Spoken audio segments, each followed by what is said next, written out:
Whew, let's try this again.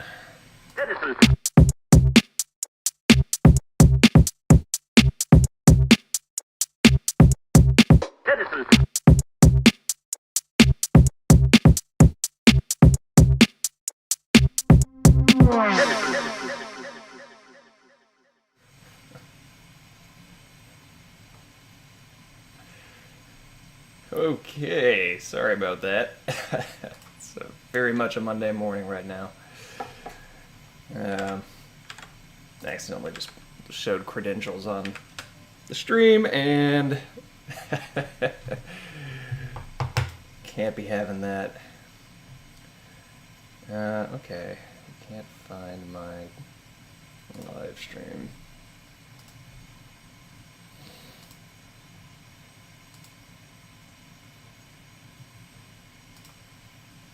Probably gonna need to cycle those credentials pretty soon. Not a huge deal, but still.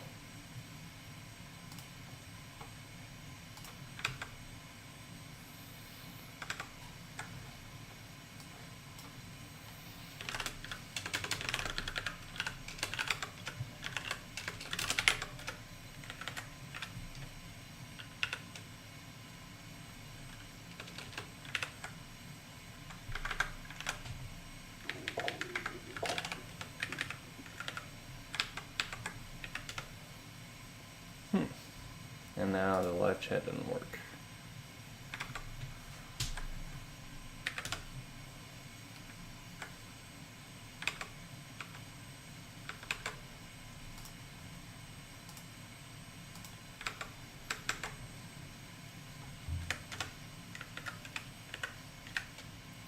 Yeah, better safe than sorry.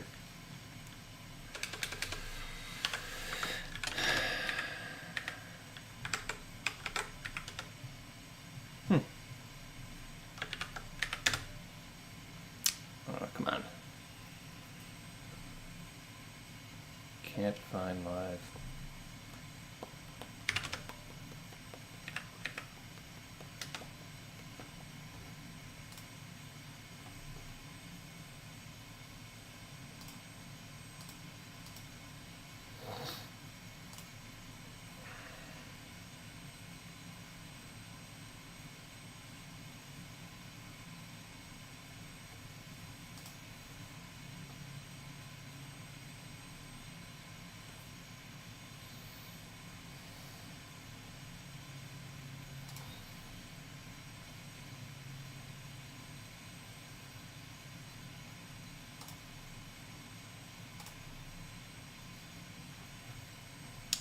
Just cycling those creds.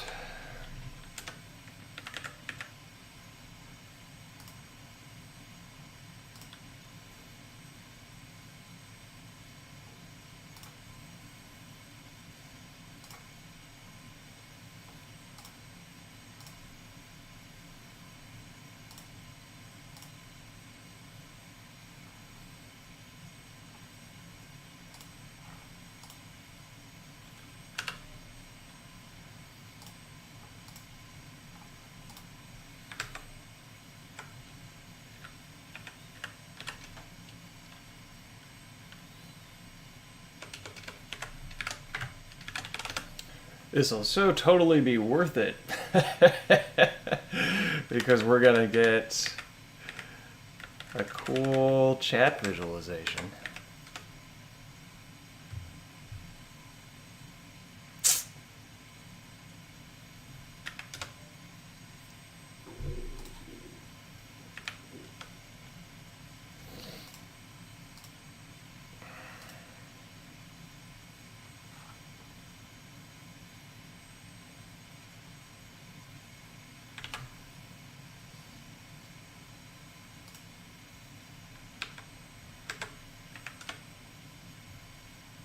It's almost like it's not recognizing my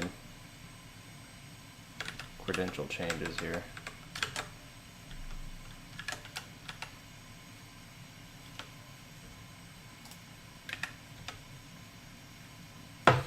Well, may have to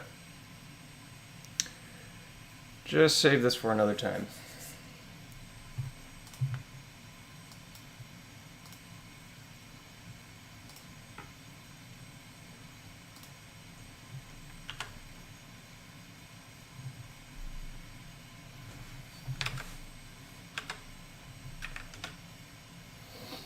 Oh, there it goes.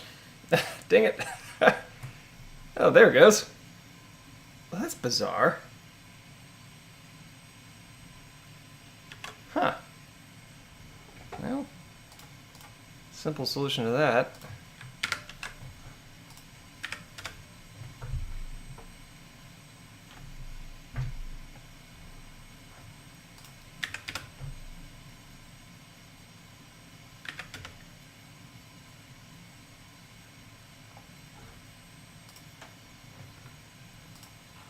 Why would it, like, sort of work?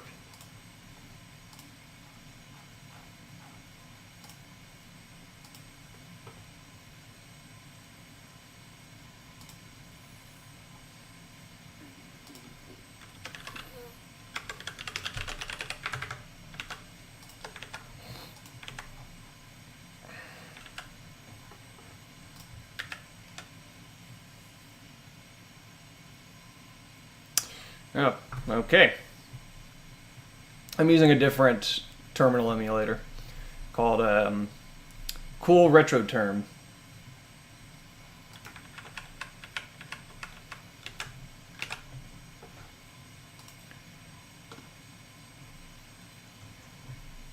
Okay, well, getting the chat set up was such a pain. I feel like we deserve a reward queue. CTZN.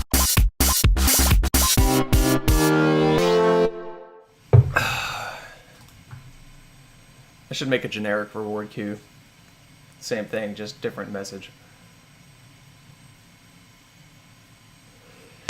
Okay.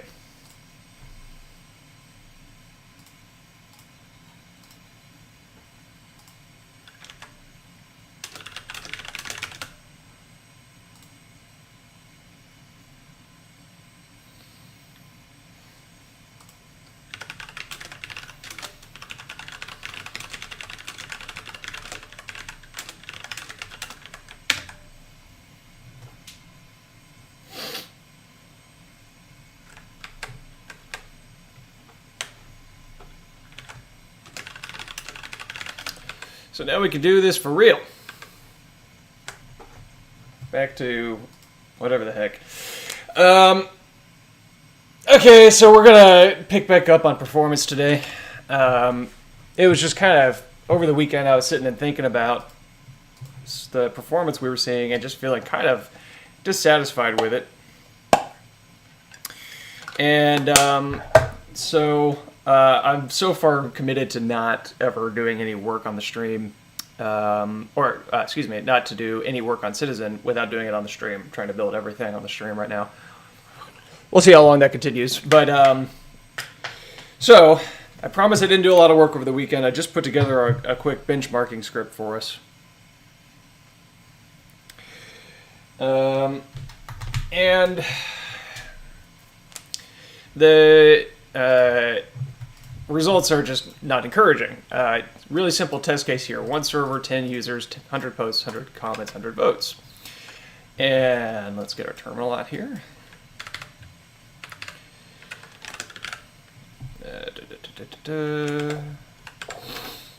So if I run this bench,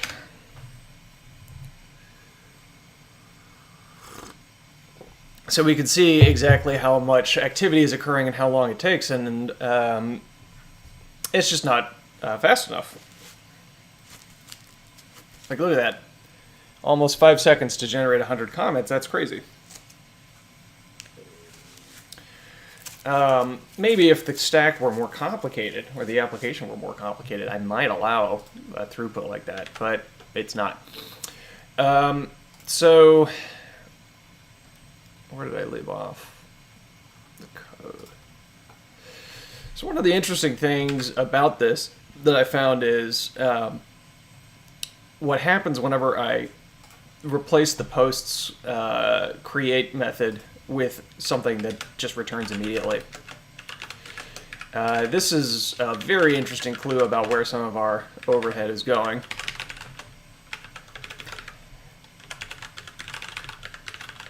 If I just do that and call it again, notice it takes about 9.4 seconds to generate, about 1,000 posts. If I run it again,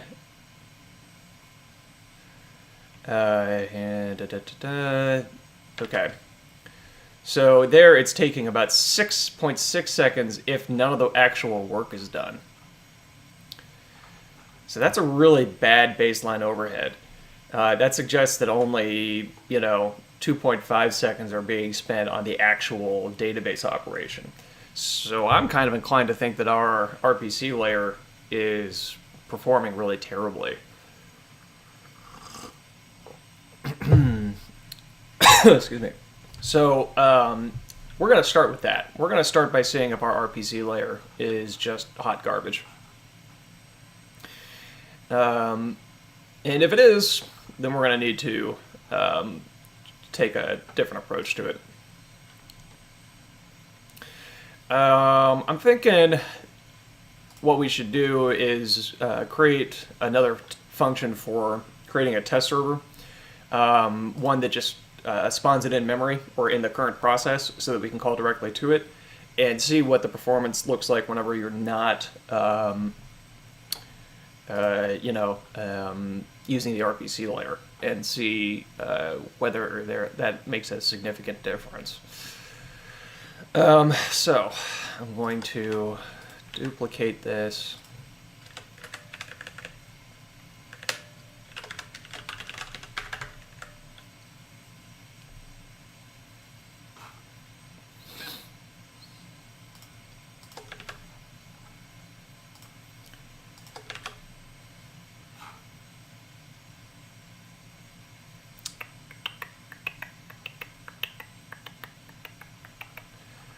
Actually, I'm going to move this. I'm not going to duplicate it. I'm just going to move it into our bench function.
DB and close.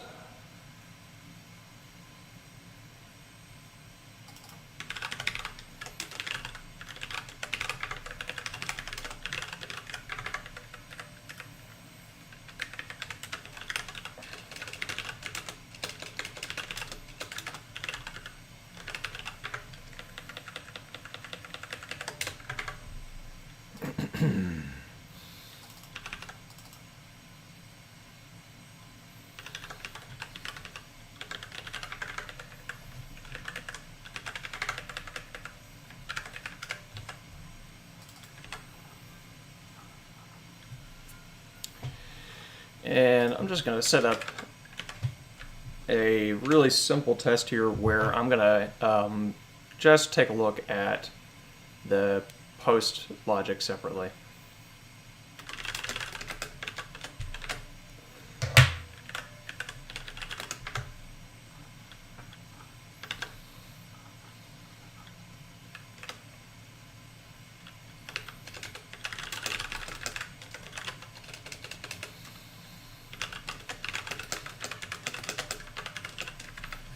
I'm going to create 10 users.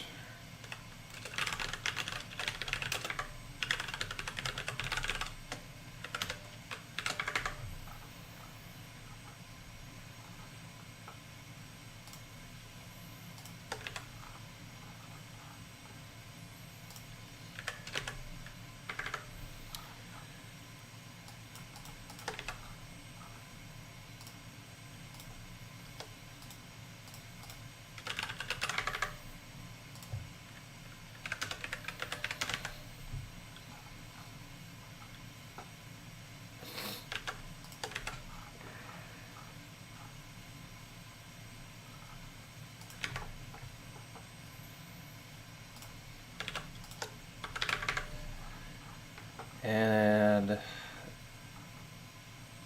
I should probably generate the social graph as well to make this a correct one-to-one comparison. And then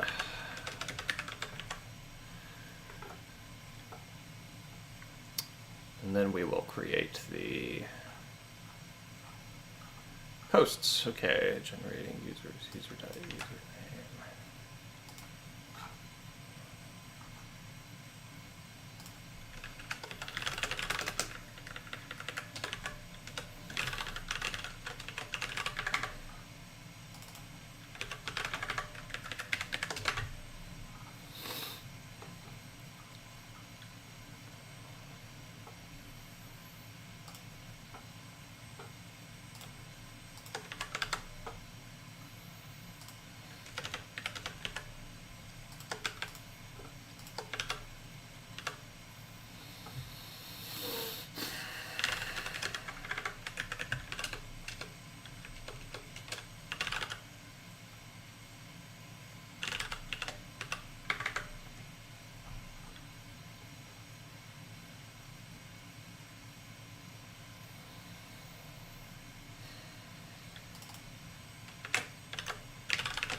So how was everybody's weekend? Get some relaxation?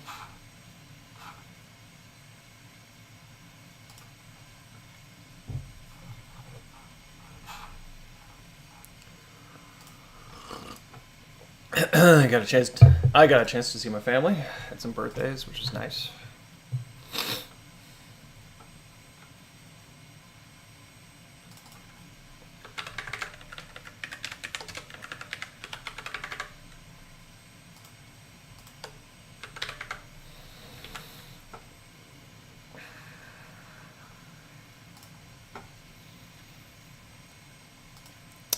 Wish it was a bit longer. That's classic.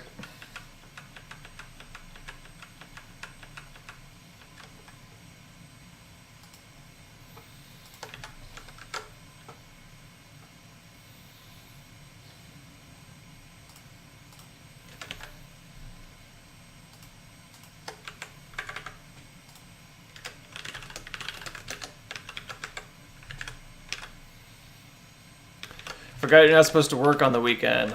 It's so easy to forget that.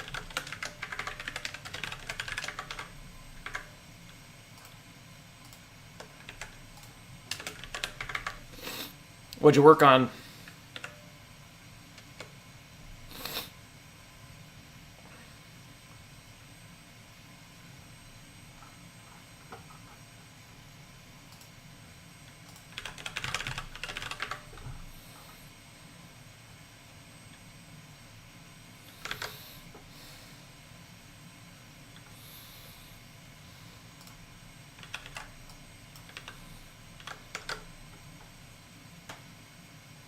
Public user DB.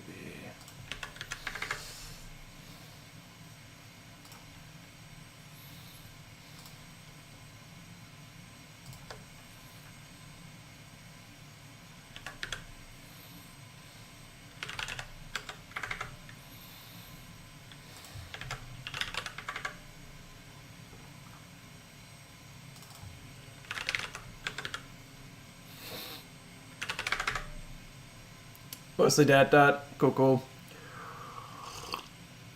Kyle, you worked on jumping out of a plane. What are you doing that for? All the usual reasons?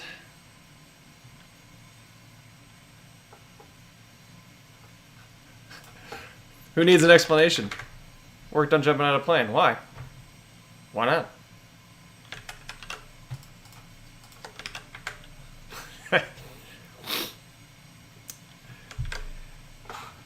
Skydiving, very sweet.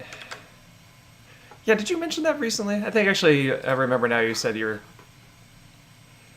How long till you get to jump? Yeah, bucket list stuff. I'm with you, that's on my bucket list.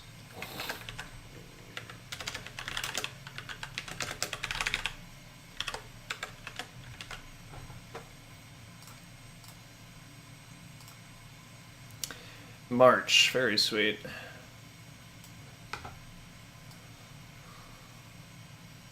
Really? How'd they like it?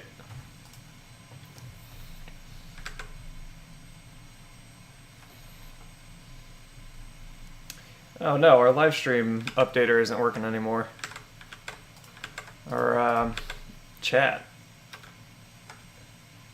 There it goes. Huh. I wonder if I have to have it focused to keep it updating. Hey Lars, welcome back to the stream. Thanks. Oh, sweet.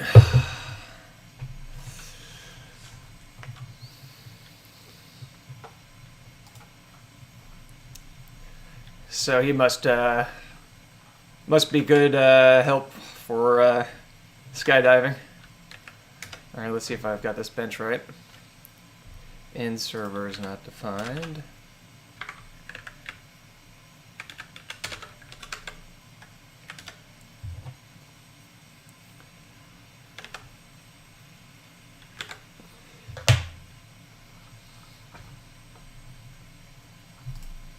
Well, did your family have fun doing it?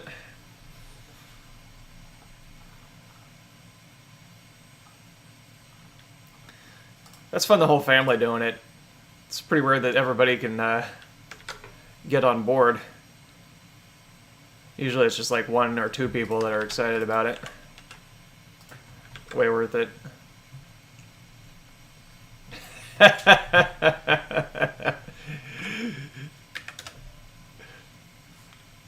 I believe in you.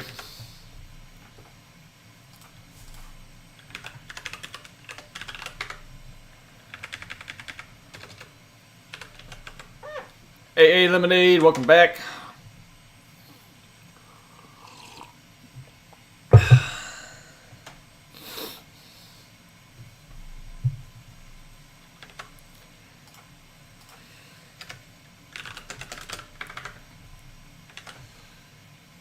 Where's my performance observer?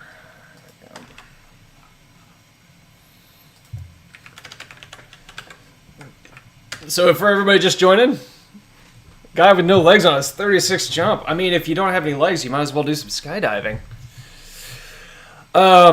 So we are currently benchmarking Citizen to try to find where our performance is going. And I have a suspicion it's going in the RPC layer. Except that this test I just ran suggests otherwise. Let's move all this into its own space here.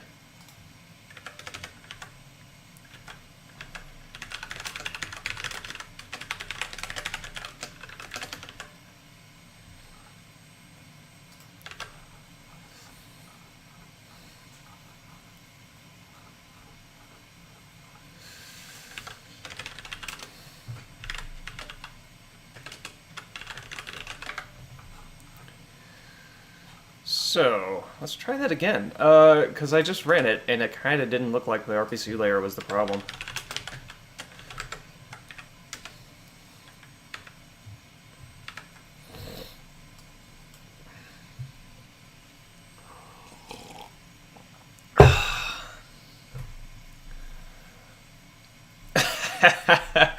Well, the problem with me growing a beard is I can't grow a beard. I've got just a couple of really bad bald spots that totally ruin it, which is frustrating, because it means I have to shave, but I don't get the benefit of getting a beard. Which is a shame, because I really want to look like Ted Cruz right now. You know, get that horrible, scroungy thing. Or Jack, you know, same thing. Same with the mustache. It grows like fine in the center, and then just these little bitty bald spots like right on the sides. That's just like, it's so close. There was one live stream I had where I was trying it recently. The Zodiac Killer. Yeah. Latest fashion. Okay. So, in process, we're getting 9.8 seconds. That's surprising to me, to be honest. Is it possible that measurement is affecting the performance?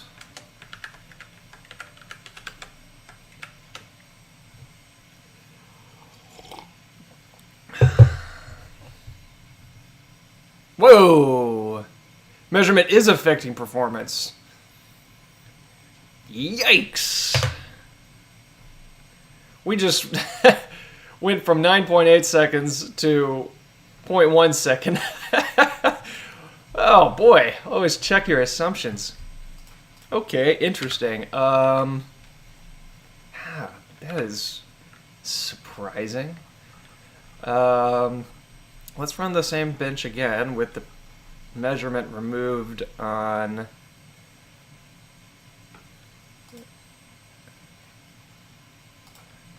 and see if we get the same results.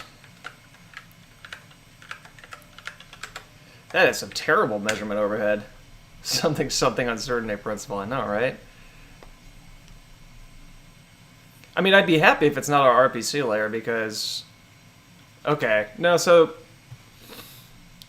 now we're seeing the RPC layer take 2 seconds versus the 0.1 seconds, so that's pretty heavy. So let's modify our benches to not measure so much.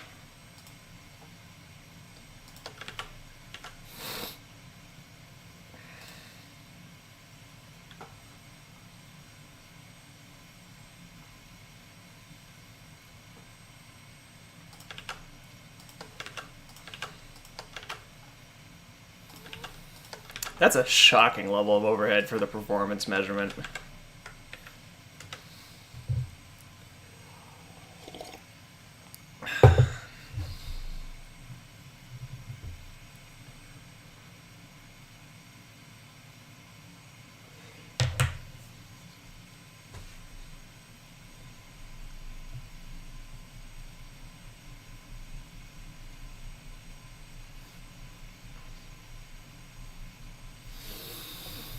Okay, well that's going.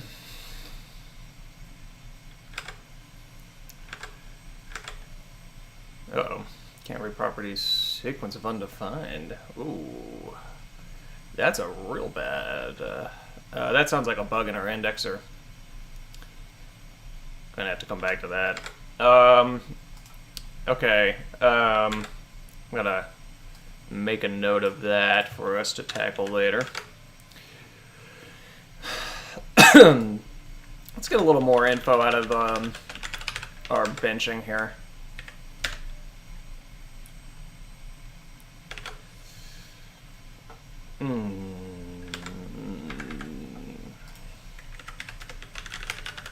I'd love to get a clear transactions per second.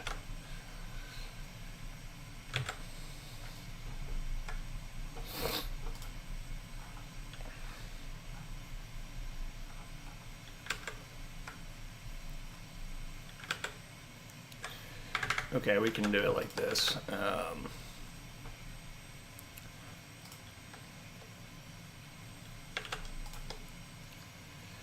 change that to users. We'll change this to follows. We'll change this to posts. And we'll change this to comments. And change this to votes.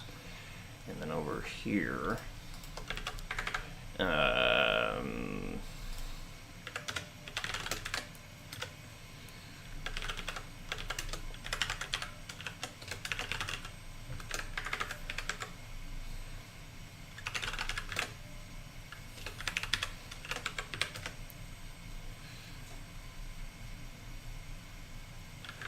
don't even need to do that.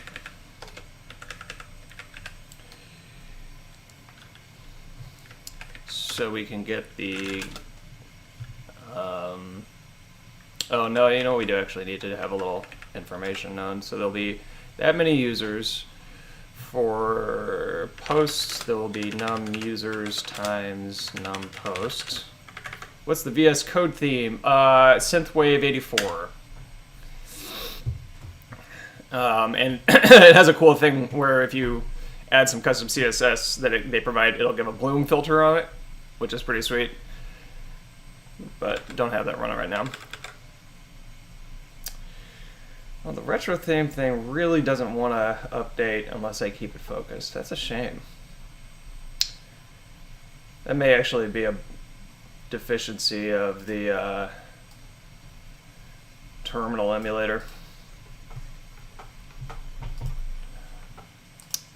Kind of unfortunate if that's the case, because it means I'm going to have to always keep that focus. It's kind of hard to pull off.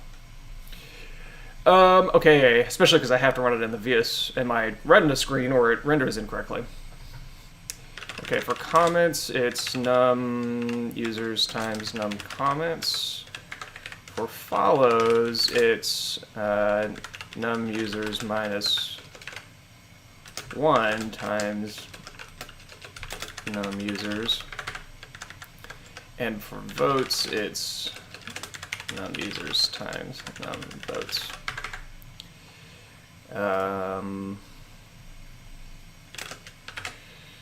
Bench info entry.name items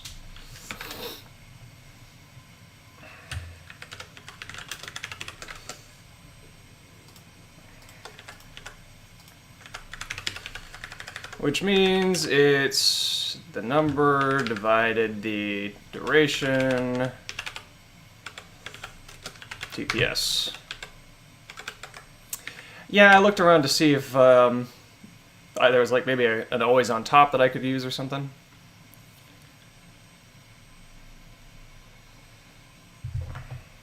It's not TPS, it's TP, milliseconds. But let's change it to transactions per second.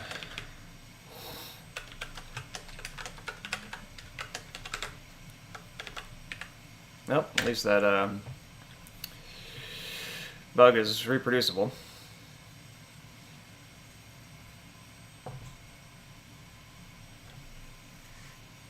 Wait a minute, do I have that calculation right? That can't be right.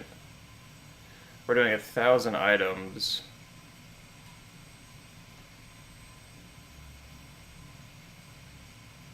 I need to divide by 183, not multiplied.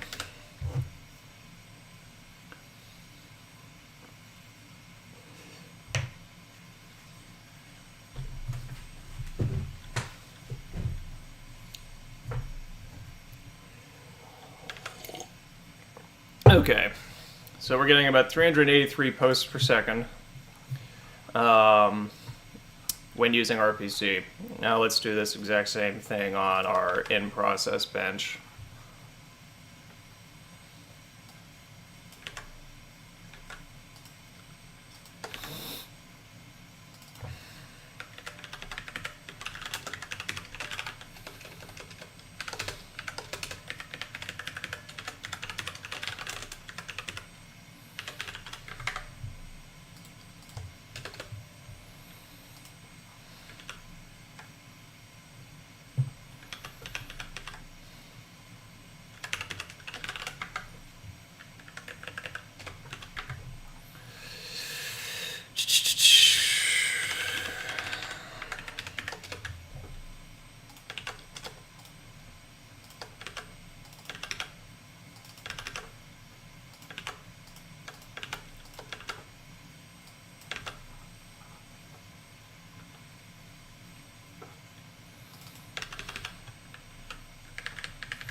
Okay, so we know where we're at with the RPC.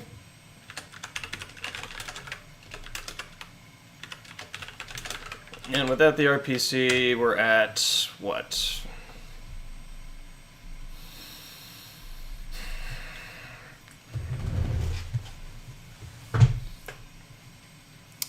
$778 transactions per second. So we expect some overhead, but a 50% slowdown seems a little high to me.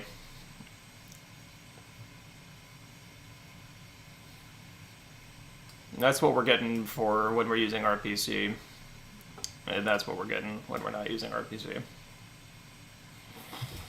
Why don't we add in the comments bench as well, just out of curiosity?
All right, we have to do all this.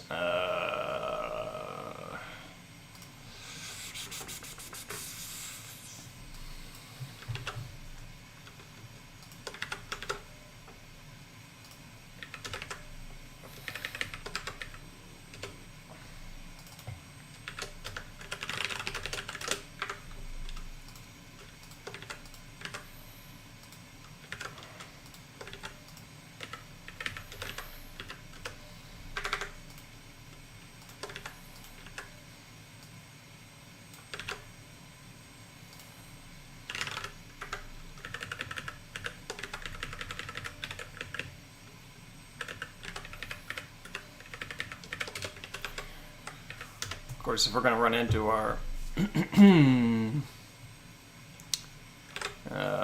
secondary indexing bug,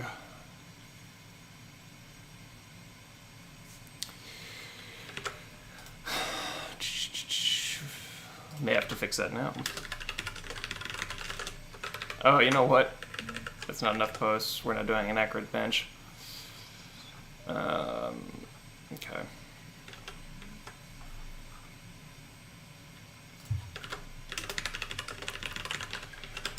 So easy to make mistakes.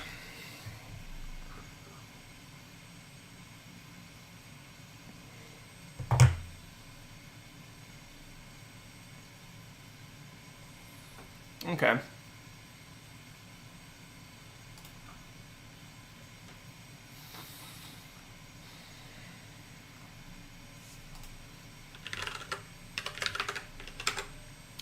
Well, when I actually generate 1,000 posts as opposed to 100 posts, it drops down to 555 transactions per second as opposed to 785, which is interesting. Probably the result of the increased overhead of indexing, I would suppose. All right, we need to fix this now. Update index is line 164.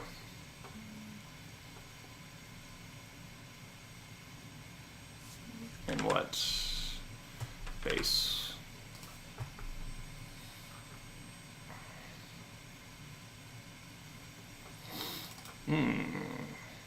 I see.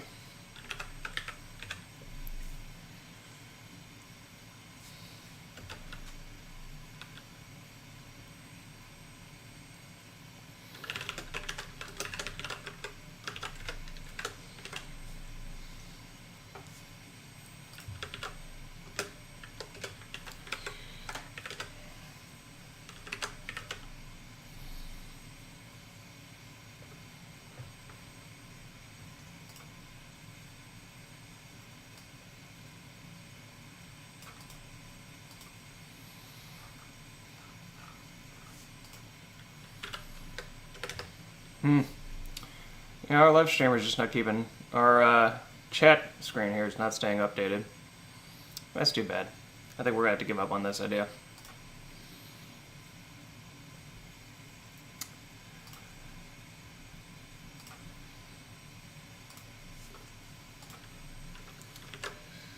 It was cool, but it's not gonna work. It's not gonna work.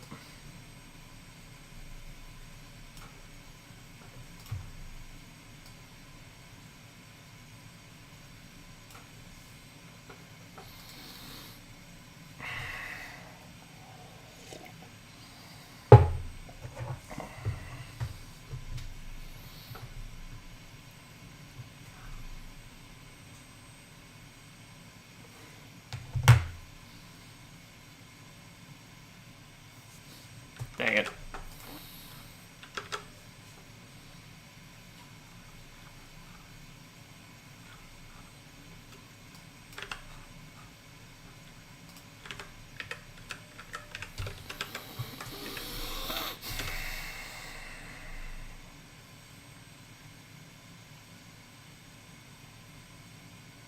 See, now that time we got 1,000 transactions per second on the post.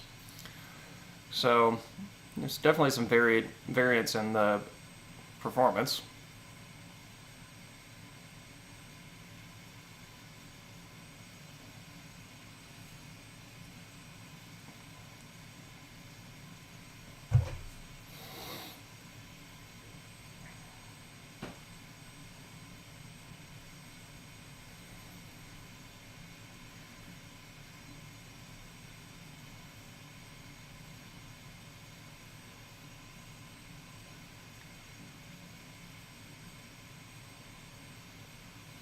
So comments are actually just slow on their own.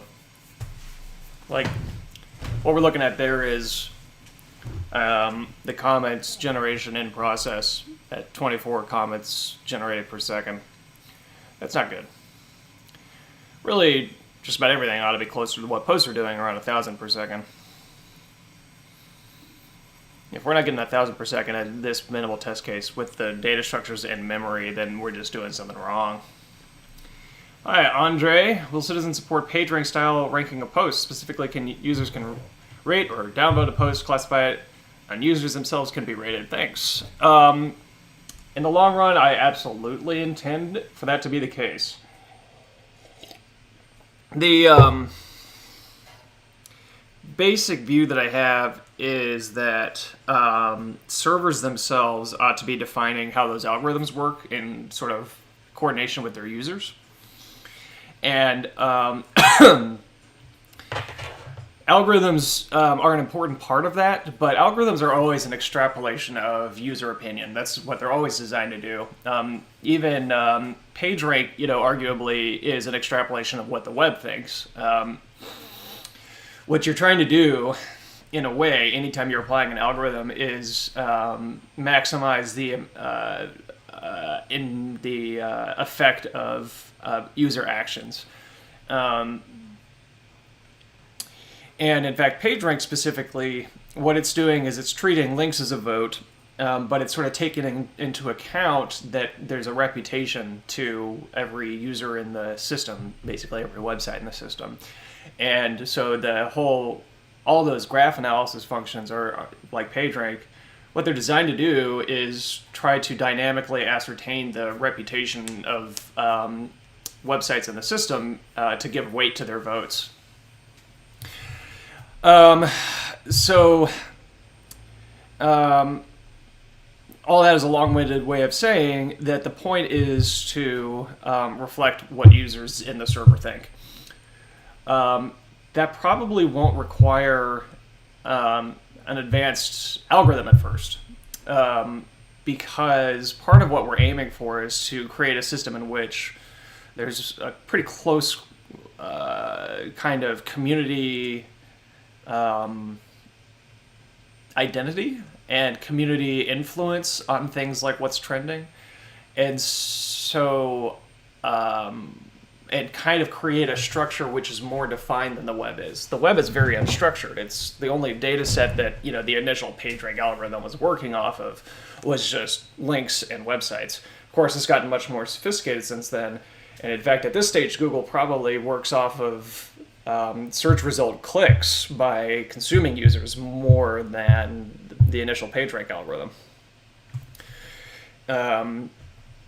So in our system, I'm sort of wondering if, like, that's an area where I would love to get the kind of smart contract constitutional idea involved, where there's a really straightforward set of rules about how something gets ranked up. And if users are weighted, that would be by a kind of a straightforward rule that perhaps is very transparent to people as opposed to algorithmically generated. Because my thinking around ranking is an editorial function. And the idea of citizen communities is that the community is acting as an editor. And so things that trend, things that show up top on search results or in discovery or things like that ought to have, in before citizen SEO, yeah. The kind of what happens to trend, what happens to get ranked highly, ought to be kind of a collective editorial process that users are very conscious of participating in, as opposed to being something which is like, the software does it and then magically things trend. I'd like to make the editorial process a part of the user experience. Right. See, that's the thing. Like, unless, the thing about like a raw follower count is that unless the actual user base itself is a somewhat curated user base, follower count can be manipulated. Now, if you're on an instance where it's like there's some kind of gatekeeping process to even joining in the first place, like Lobsters did, for instance, like maybe somebody in the network has to invite you into it, then raw follow count is much more meaningful.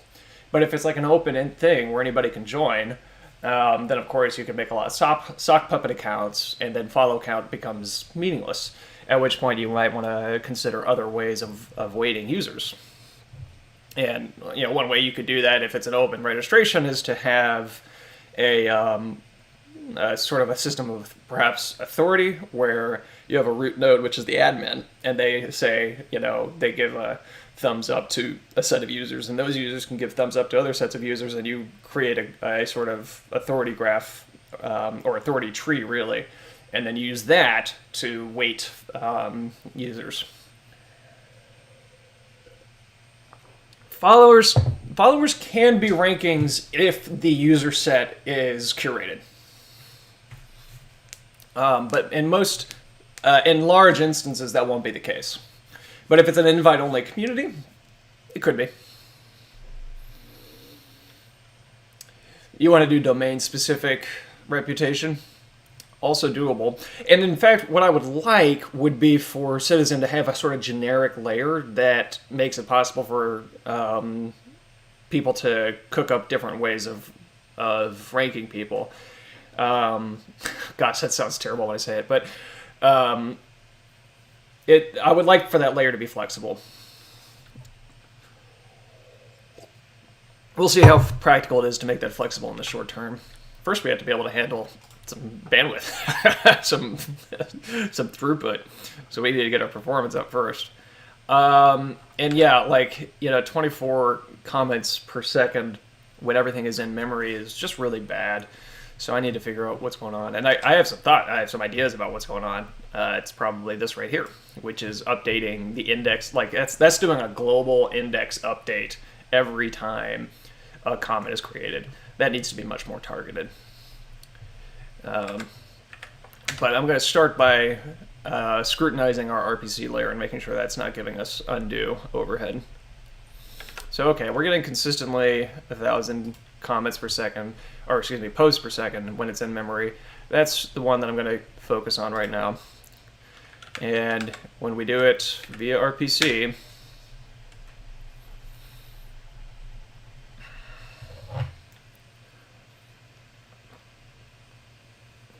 $714.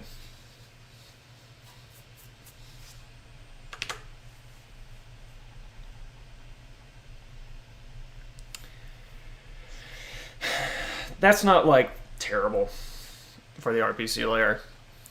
RPC inherently, you know, is going to have a cost. And a, you know, 70% performance loss for RPC is not shocking. Let's throw together a really fast alternative RPC system that uses just HTTP post and see what that looks like. So to do that, I'm going to go over to the post create, copy this logic, and then I'm going to go into our server definition, and I'm going to do app.post debug post. Yeah, that's JSON RPC over a WebSocket, which I wouldn't have a problem believing is slower.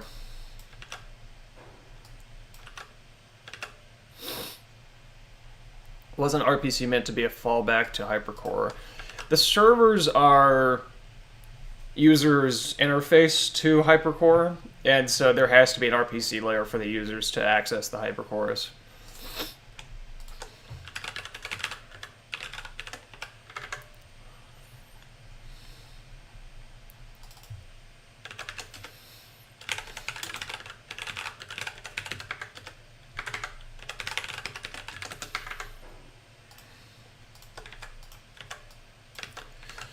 Okay, debug post.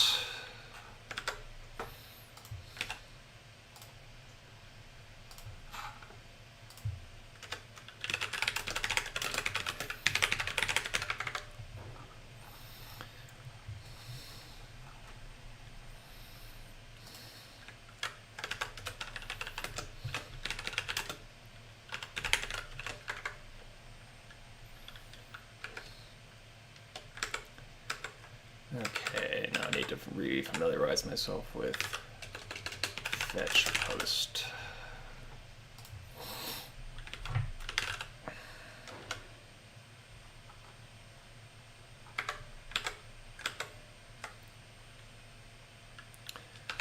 Inst.url.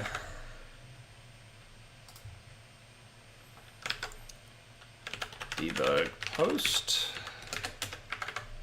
Method post. Oh, and actually I do user. How to define that? User ID and text.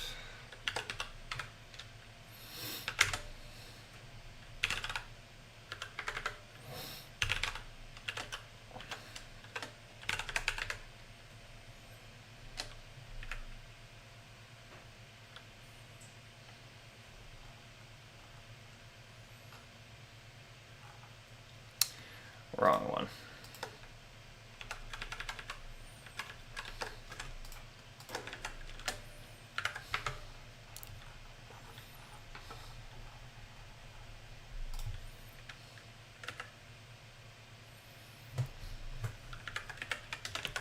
Why are thousands of transactions occurring over RPC then? So I'm using transaction as a generic term for basically any kind of creation of something. And so like, if you look right here at this example, I'm going through every user going through 100 posts currently, and then calling post.create, right? So post.create in this example is a transaction. Does that make sense?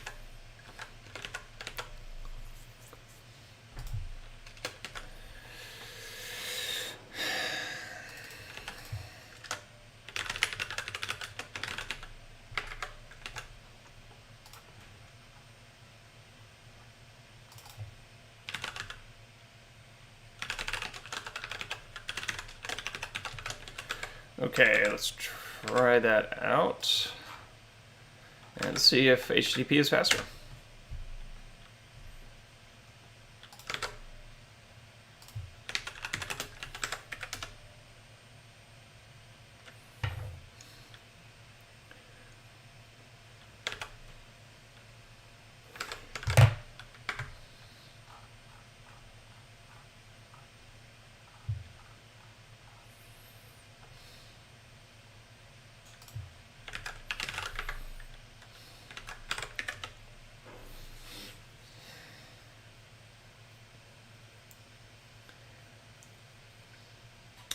Yeah, servers, because servers are acting as people's sort of remote presence on the Hypercore network, it's going to be the user that is, or it's going to be the server that's handling things like creation.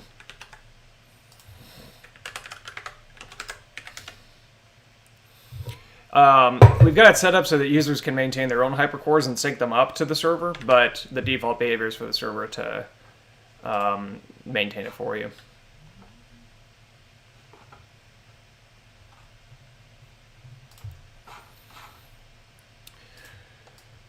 Which, you know, makes it possible for people to interact with the network using a standard browser.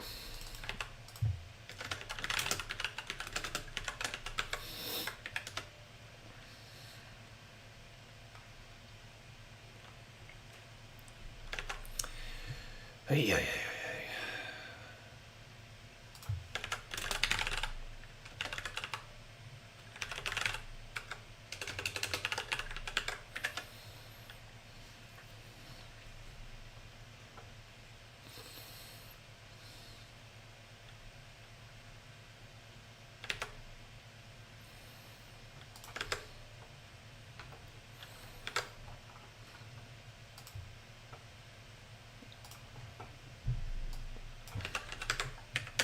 Okay, so it works. So let's find out how fast it is by an HTTP post.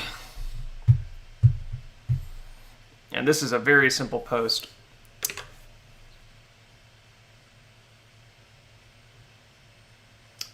That bench just said slower.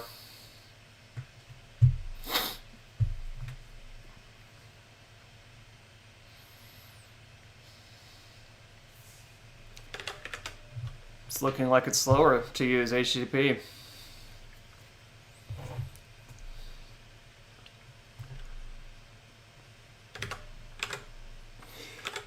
Got 300 transactions per second using HTTP.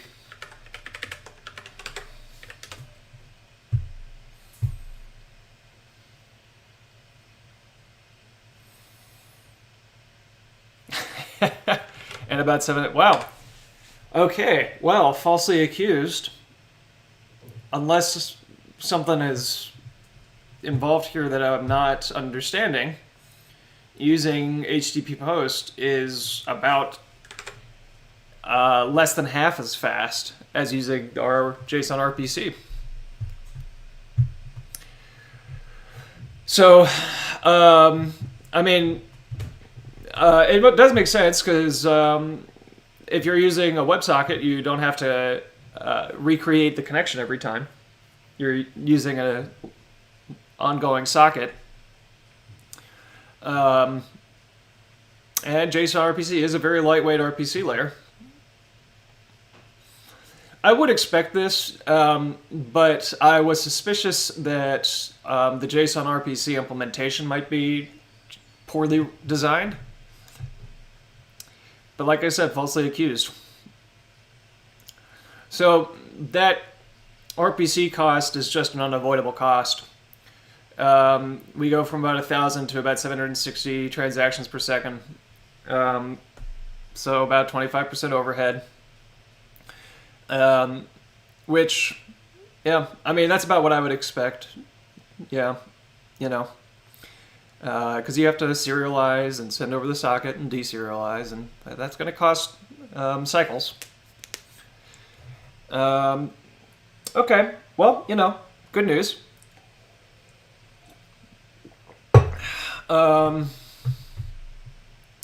760 posts per second is not bad.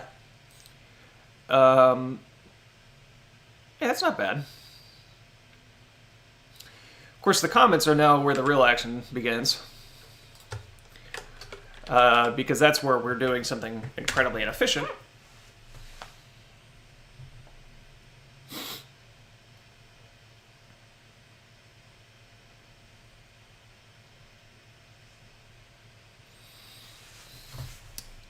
So it's going to be time to dig back into our indexing code to do some more selective indexing.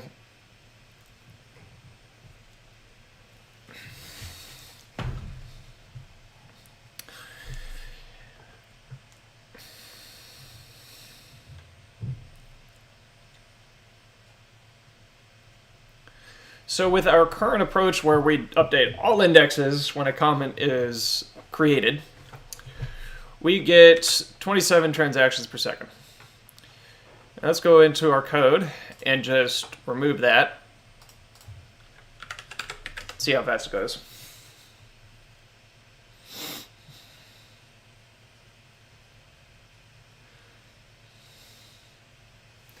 Yeah, as expected, almost as fast as posts.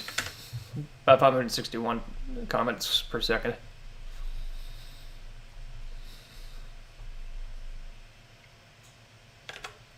Almost as fast, not quite as fast.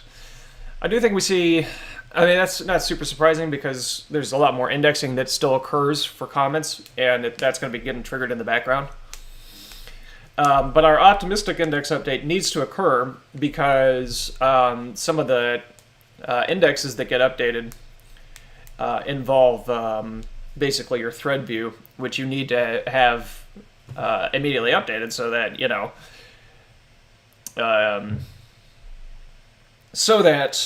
you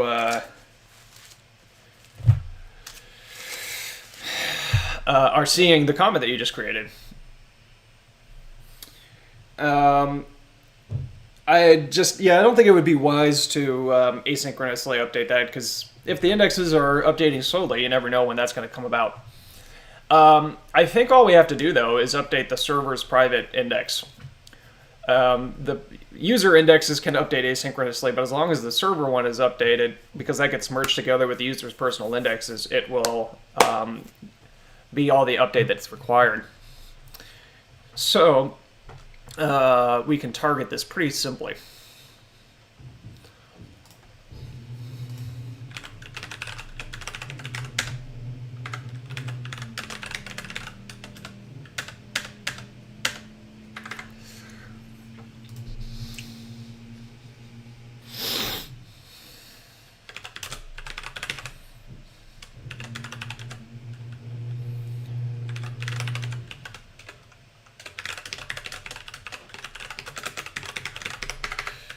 Just do it like this.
Still kind of slow.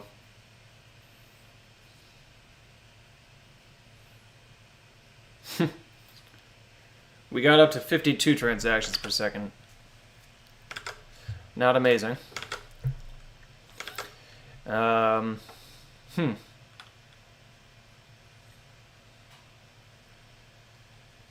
should have been better. That should have been a more notable improvement.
That's interesting. Why didn't I see any logging?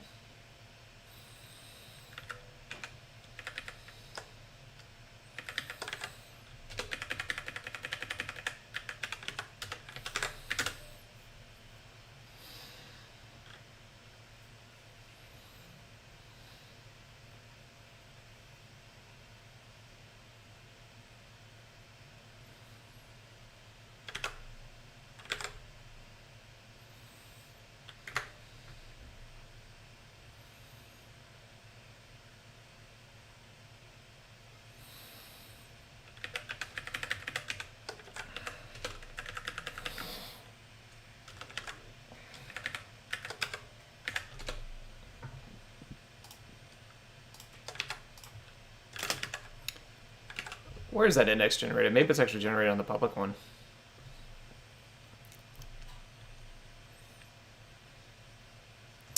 Oh, and you know what? I didn't handle everything I could have.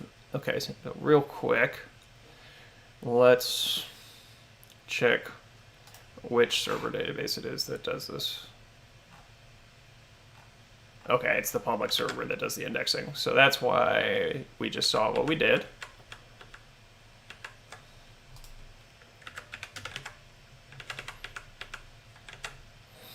So let's double check this bit.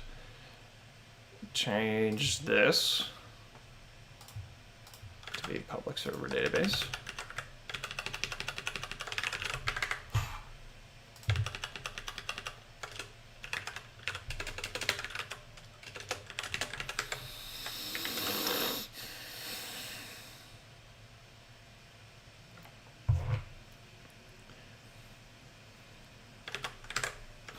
Okay, and then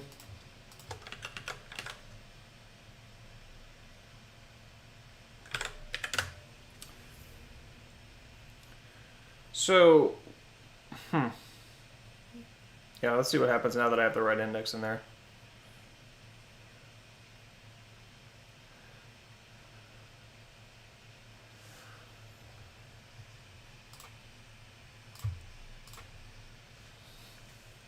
So now we're up to 84 transactions per second on the comments.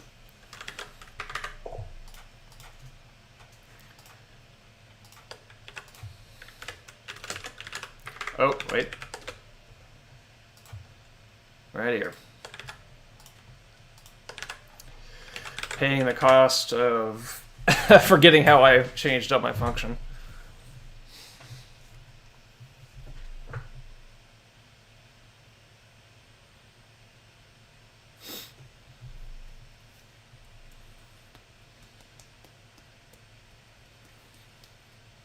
Now we're up to 95 comments per second.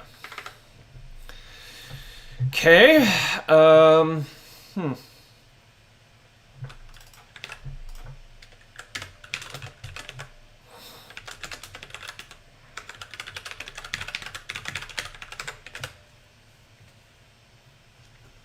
So we're seeing improvements, but less than I would have expected, to be honest. Uh-huh.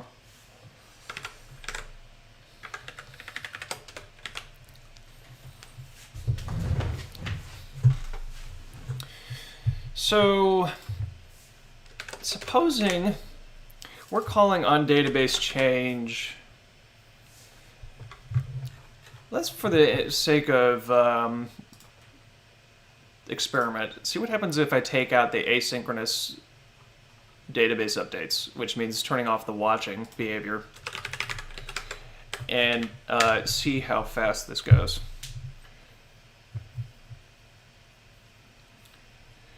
What effectively that would mean is that our comment generation will only update the public. Okay. So what I just did there is removed any of the secondary indexing that would occur that's not the public server. And by doing that, we're able to measure how much that overhead introduces into the process in general. Because even though we're not awaiting for those kind of watched indexes to get updated, it's still consuming cycles. And something we could consider doing here is basically increasing the debounce on this to being more like a second, which should have a really similar effect on our transactions per second. Because if we're sure that the public server index is getting updated exactly whenever a comment is created on the server, then we can actually allow the kind of background processing to take significantly longer to run.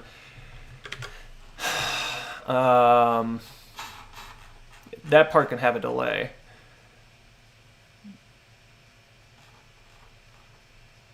But that didn't seem to show a whole lot of improvement.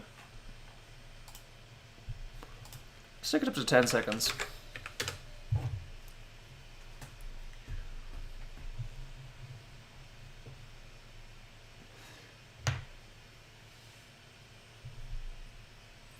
Does seem like posts have increased their throughput. Yeah, okay, so that gave us an increase in throughput that's pretty significant. Let's try tuning that to something a little more acceptable, like 5 seconds.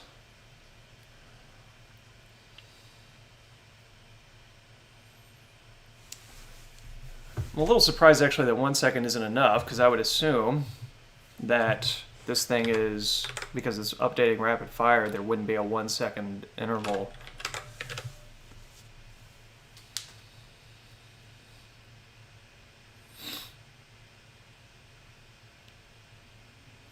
Posts are speeding up significantly by doing this. Like we're up to 1,000 or 900 posts per second. Okay, interesting. That 2 seconds brought us down by 50 comments per second. But 3 seconds gets us what? There is some variance in the benches, so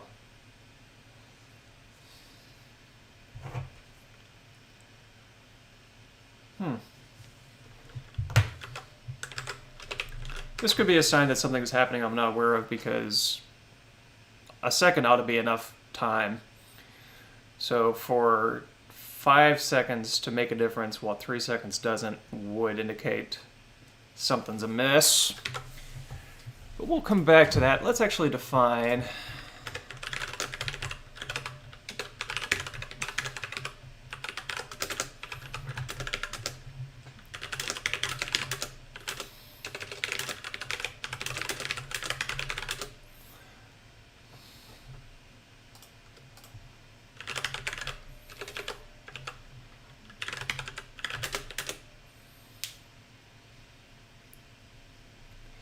The locking stuff will have an impact, but it's required.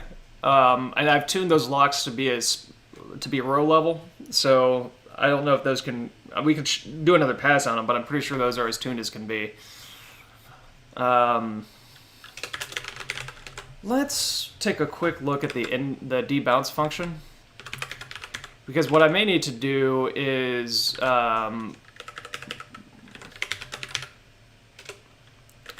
I may need to modify that so that it goes on the tailing end. That may be what's the difference here, because it may be the sort of thing where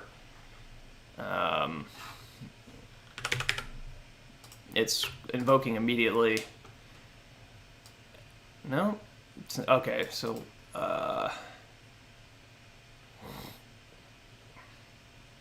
yeah, let's add the trailing parameter.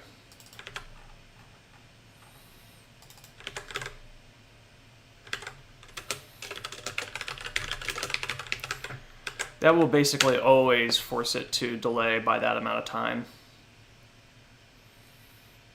Cat's scratching to get let in, so we'll need to handle that in a second.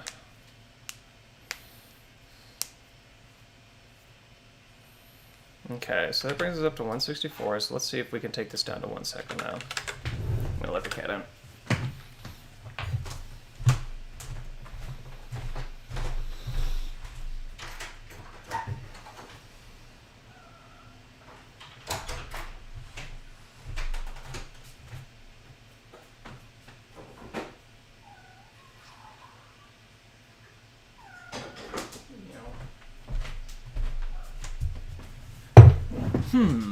That took us down to 90. So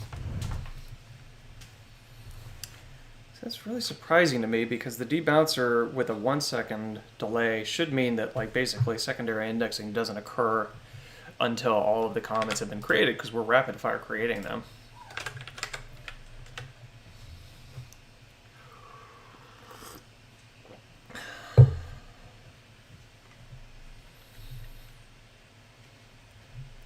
Let's actually find out when it gets invoked.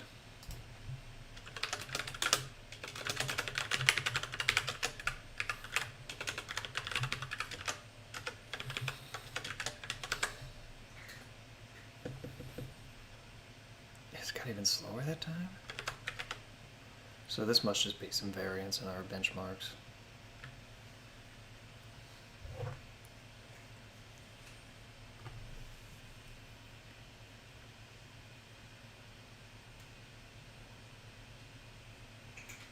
Well, maybe that's happening on account of... In fact, I would bet there's 10 of those that got hit. So what's happening is that this callback is... Thank you.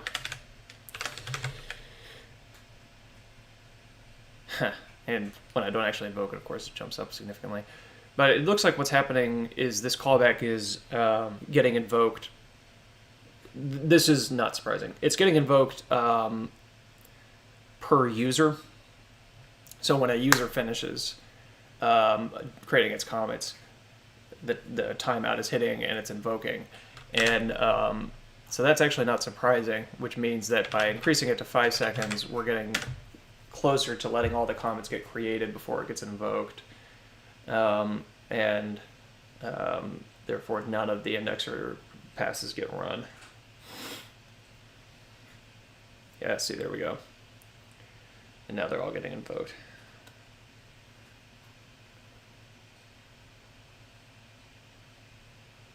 So that's why that longer waiting seems to make effect, have an effect here. Interesting.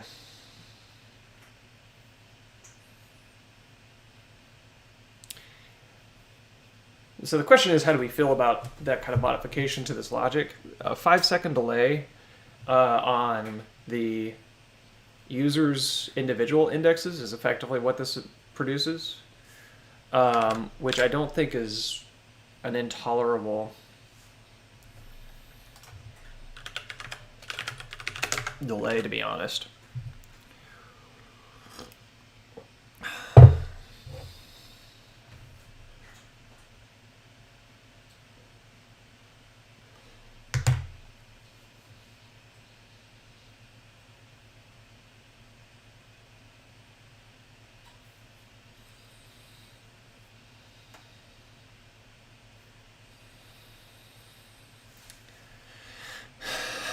Yeah, I kind of think that might be a wise optimization.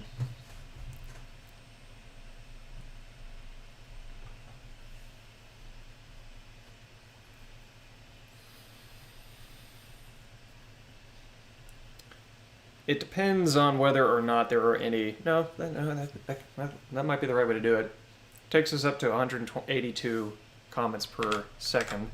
Let's apply the same improvement to the votes index updates, which we would want the public server database.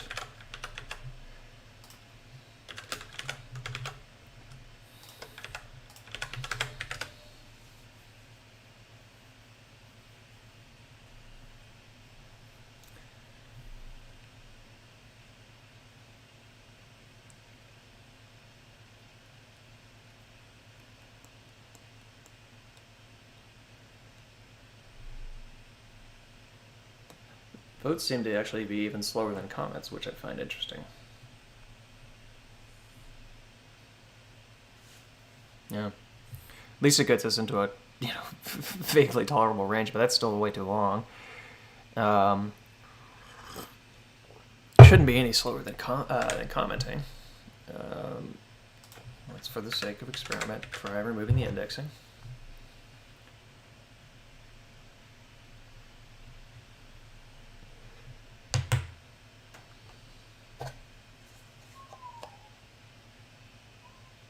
May need to play with the cat soon. Yeah, okay, so it is the indexing that's introducing that overhead. Let's make sure we haven't broken anything. Okay. So the vote indexing is hella slow. Meow.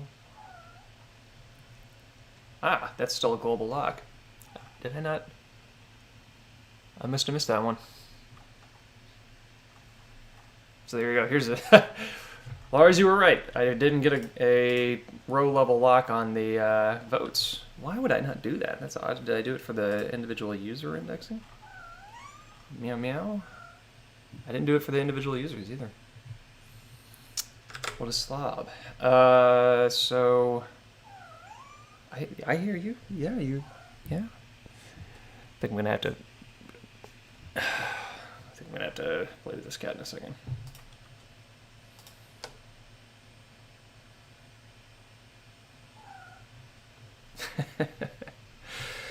Time to get on the stream. Here we go. Come on. Yep. Onto the stream you go. Everybody say hello to Kip. This is obviously another video cue we need. Yeah. So, last week, did I tell the story about the cat betraying me and going next door? Did I tell that story? I think I did, actually. She's begun to... yeah, she's begun to... Oh, you know, my vote indexes are wrong.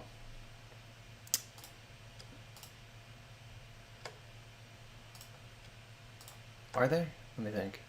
No, change.key, parse.key, I think actually is right. Let's actually check that.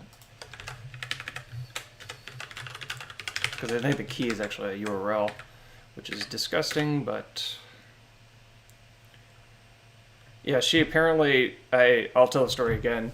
I come back from... yeah, I mean, it's okay that she goes over to the neighbor and stuff. Okay, so that's right. But the betrayal is I went to get my hair did, and I come back, and I'm calling for her, and the neighbors open the door. Hey, we got your cat. Oh, cool. Immediate neighbor, you know, no big deal, thanks. Take her home, and I feed her. She eats. She immediately starts meowing at the door. I open the door. She walks right over to the neighbors and starts scratching at their door. The betrayal is deep.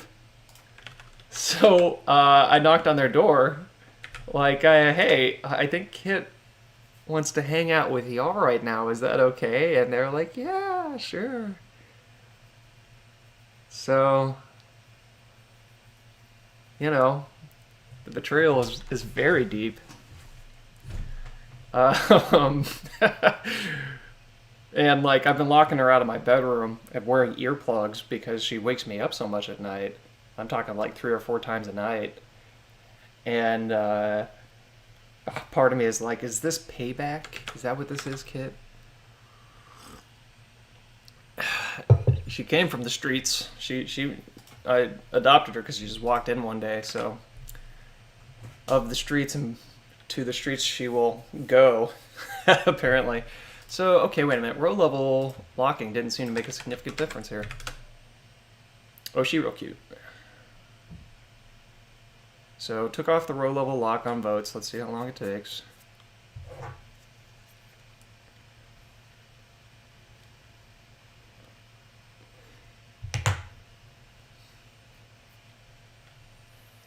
So this is with a global lock for all vote indexing. Should be inefficient. 62 transactions per second, but with the row lock on, it was exactly the same. So that's not, bizarrely, that's not where our performance is going.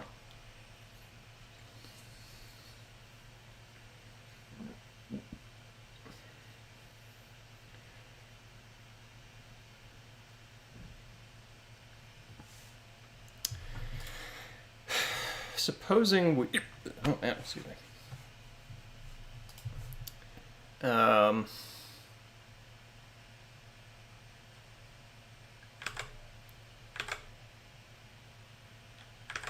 Let's, okay, so that's not where it's going.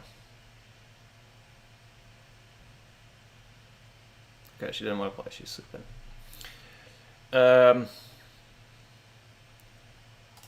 Just out of curiosity, let's just kind of one piece at a time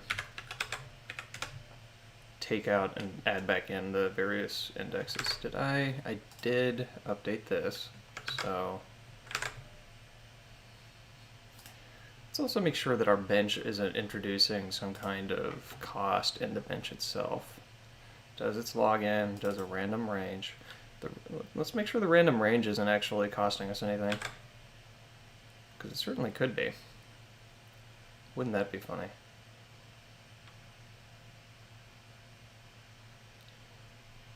So, okay, interesting. When I remove all of the indexing logic, there's almost no variance in the performance, like 10 transactions per second. Let's see if it's the random range.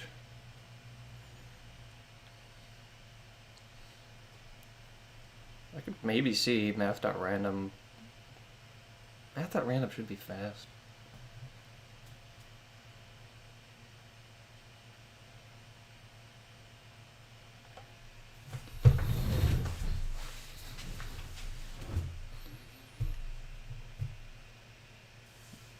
Doesn't seem to make a diff. Let's make sure get random subject isn't doing something to us. I mean, there is that. Suppose we just did that and then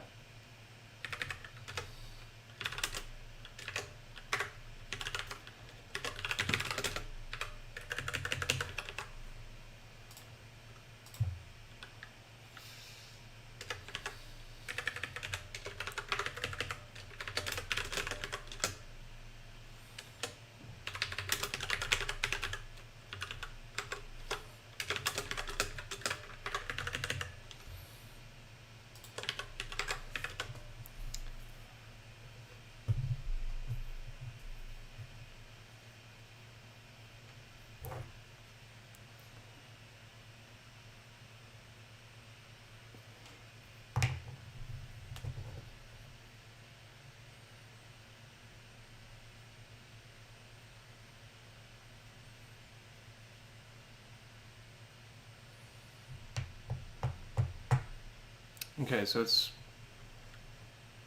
does seem to have some effect to get rid of the random, but like not that much.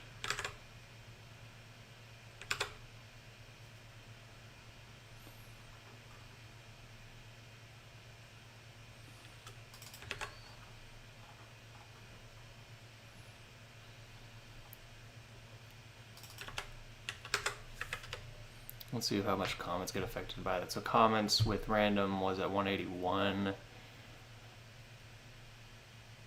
Comments without the random is at what? 223. Well, that may not just be the random, but the votes did speed up. That may not just be the random, that might also be the distribution of the random could have some effect here. Plus I also got rid of a concat that was occurring every time.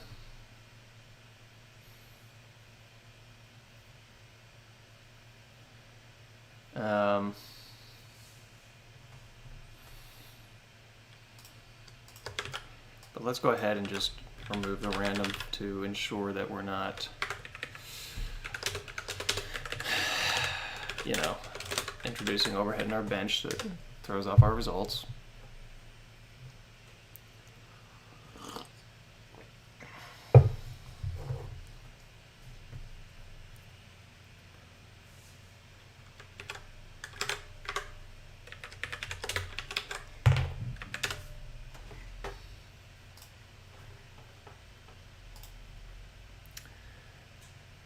Also, she cute though. It's what every guy that has a cheater says. She's a cheater.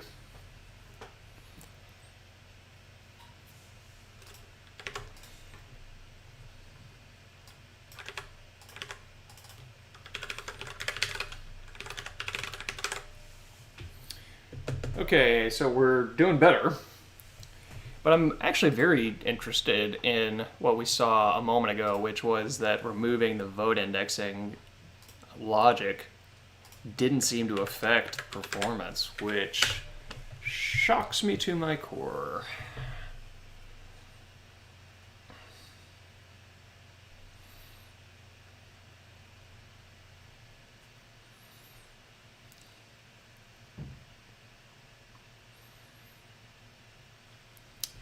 Had a very minor impact.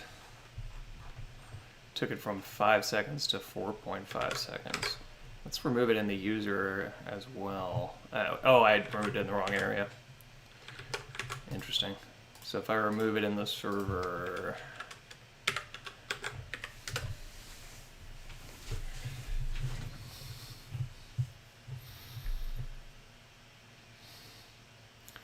if we don't see a bump in performance, I'm going to be pretty weirded out. Okay. Yeah, that takes us up from 220 to 365. Still less of an impact than I would expect. It suggests to me that just the overhead of running the indexer at all is more to blame here.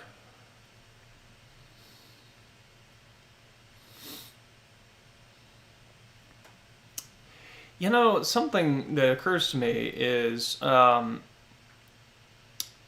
we may actually be paying a performance cost for running in memory.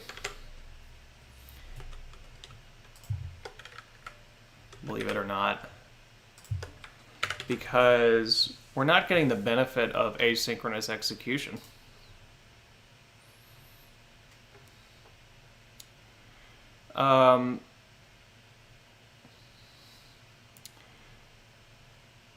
Let's look into that.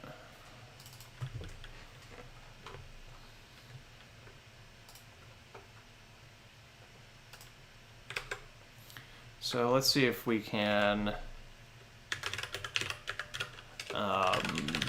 run the simulator, but not in memory, or if that's just baked into the simulator.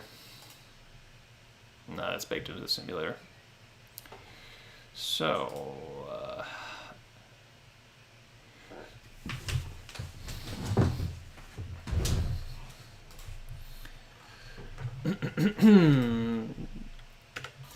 we're going to change how we handle simulate hyperspace temporarily to have it write to disk.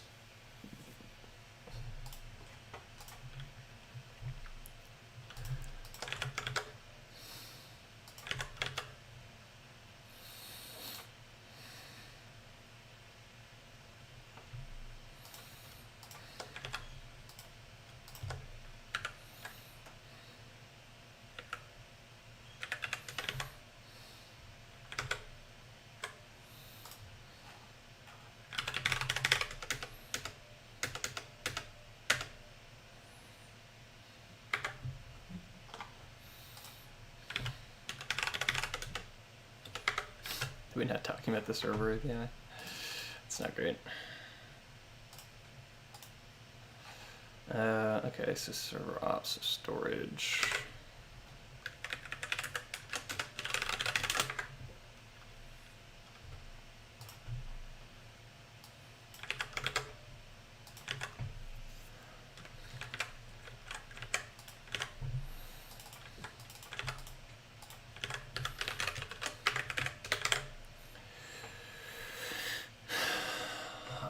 Okay, and it's that, and then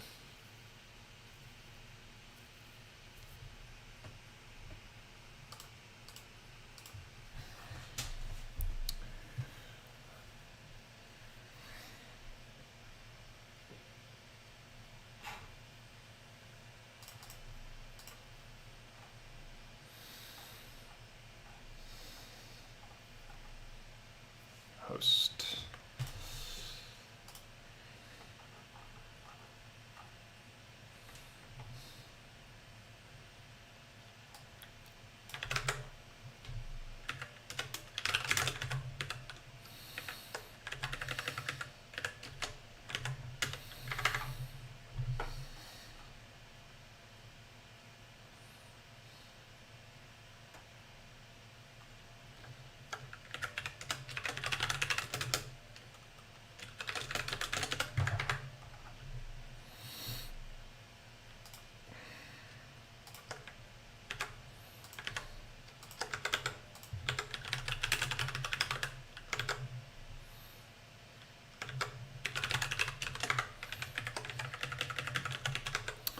Okay, let's find out if that makes a difference.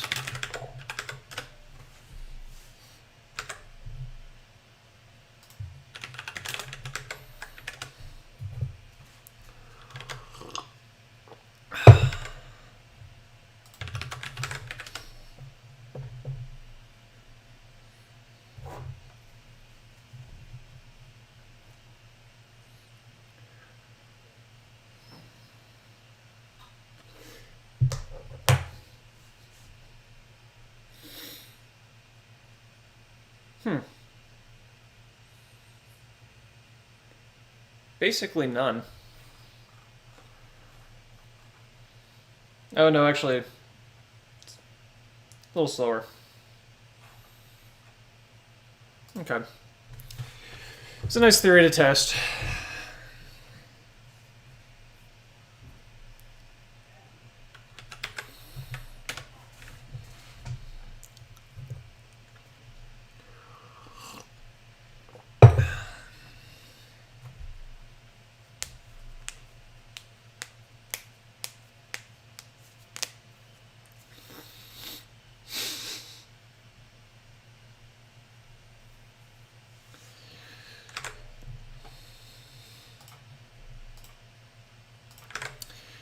Well, we're making progress here, to be sure.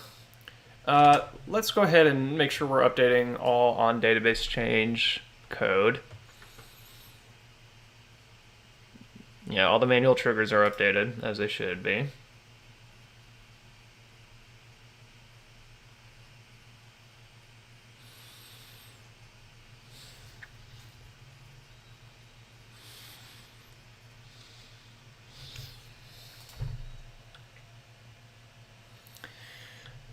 So let's examine a little bit why removing the indexer logic is not more impactful.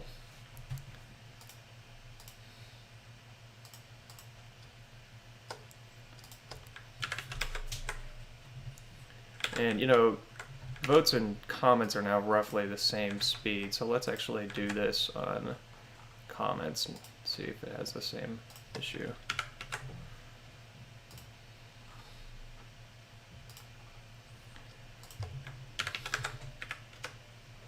I'm definitely getting happier to be, in the realm of 220 comments, votes per second. Happier than when I started.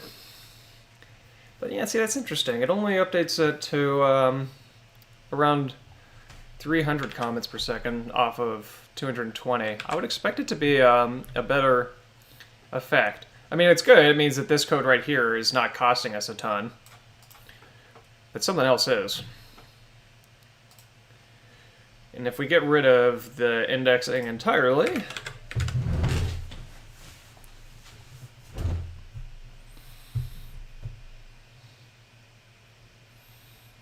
alright, as expected, we're about as fast as posts are, because that posts don't have indexing right now. And I mean, that's significant, right? Went from 300 to 850 transactions per second. So let's look at on database change.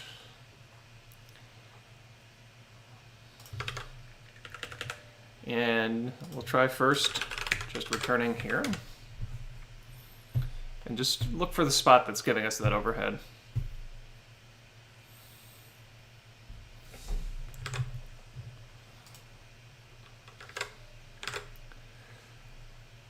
Huh. That takes us right down to 319, right there. This bit right here.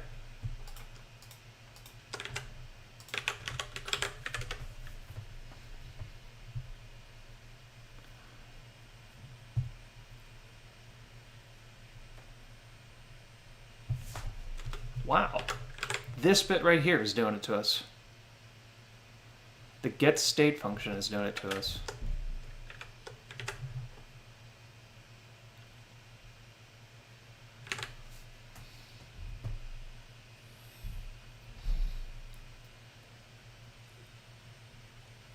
Let's take a look at that implementation. Get state. It's cached even, you know.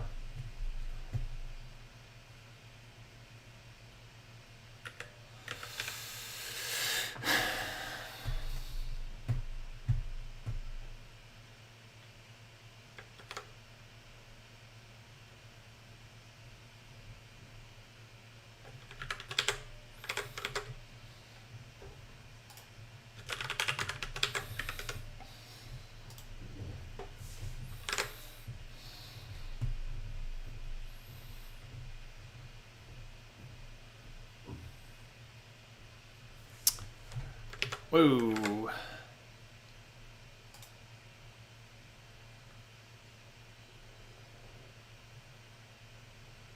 Huh.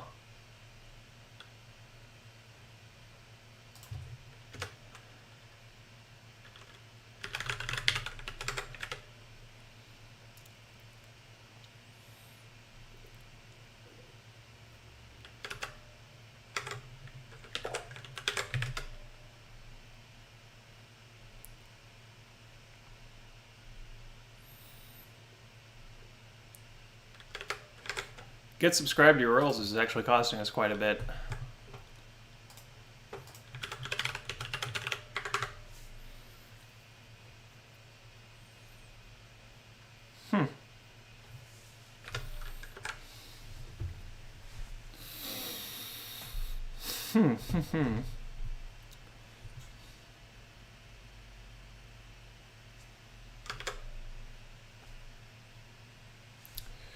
If I remove get subscribed URLs, we go from 413 transactions per second straight up to 800. Oh, no, 769. That one little bit. And then that means the get state is probably, you know, it's in cache. It's probably as efficient as we can hope for.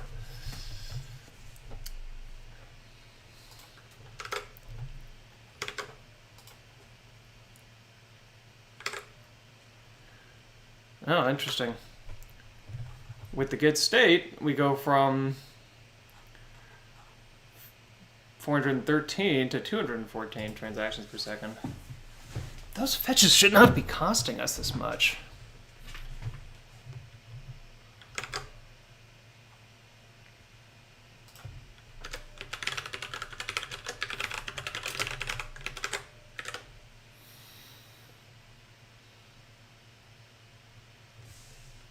That shouldn't be running as much as it is.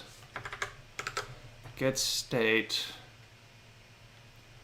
for changed database URL should not be running as much as it is.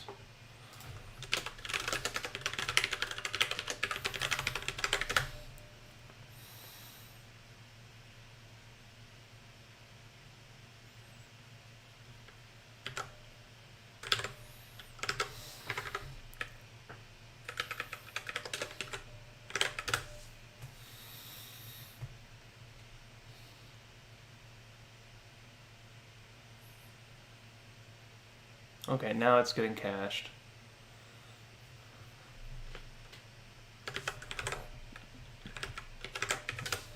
Should have the same behavior. Oh no, I see. If the index is never getting updated, then it's always going to be undefined. So our test is slightly screwed with if we don't actually update the state.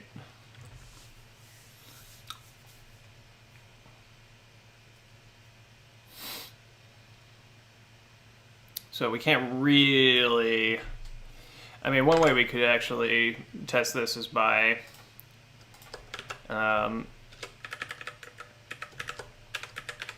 never storing the state into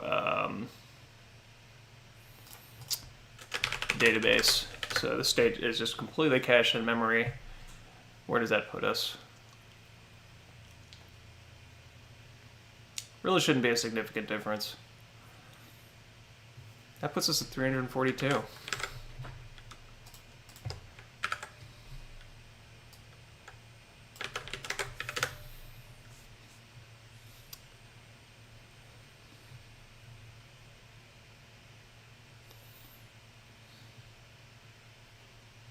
No, versus 341.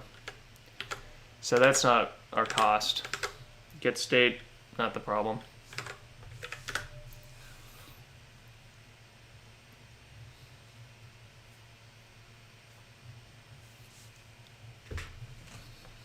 Okay. But we did just get up to 340 for some reason. Why is that? Let's make sure I haven't left in some modification. Yeah, comments are still not actually being indexed.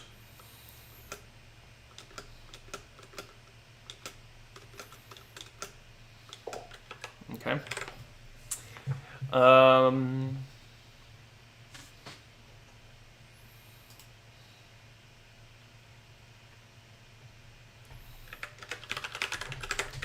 So getting back to our baseline here.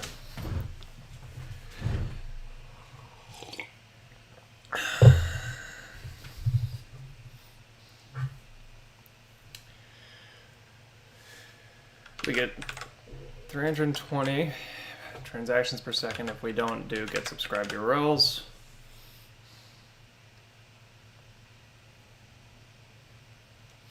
And we get 893 if we do. Well, let's see if we can optimize get subscribed URLs.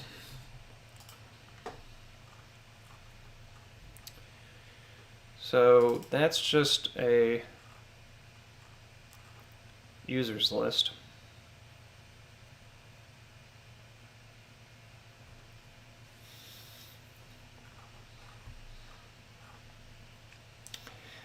So let's add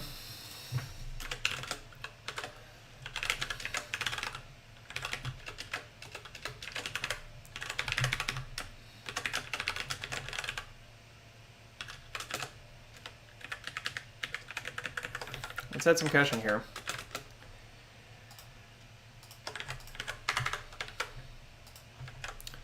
And of course, we need to update this as it changes, so we'll just need to put an indexer on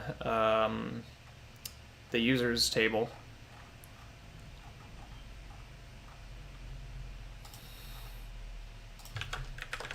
Which doesn't actually do anything except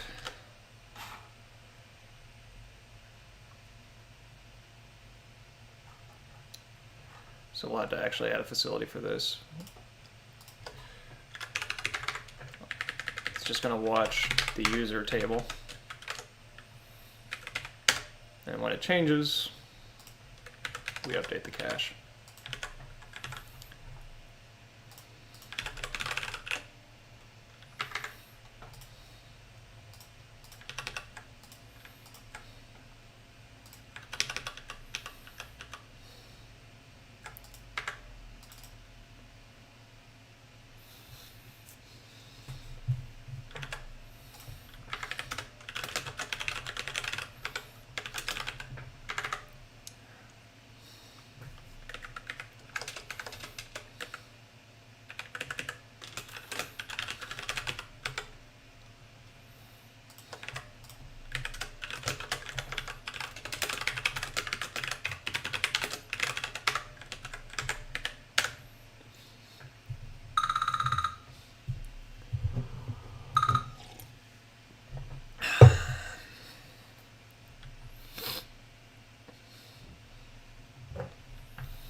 Somehow we just got slower.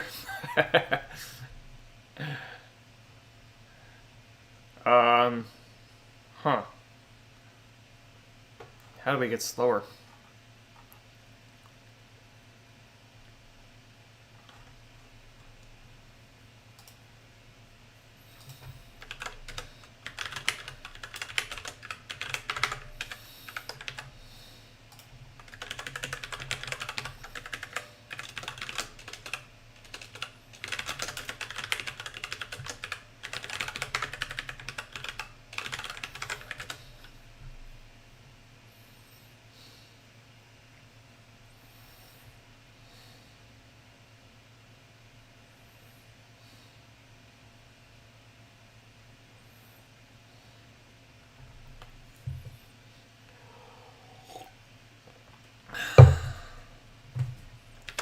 How did caching just slow us down?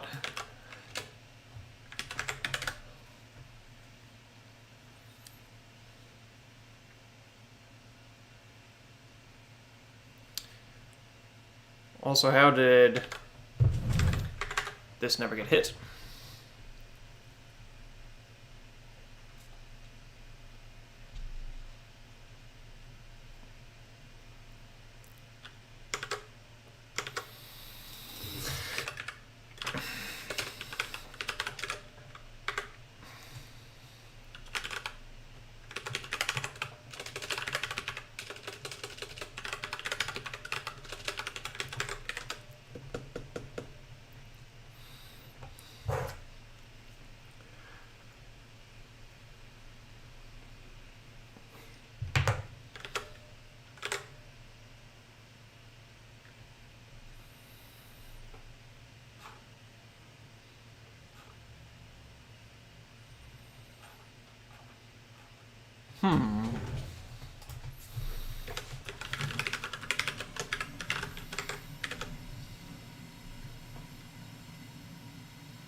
All of these results are bizarre.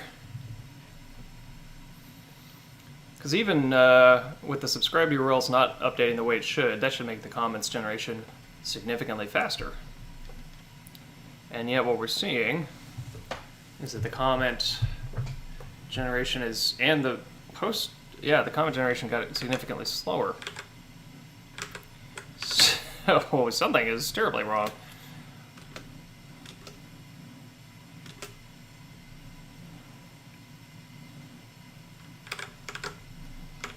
Is it because I did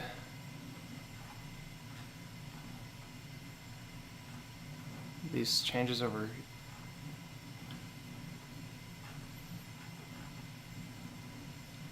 It's because I did this?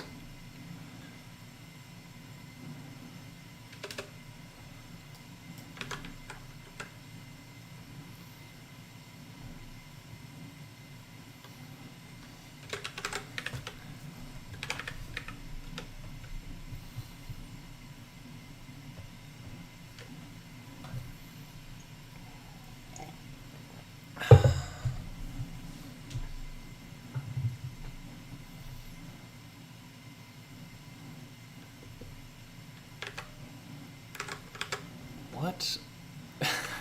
What? How did I just get everything so much slower?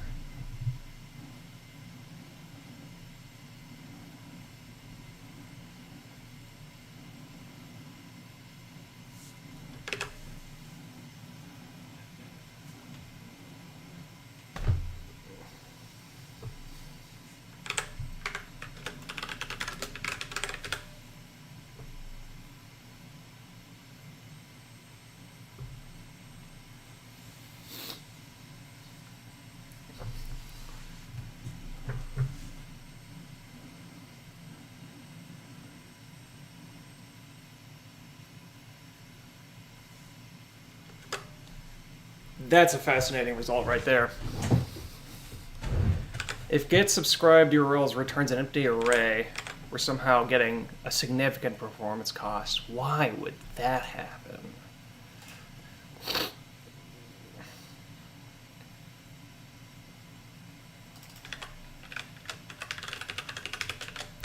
Oh, wow. Okay, wait a minute. Yeah, here's why.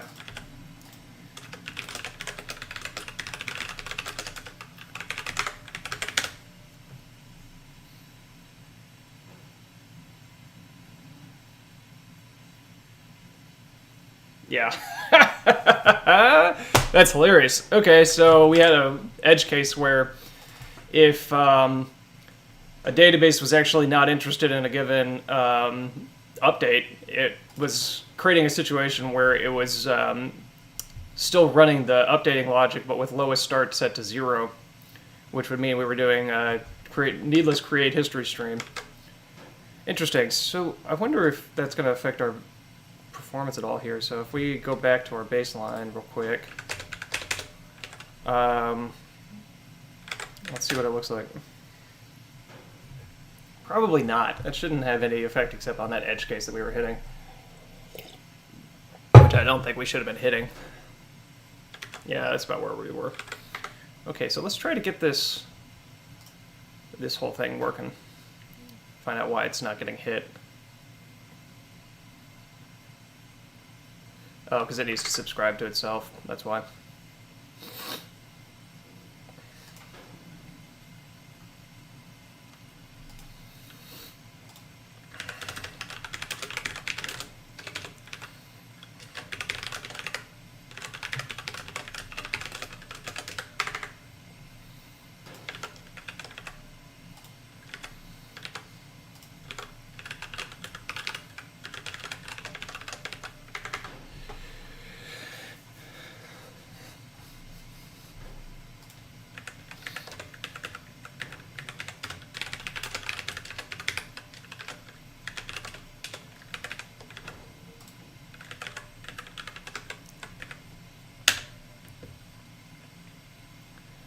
Okay, so now with the cached subscribe DB URLs, what do we get? Okay, significant performance increase. We're up to 658 transactions per second. That's without the actual indexing occurs. So let's bring back the actual indexing and see what our actual performance is.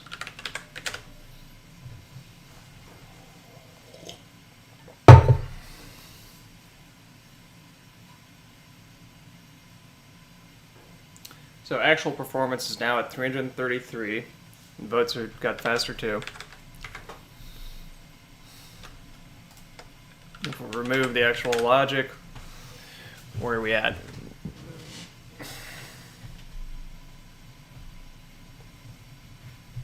$604. So that's getting closer to what I would expect. Significant variance on the basis of whether or not we're actually doing the indexing.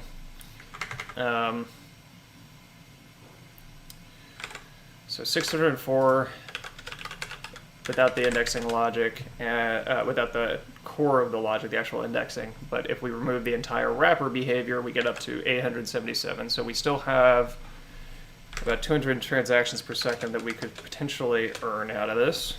Well, let's just find out if there's anything else we could pick up. The state fetch should be as fast as can be now, because a lot of that's cached. It is. Let's look at the actual change log loading, see how much that costs us. That's not going to be an accurate reflection, actually, because we're not updating the index. Okay, but that's interestingly not costing us really anything. Oh, because lowest start is coming out undefined, probably. No, let's see. Should be causing it to continuously get the full changes. Yeah. Wait. No, it's not. So that's a bug. Huh. Probably because subscribed URLs isn't getting updated now. So it's not really possible to test what I wanted to test. That's okay. We can't really get rid of this, so that's a fixed cost. So let's look at the update indexes code real quick, see if there's anything we could test in terms of cost there.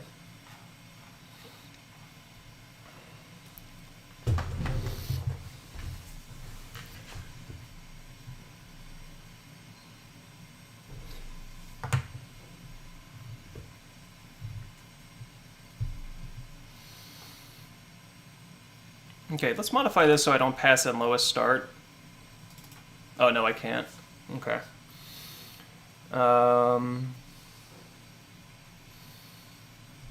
Okay.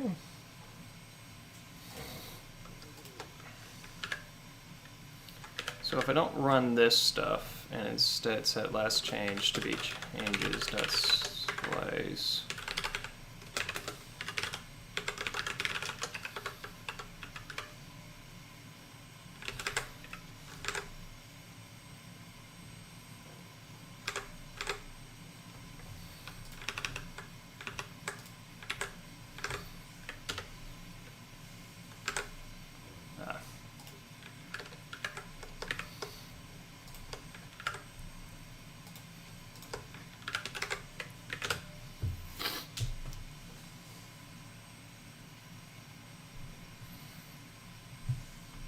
Okay, interesting.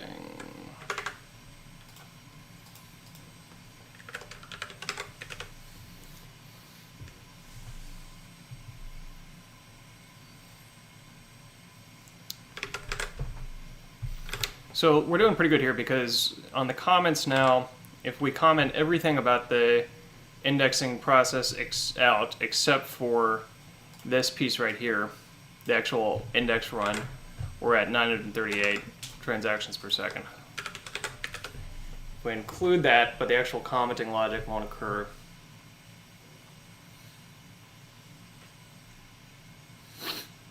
we're down to 581. Now, that's a little interesting to me because that suggests that if any indexing is occurring, it'll still slow down. Basically, there's an element to which, like, the indexing has an effect one to the other. Like, I wonder what would happen if we go to our benchmarks and put some time between each of them.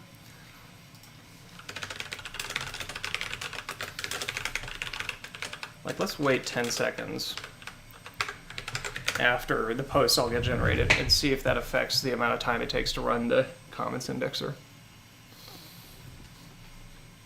And while that's going on, I'm going to use the restroom.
Had to give Kits a few scritches too. I know, I got the custom bumps. Okay, so with that delay we got 567 transactions per second. Without the delay we get, oh, Kit wants to play. I really did a bump for when I'm playing with the cat. Like, have some rainbow text, Kit playtime, put on a little song. Yeah, so that actually does have an effect. So that's interesting to know. I think we may have hit enough optimizations for the moment. If I return the Nyan Cat, I should get, yes, that's what the song I should play, the Nyan Cat song. So she is squirming out. So let's run the bench again real fast with everything enabled. Oh yeah, you're squirming. Come on, let's play.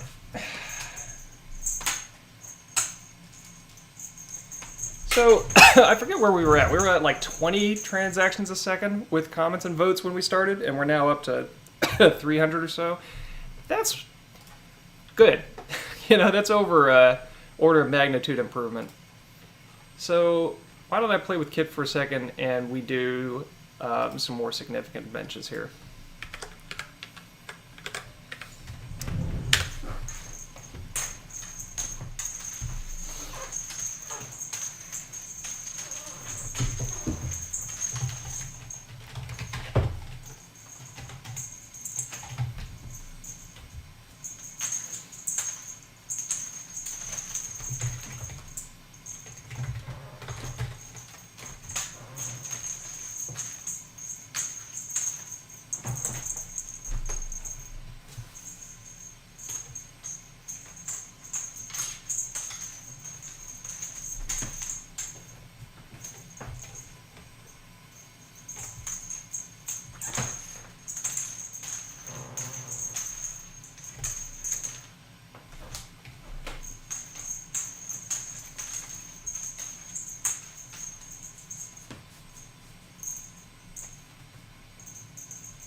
Okay, generating the social graph is taking a long time. Why don't we look into that?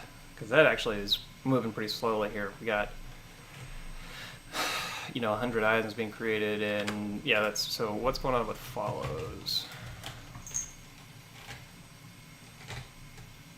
Catch up indexes, and on database change. Okay, so that should be.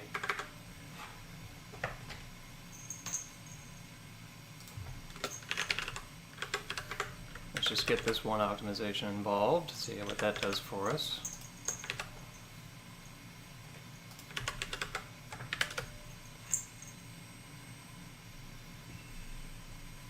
Helps. Catch up indexes.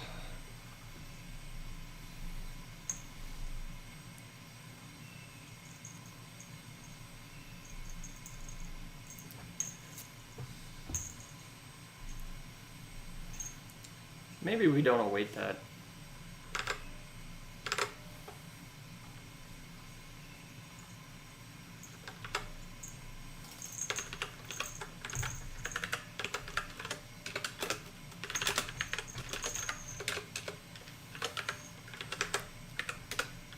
Anytime I have an async function that I'm explicitly not awaiting, I put don't await in front of it like that. It's still kind of slow. Did I save it? Yeah. That's interesting.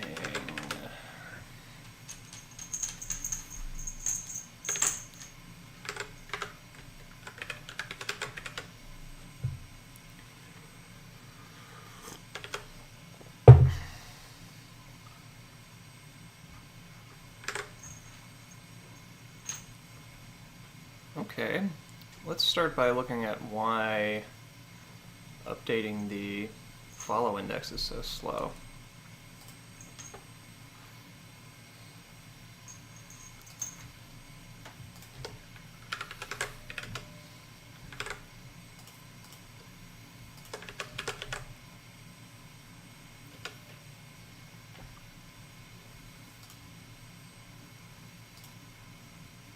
Maybe that's fine.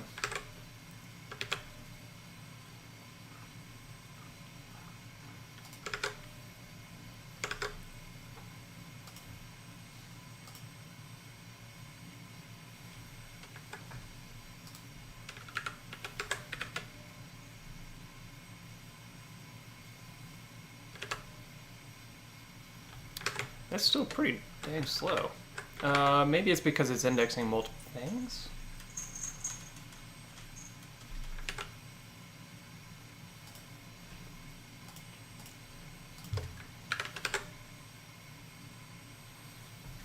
We were getting 144 if I didn't do the follow logic, and 121 if I do. So it's not the follow index that's slow, it's the other ones.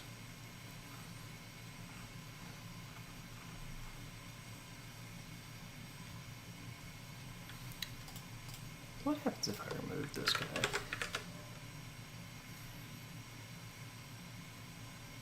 Not significant.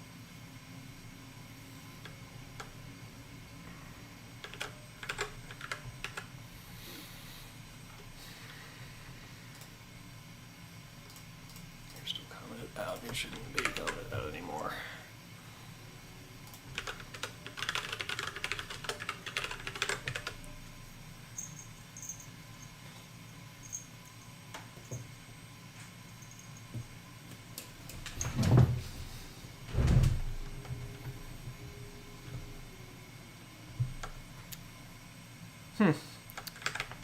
Social graph index update is really somewhat bizarrely slow.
Maybe this is why. And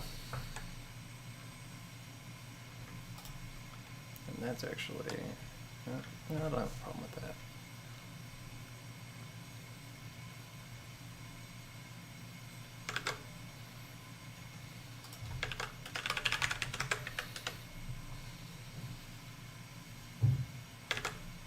See, that's odd. If I'm not actually running the indexing logic, it's still very slow. No, that's on the user, wrong one. On the server. How fast is it if I just remove that logic? Yeah, still slow. Why would... Let's make sure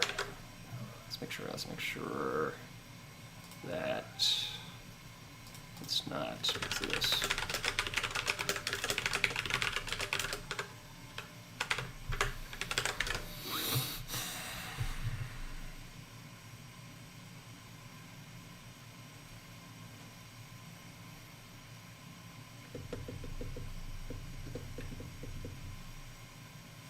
It has a small effect.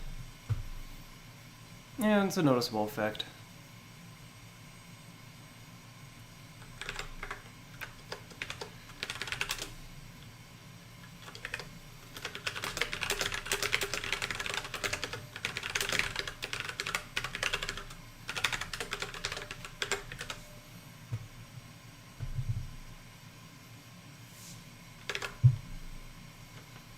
Doesn't really make a difference.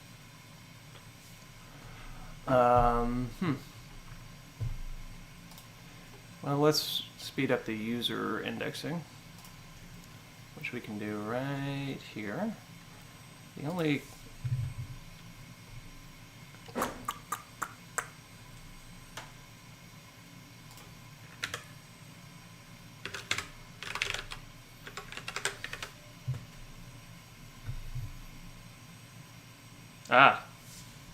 yeah, okay.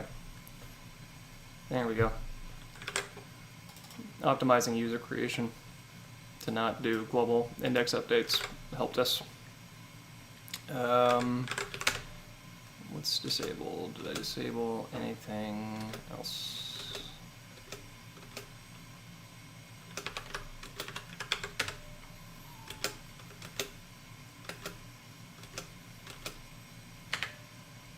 Yeah, default index is still disabled.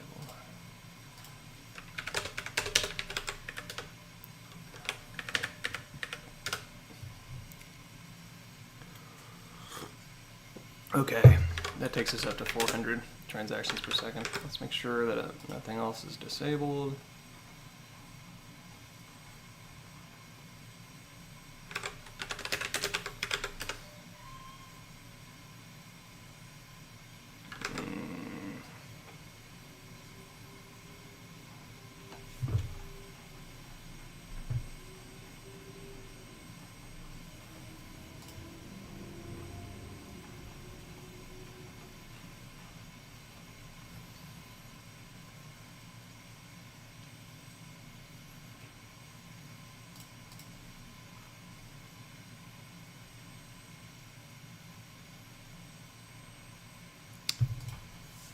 We need to merge the indexes that we fetch for follows. No, do we? No, I don't think we do actually.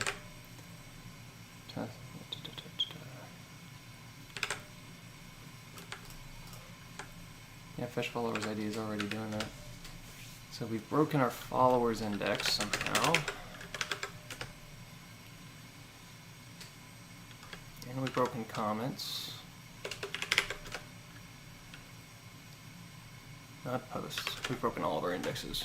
Did I leave some kind of bug in here? Or disabled functionality? Yeah. That is, well, that's not probably a bug, but it's good not to have it in there. That's in base.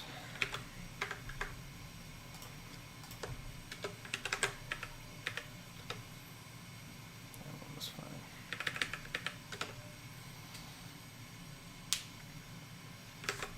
Okay. Broke something somehow.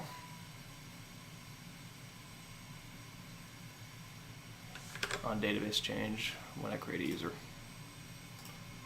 I actually need to update the public server database as well.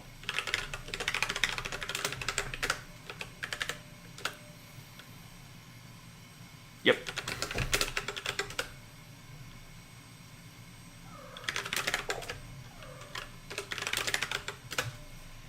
Cat.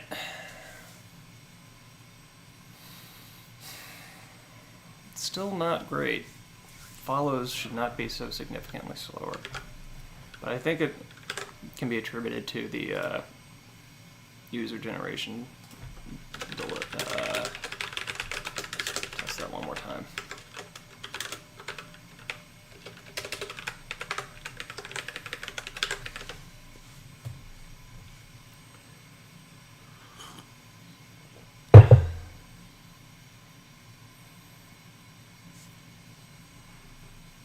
Minor difference.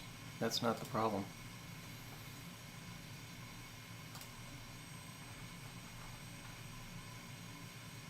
And I'm not running catch-up indexes right now.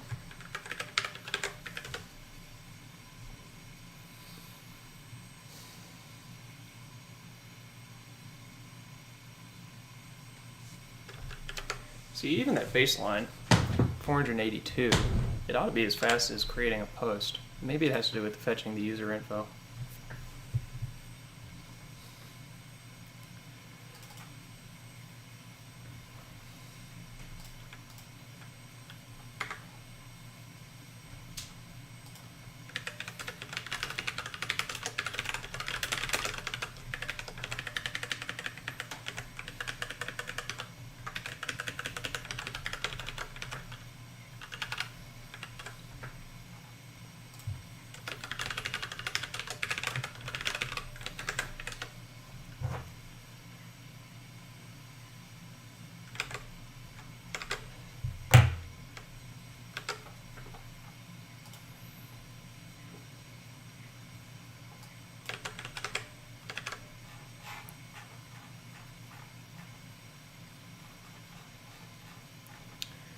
Fetching the database URL should be fast because it's not hitting.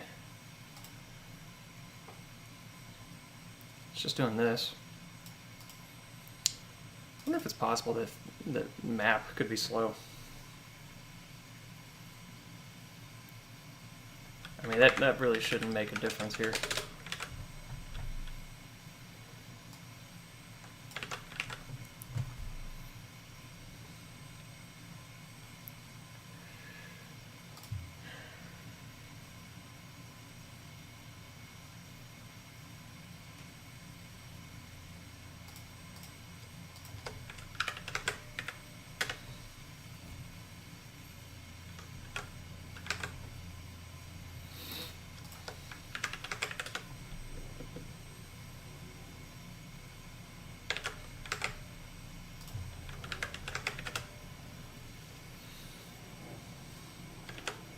That's not the problem.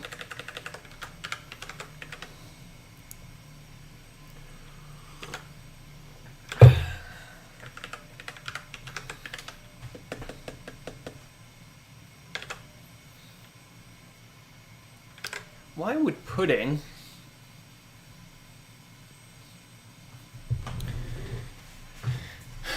for follows be slower than pudding for posts?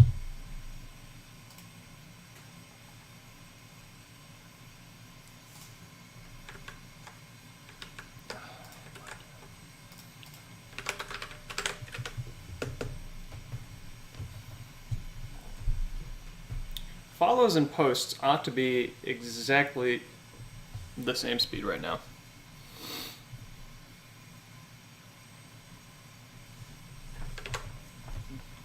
But it's slower. Why is that? The logic is almost exactly the same.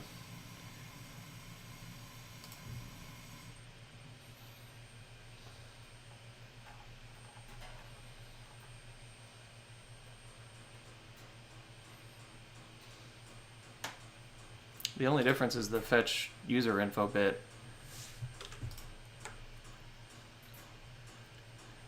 And we're following by the database URL.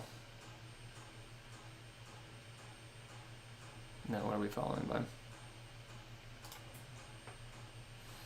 By the user ID, which means that we have to do this, which is very cheap, should be very cheap.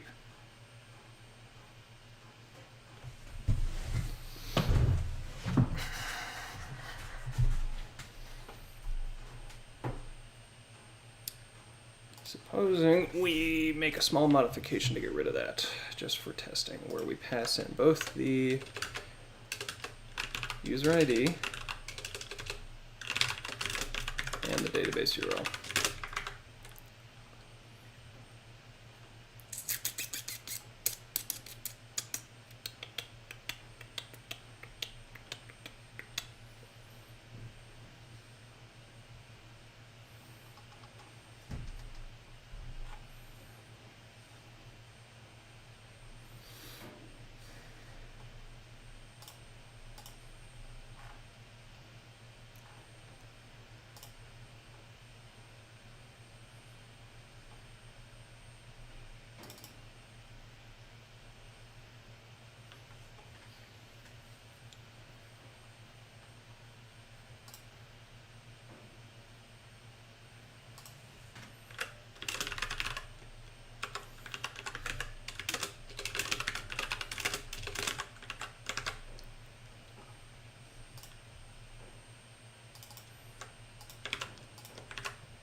So now it should be exactly the same speed as posts.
And yet it's not.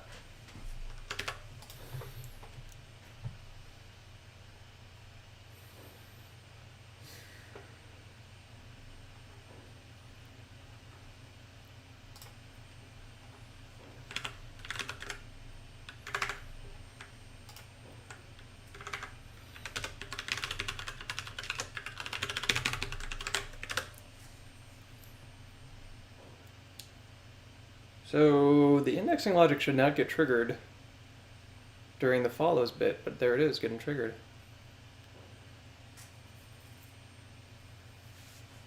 I wonder if our debouncer is working the way I think it should be.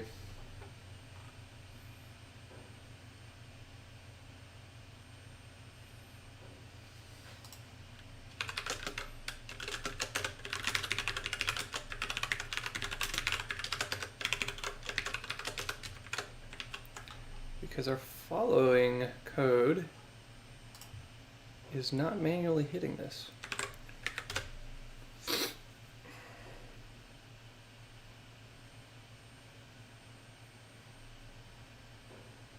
There it's getting hit.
There we go.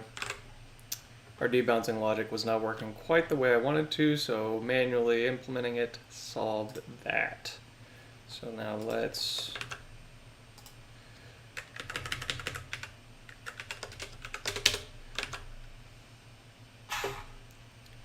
get rid of the low dash debounce.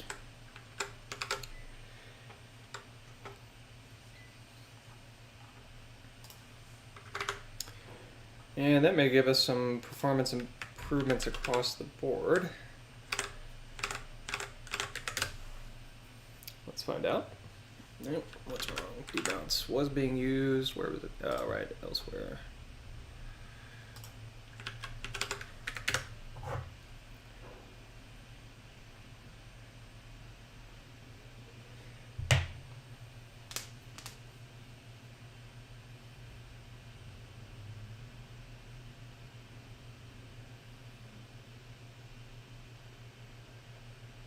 Comments, did you just slow down?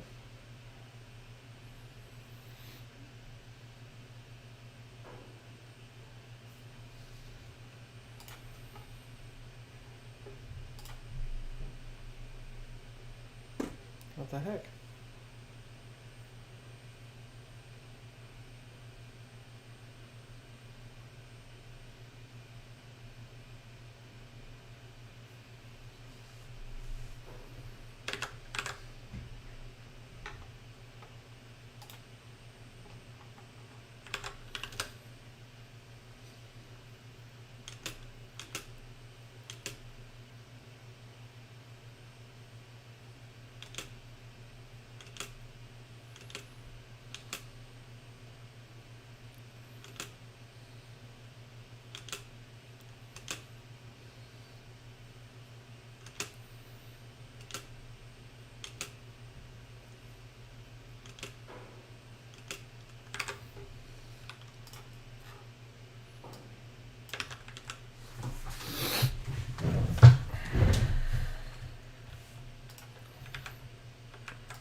Oh my gosh. VS Code has a terribly annoying habit of having Control-Z apply to the files listing whenever it's focused, and every once in a while I will undo some file level operation, and it's really frustrating. I don't know where I just left myself.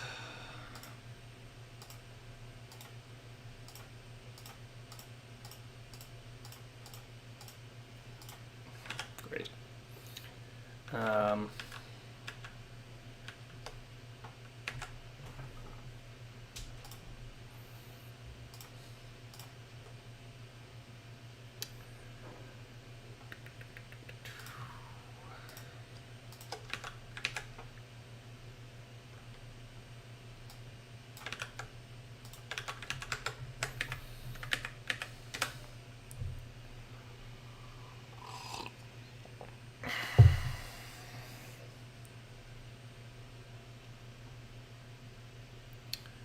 So comments are now like totally foobar. Why is that? Does it have to do with the debouncer change?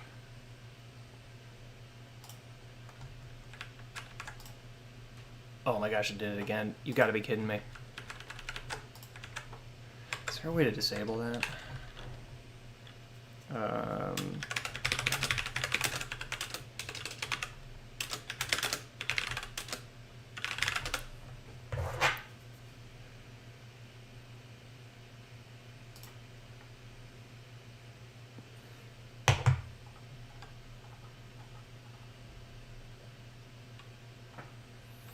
That's a really annoying behavior.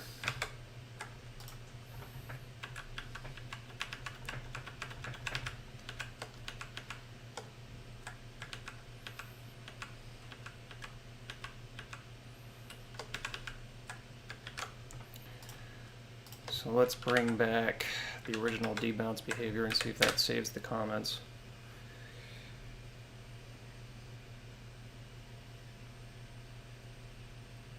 It does. Huh.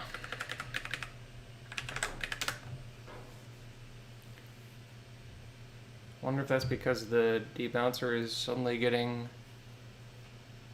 that delayed debouncer, maybe triggering all of the sudden whenever we're hitting the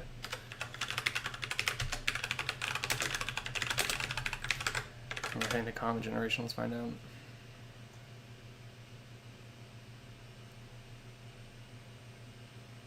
Yeah, That's why.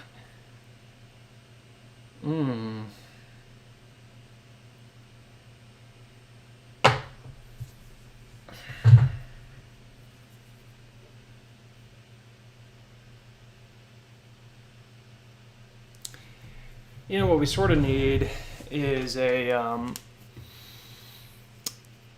work scheduler is kind of what we need.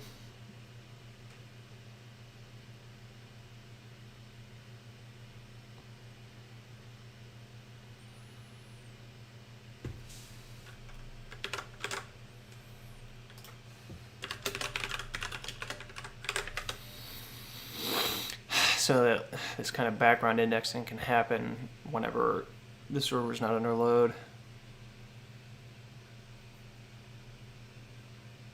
Yeah, it's just blasting off right then. And then getting really slow. Yikes.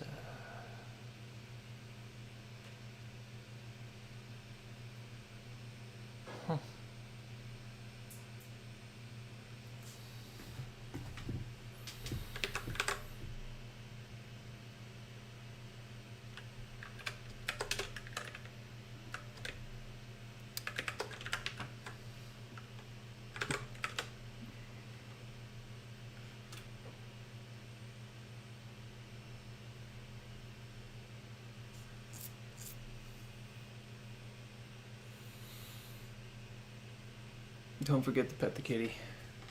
She's settled down somewhere.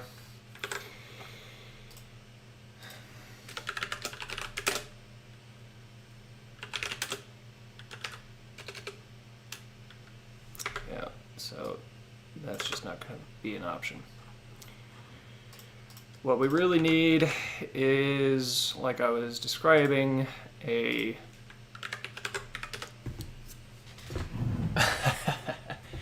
thanks for joining, Lemonade. Catch you next time. What we really need is a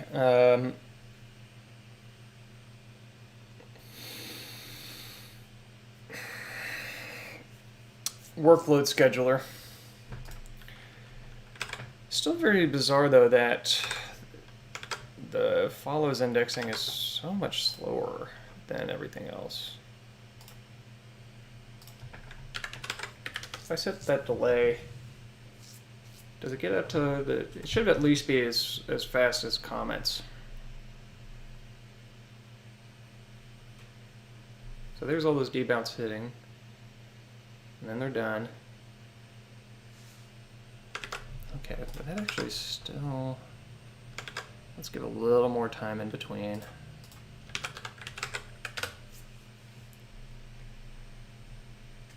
I don't need 20 seconds, just 15 would be fine.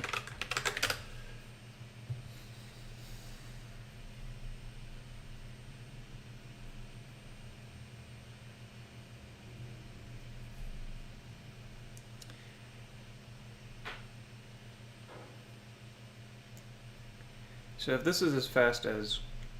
Huh, that debouncer is hitting still. And it's still kind of slow.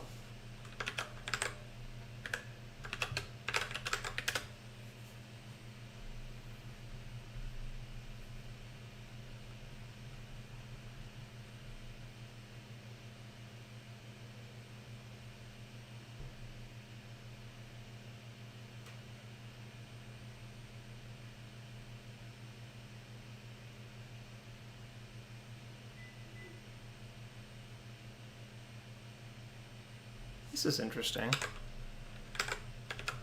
If I just indefinitely sit, does the debouncer keep hitting? If so, we may have some kind of a recursive indexing behavior here.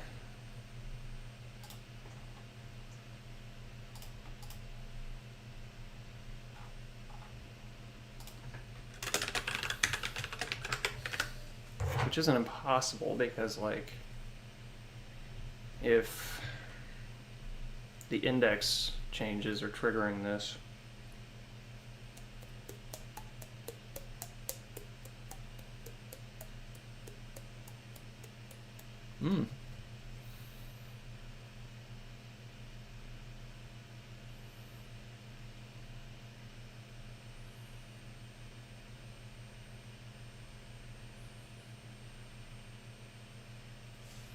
Does seem like we have some kind of a recursive.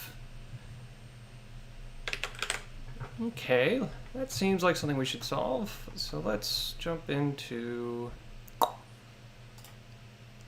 this and take a look at the changes that are being handled whenever that debouncer is hitting. So that's all normal. And then the debouncer run, which is getting nothing.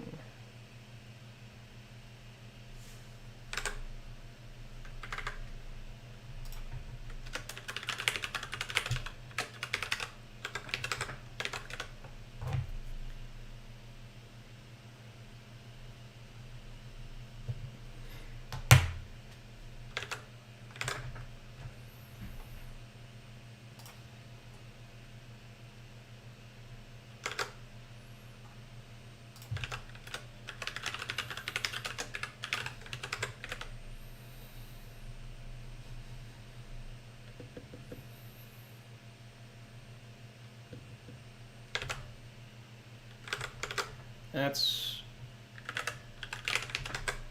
maybe it's this.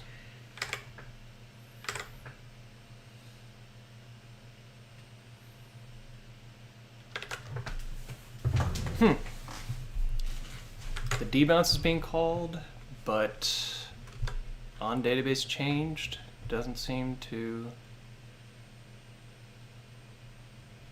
get called. What is, it's recursive.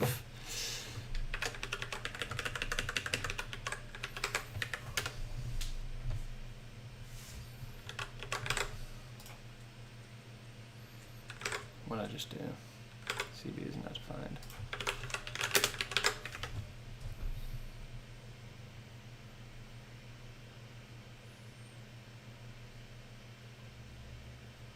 Okay, that's the first run. And now it's hitting on the indexes.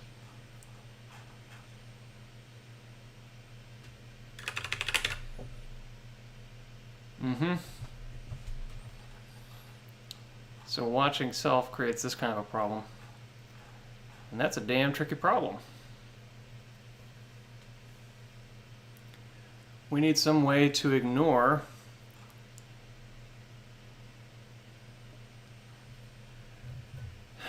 those kinds of changes. Basically, our database watcher can't have a cyclical graph, which it currently does because the public server database is watching itself.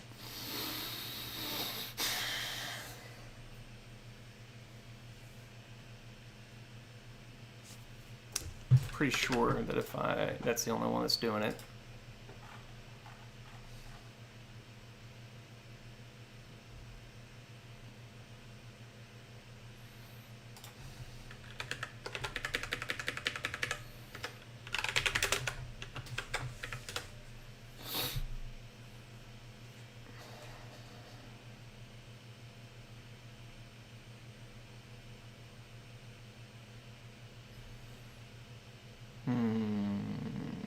No.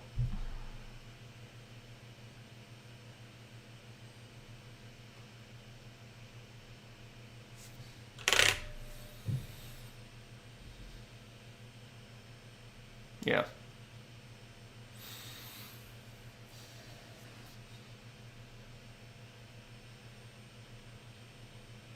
Okay, let me think. While it's on my mind, let's get the in-memory indexers implemented correctly, which would be over here.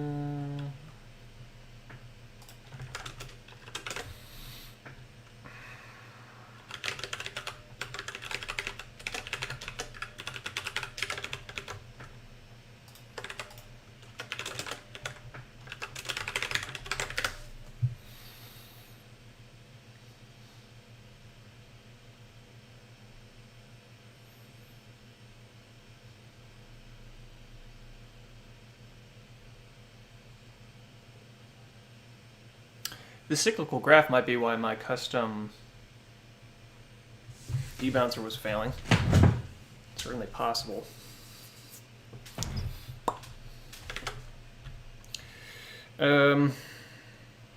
Okay, so that's that. So there's a hacky way I could solve this. I could move this secondary indexer into the private server database, but then use global state, which I don't love, but I'm not against. It'll look like this.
Of course.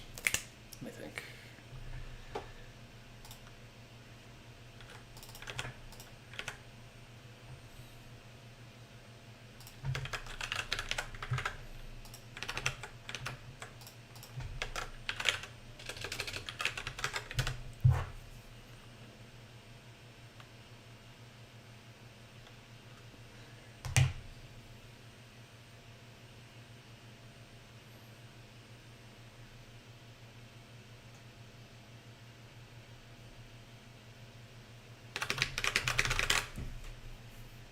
Okay, that solves our cycle problem. No, it doesn't.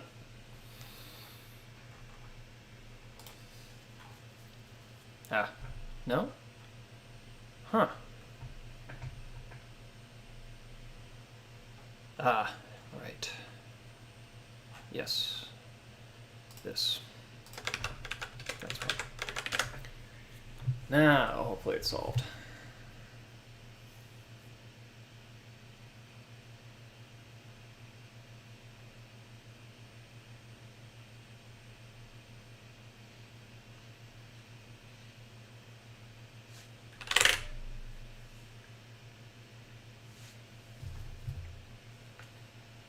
Okay. Now it is solved.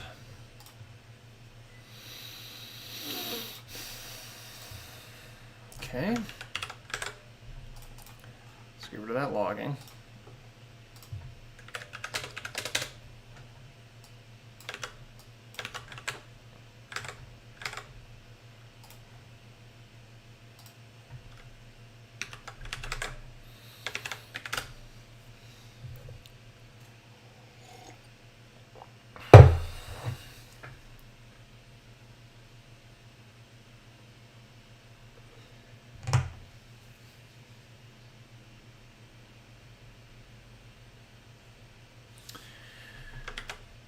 Okay, so with that solved, still pretty damn slow.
We're right back to where we were.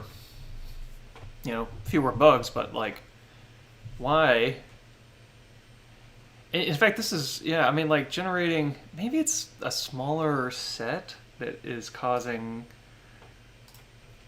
a different benchmark average. Let's try,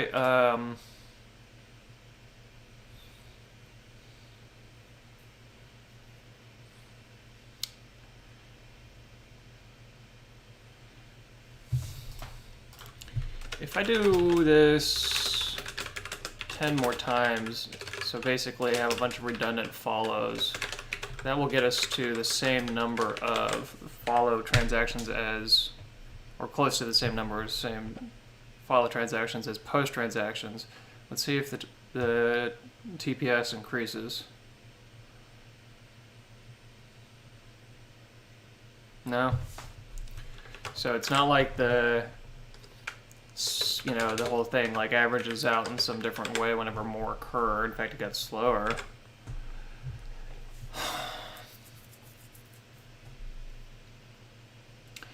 I'm not triggering the indexer. At least not manually, so let's make sure it's not running.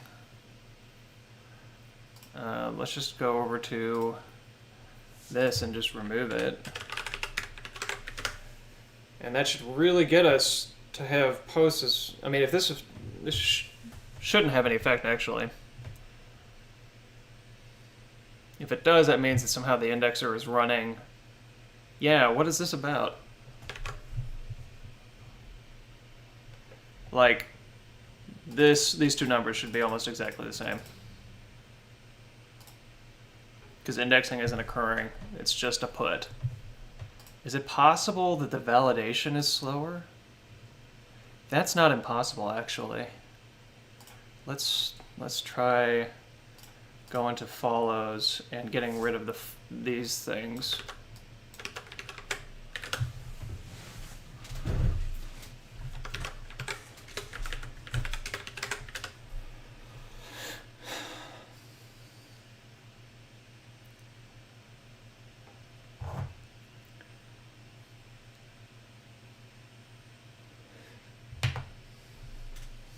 That's not it.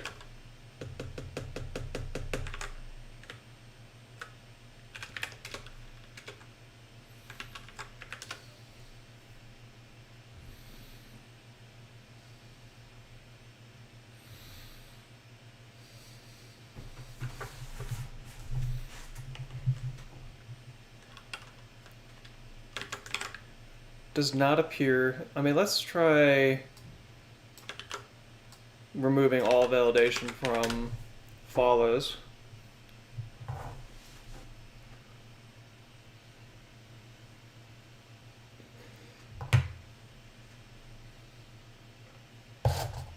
No effect. You know what I should call the benchmarking tool? I should call it the TPS report.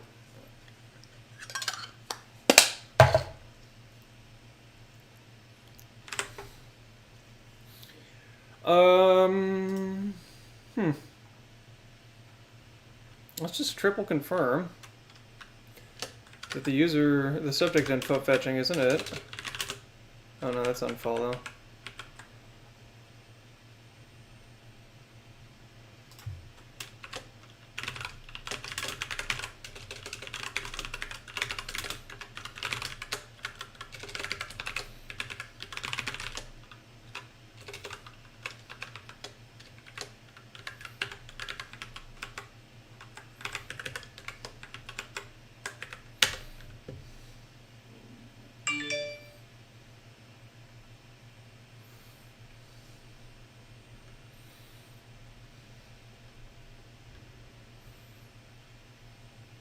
No, that's not it. This is really quite bizarre. Supposing...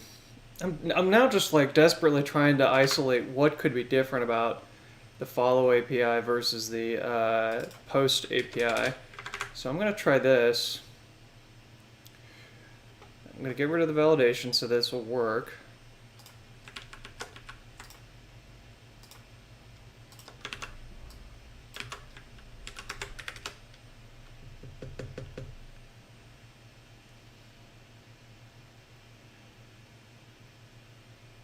Because like the only difference I can think of now is this difference in like JSON shape. No difference. No difference. What if I reverse the order? It shouldn't affect the bench in terms of correctness. Let's go back to this and restore it to where it was.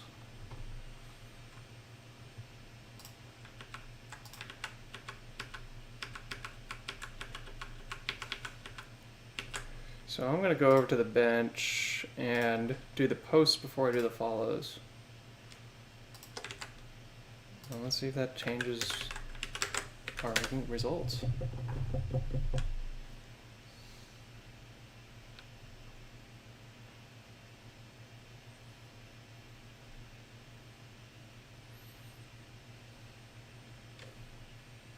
It did. It changed our results. Not significantly, but it did modify it. Huh. I wonder if I'm just not waiting long enough, there's still some kind of remaining work being done.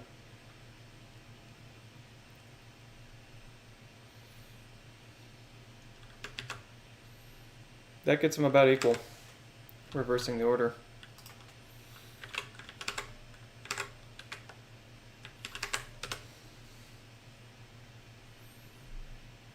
How is when all synced implemented?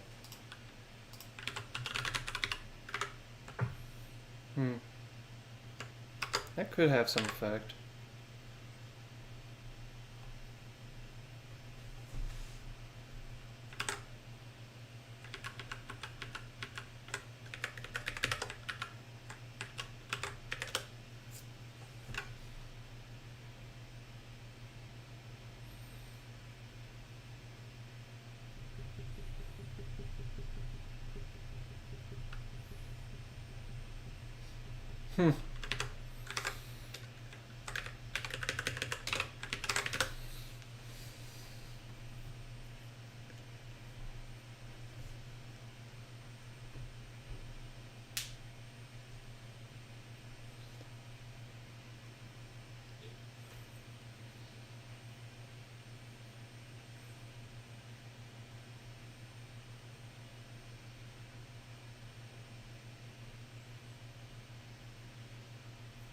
The whole thing seems to speed up the further away it gets from when the users are created.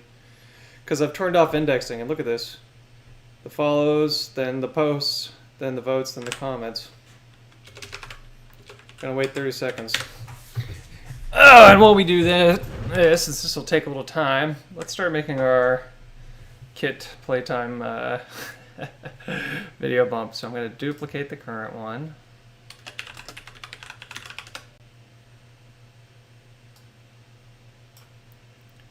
Nope, not you. And we'll add some text.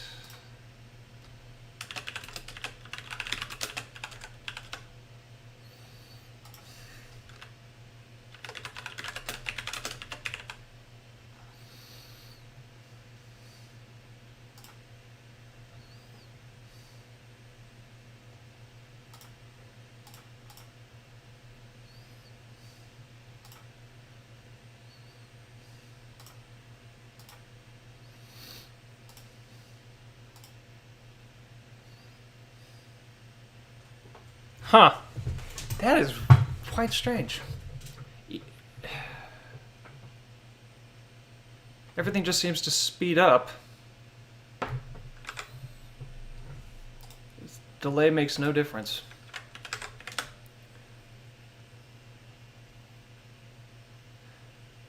Delay makes absolutely no difference.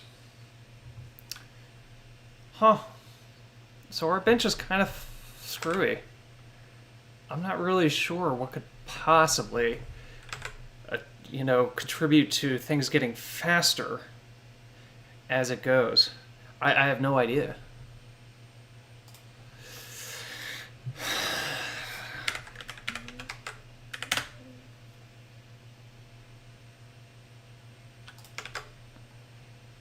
It's so odd.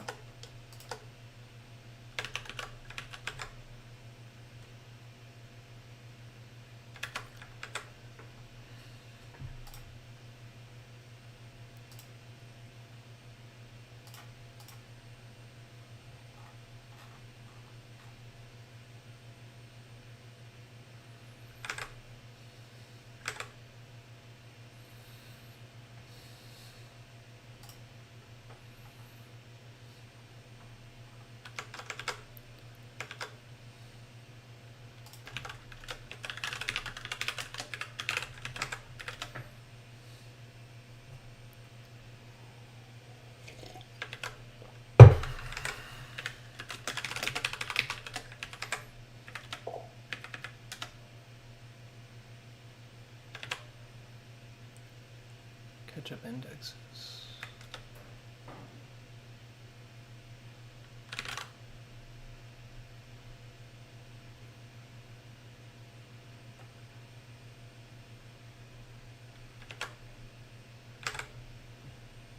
Huh.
Thanks a lot, Async.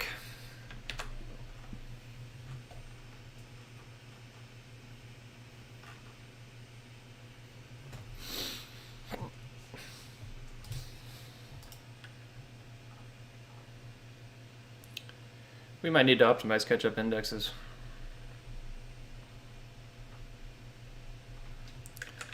Let's just leave it disabled for a moment.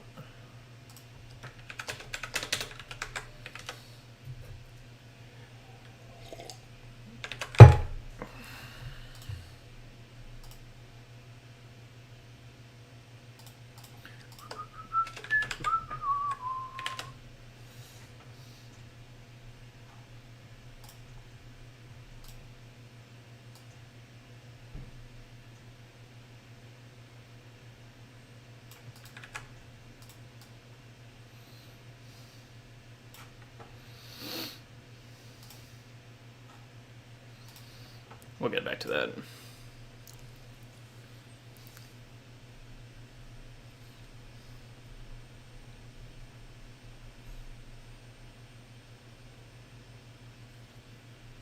That is still real slow on the follows. I'm just not sure what's going on.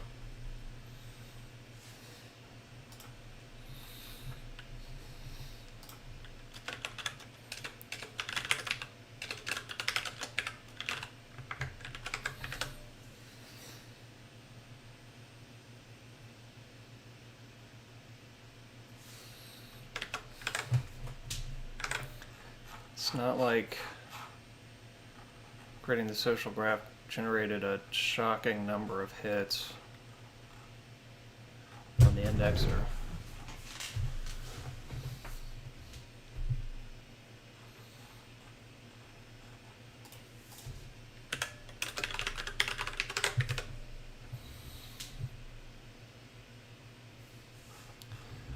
Looks like it's only hitting once per follow.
Oh wow, what are the odds I've been changing the wrong one some of these times?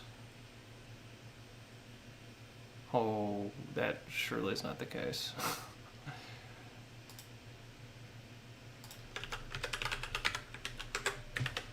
Wouldn't have a huge effect. I would have noticed that.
I may have to just accept this is the best I can get at the moment.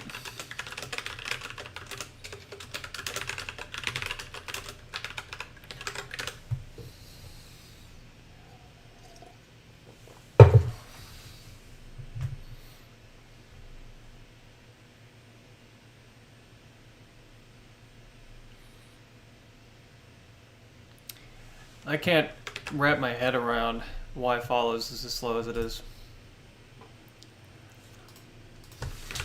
Something is happening here that I just don't understand.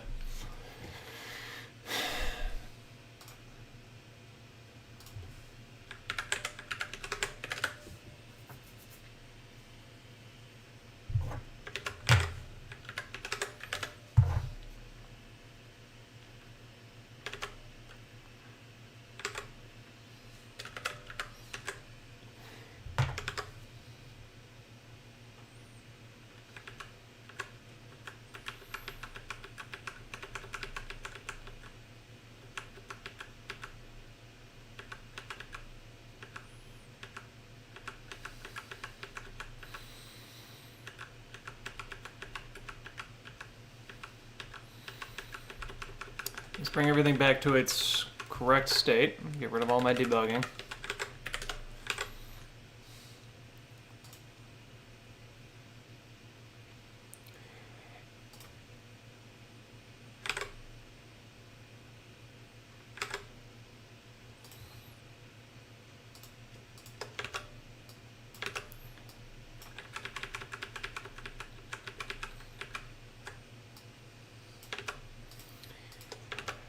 I've got one last thing I'm going to try.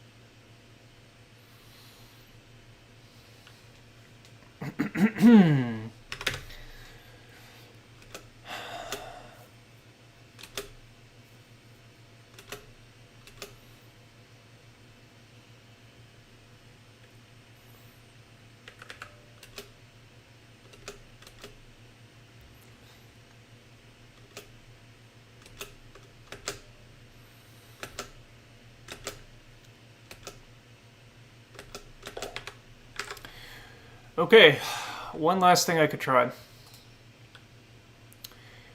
And that is I'm going to do the in-process benchmarking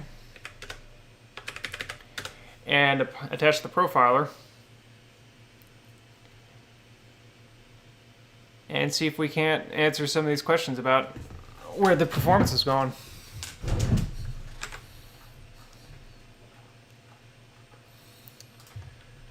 So I'm going to give myself 5 seconds to figure, or not 5 seconds, 30 seconds to get the inspector attachment done.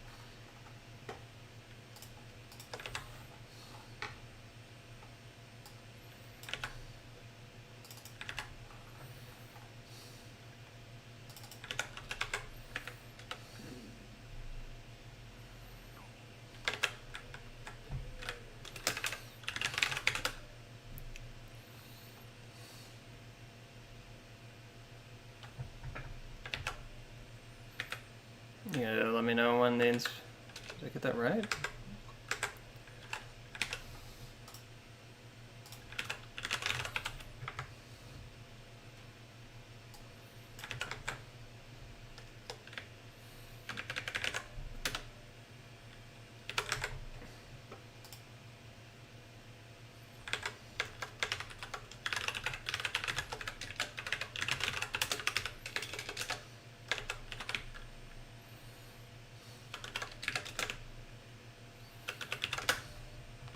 Okay. 9229. Okay. Let's get that profiler running.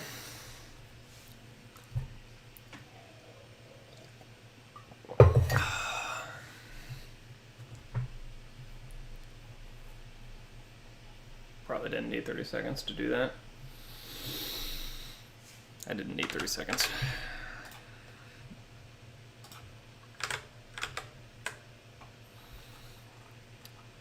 Take that down to 5.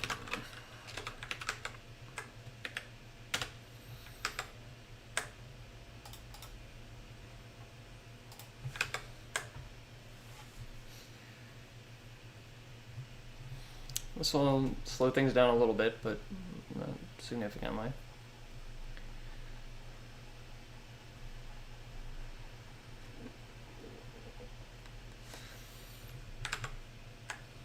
What's going on with comments? I don't have the optimization applied, so it's not a totally accurate reflection. But let's just go with what we got there.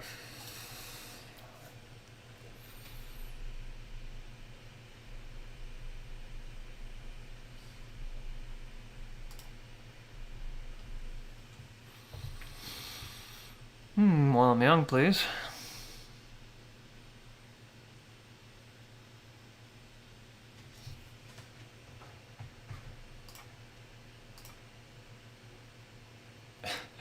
Okay, that was really freaky. The song I was listening to, Until Daylight Comes by the Avalanches, and this guy kind of doing this spoken verse in the segment I was listening to. Right after I said "while I'm young," he said "when you're young." Like I had to go back. Like, did I hear that right? Did he just say "when you're young"? He did. Weird.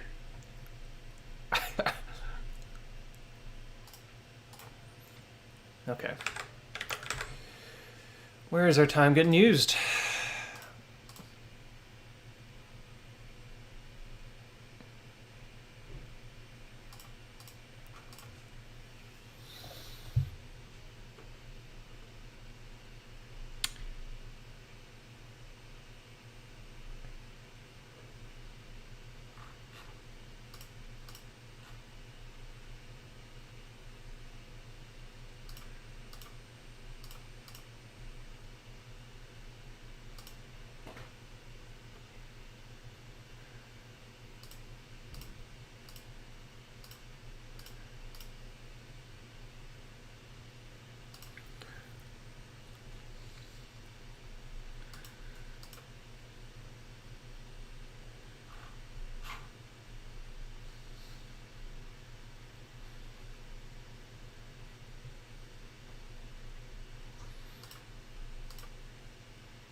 It's tough to analyze these performance graphs because they don't give you a terribly good high-level sense of the, how the code is being run, like what the kind of jobs are that the code is trying to accomplish. But I'm looking for anything to give me an indication. I mean, it looks like most of the processing time is, as you might expect, going to the Hyper-B calls.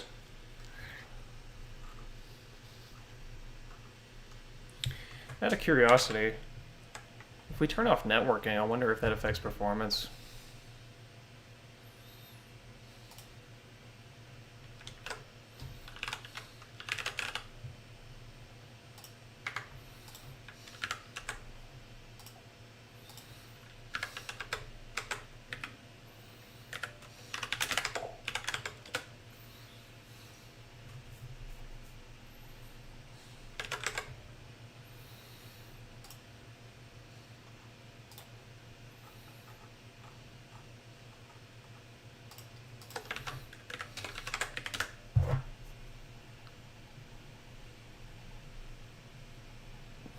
Huh. A little bit.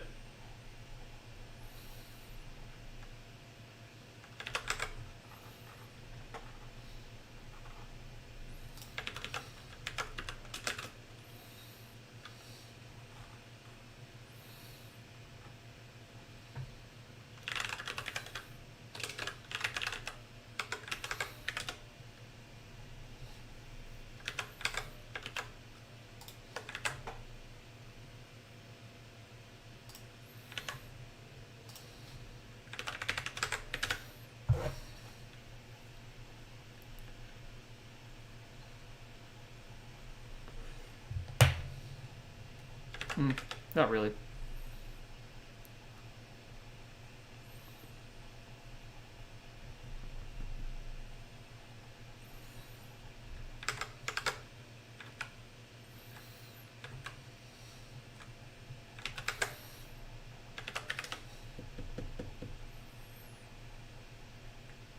Not really.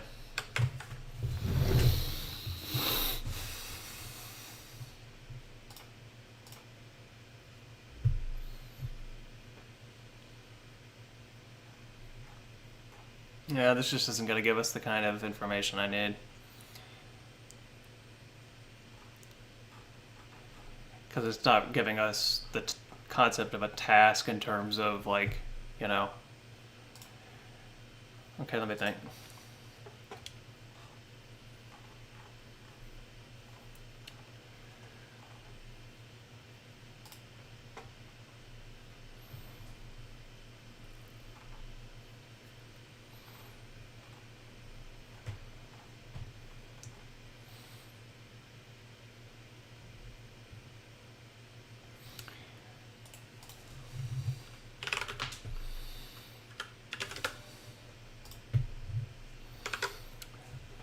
Let's measure internally.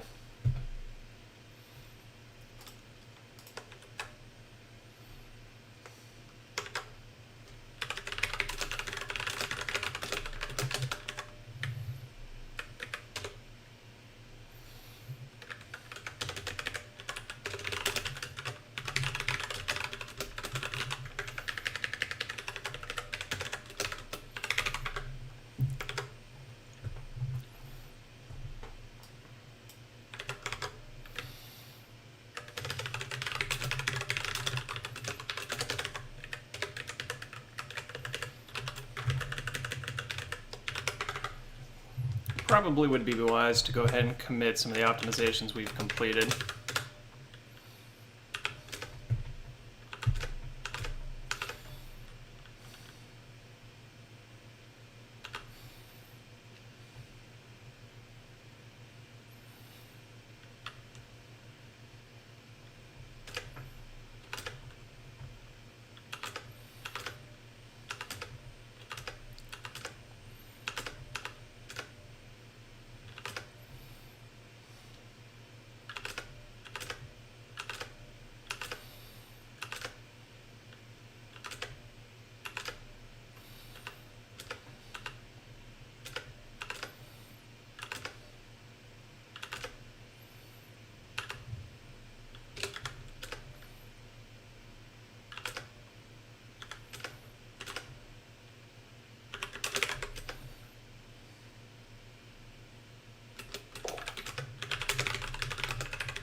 Make sure our tests are all passing still.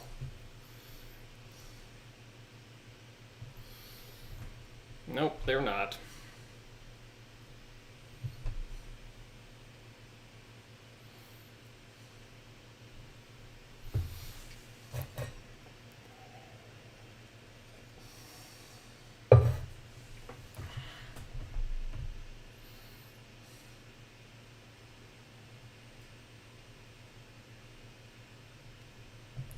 At least the topology tests are faster.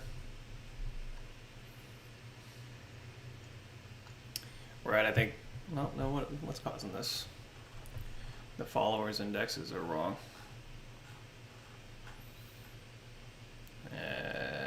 What did I leave disabled?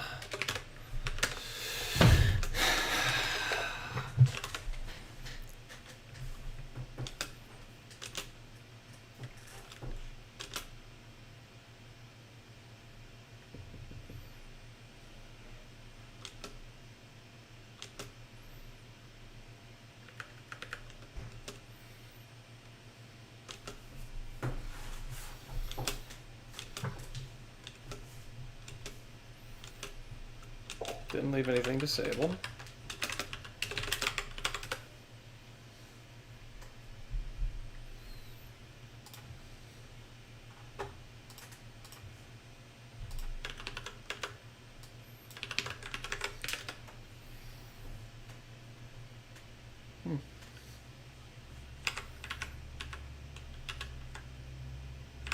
Looks like we're getting duplicates.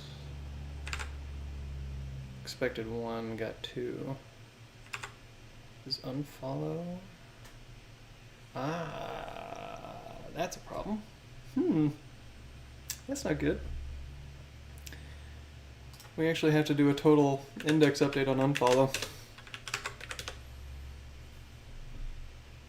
That's unfortunate. It really means that any deletion requires a full update of all the indexes. Yeah, it's a bummer.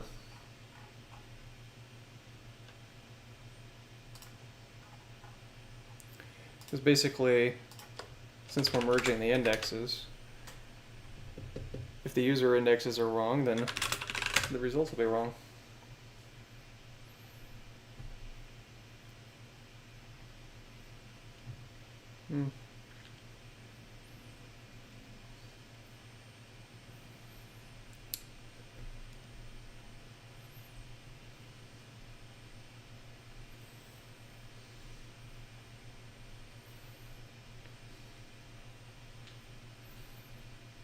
Okay, still got a bug in our topologies test.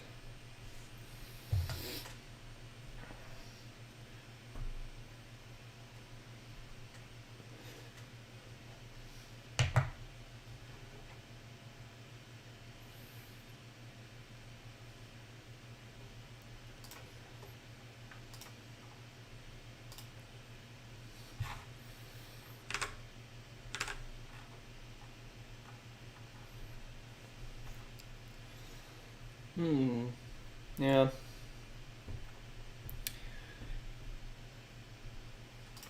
Looks like we're actually going to need to introduce a delay for the cross-server synchronization to finish. Because when all synced isn't factoring in that there may be work waiting to occur.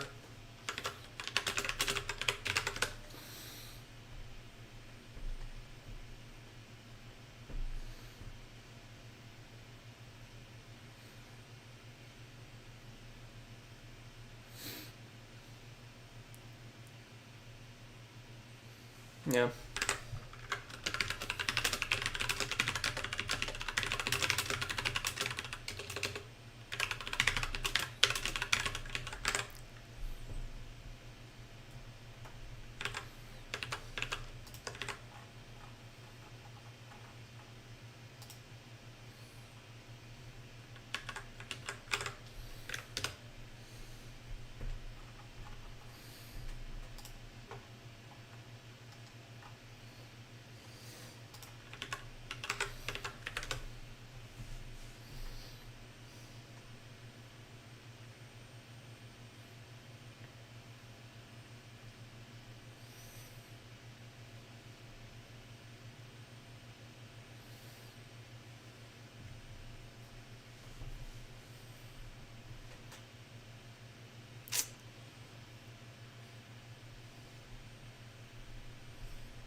Line 182.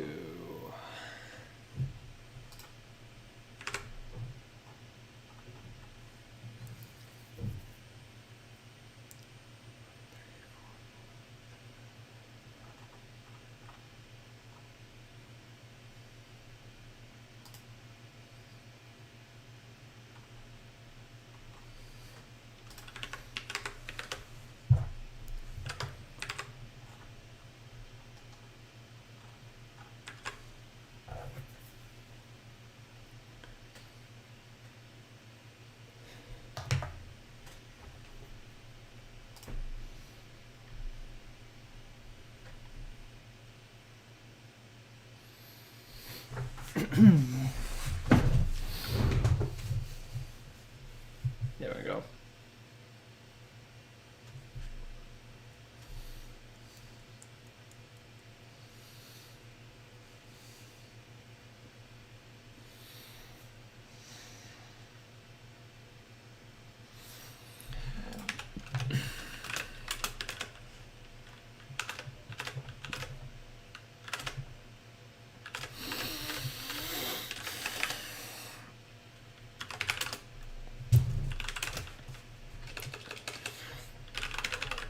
Okay, well, we do have more performance improvements done. Now, Just not satisfied yet. Citizen.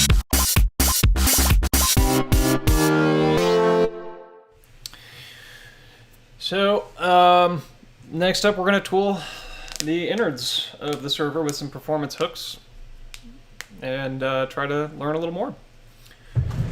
So I'm going to grab a drink, take a small break, and then we're going to tool the innards, try to get some more info.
Okay, let's see what this gives us.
Okay, there we go.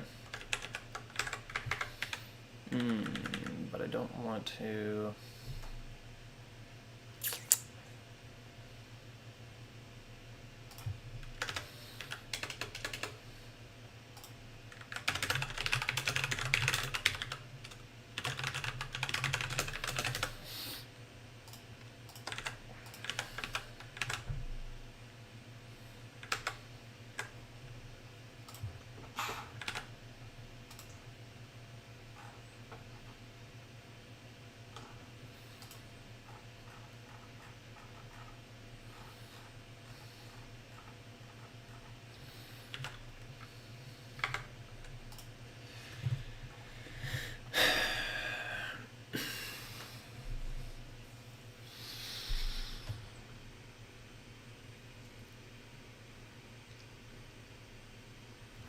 What is a signal we can send other than sigterm or sigint?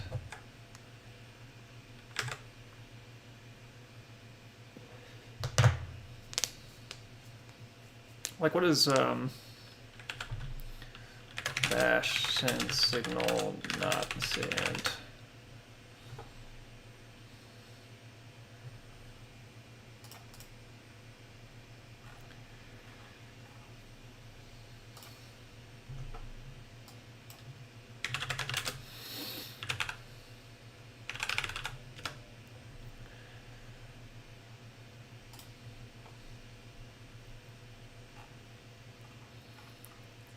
Okay, sig stop.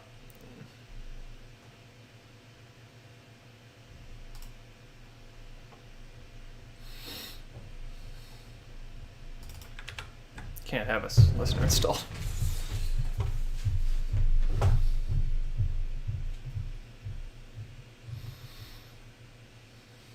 Well,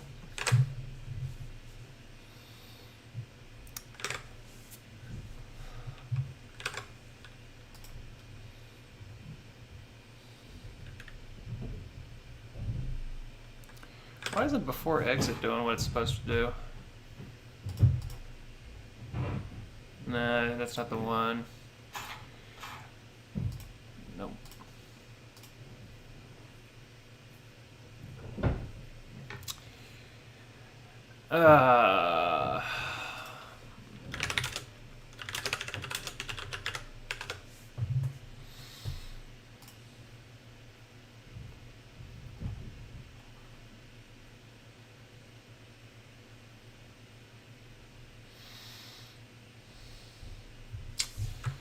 Do I handle SIGINT elsewhere? If no, I'm okay with this. No, I see. Wanted to handle it there. Okay.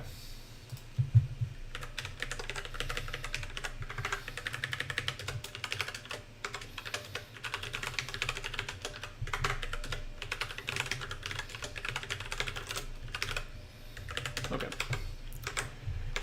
Let's... Okay, die, you son of a... Okay.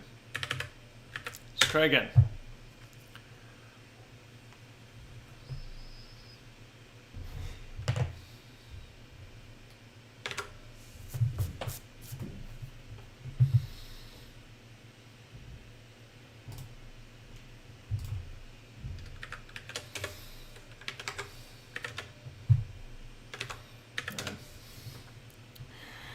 So, what are we getting?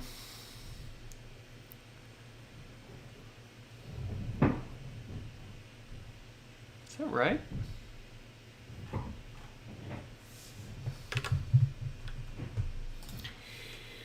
Okay, let's see.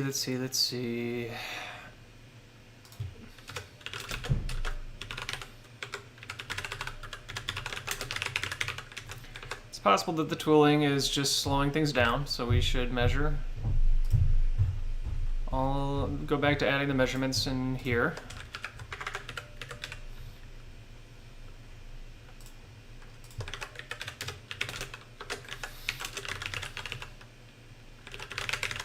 Just make it so that our performance hooks don't interfere with each other.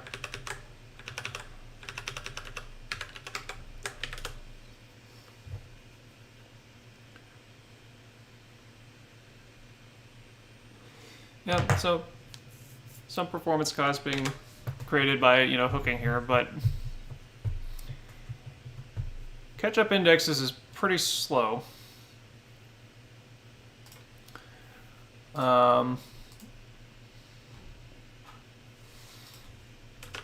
If we don't do it,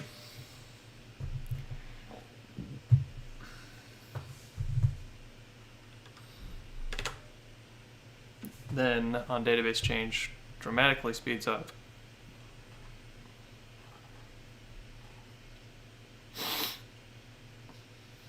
So we should look into optimizing catch-up indexes. I imagine that without catch-up indexes we'll hit some kind of bugs. Gotta refresh my memory as to the purpose of catch-up indexes. I believe it has to do with like when you follow somebody, beginning to pull in their history of behaviors.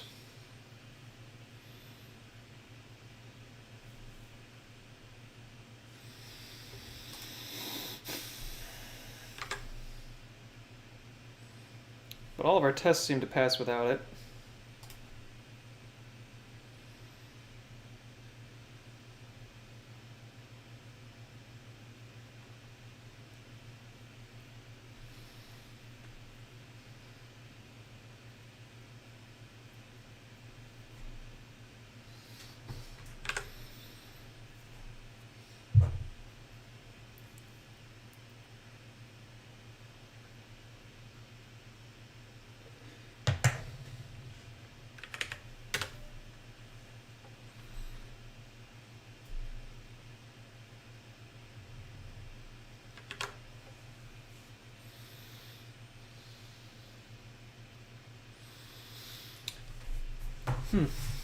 Yeah, so on database change is not why follows is slow. Because on database change is running at 356 transactions per second, but the social graph is running at 46,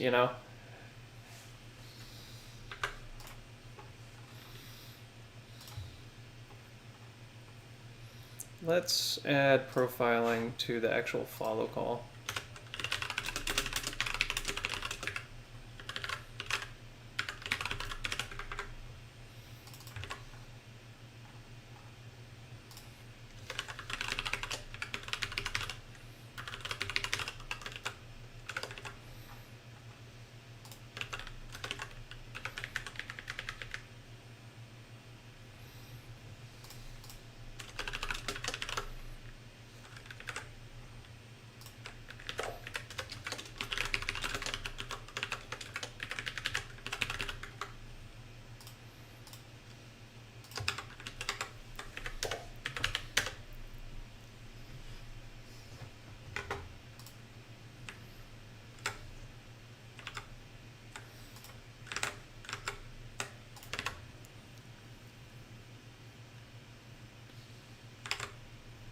That's interesting.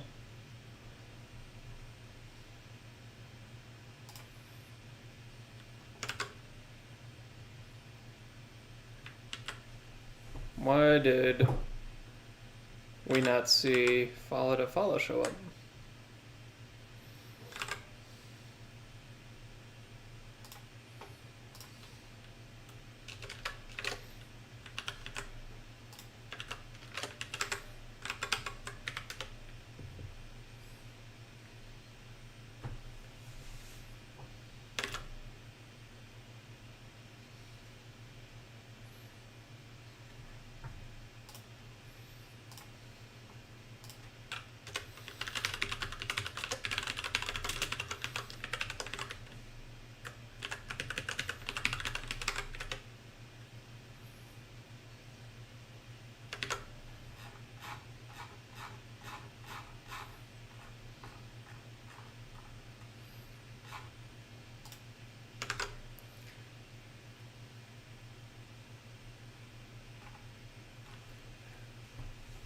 Oh, because I'm not calling the RPC right now.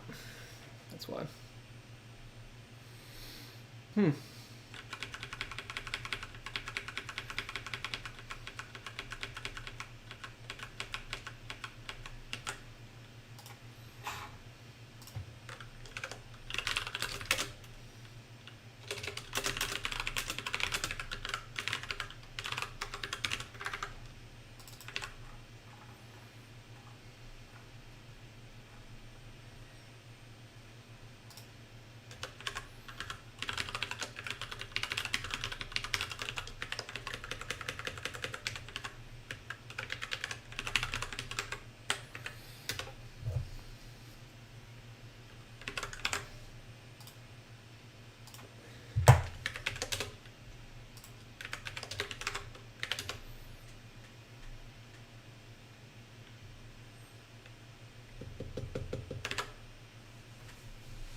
Follows.follow is significantly slower than the on database change on average.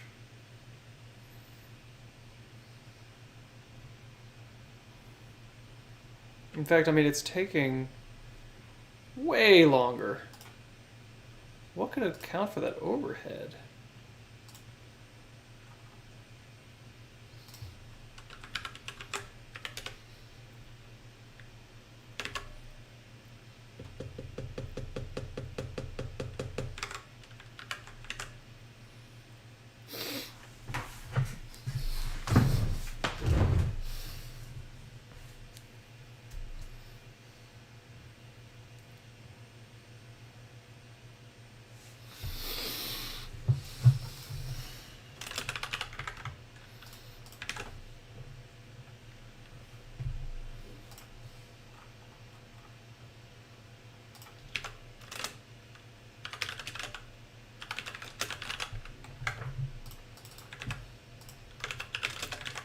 Let's only log the performance whenever it's for the follows index.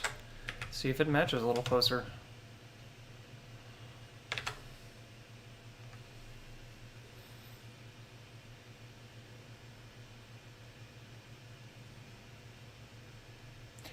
Is that not just bizarre? Look at this.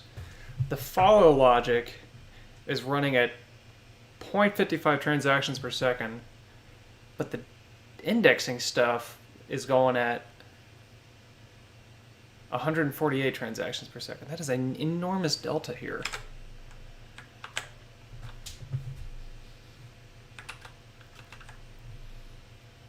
If I remove the indexing logic, then follows jumps up to 932.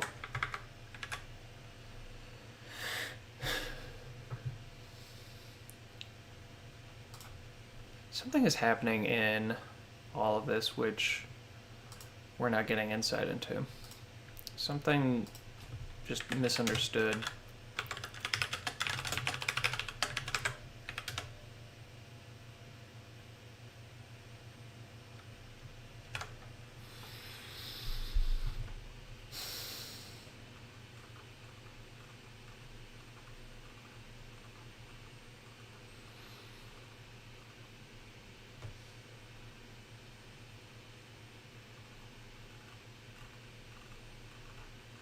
Either the benchmarks are somehow lying to us,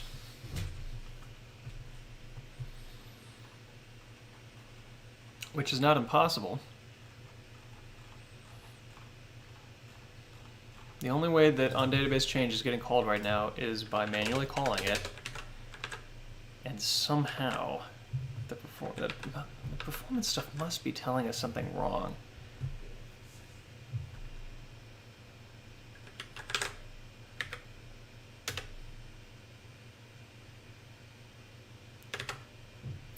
I mean, this is also somewhat bizarre. The aggregating the time spent on the inner loop comes out to a very different number than the aggregate time spent. So I wonder if our measurement code is wrong somehow. That might be what's going on. In fact, let's make sure that, yeah, that must be wrong. I wonder if duration actually doesn't need to be added. That's what's going on. So I was mismeasuring.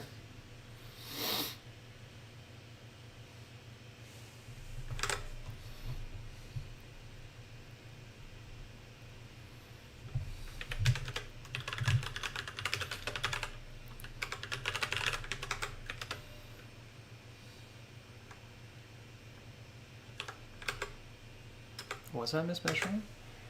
Does performance.duration increase? Is it an aggregate? I'm not sure it is actually. Measure.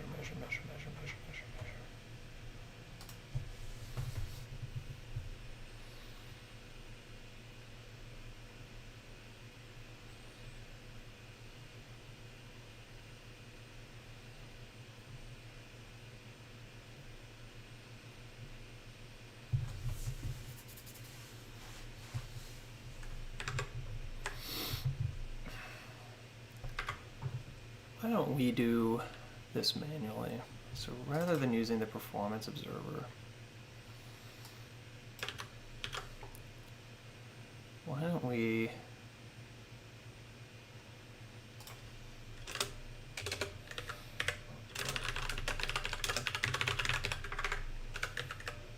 do it like this?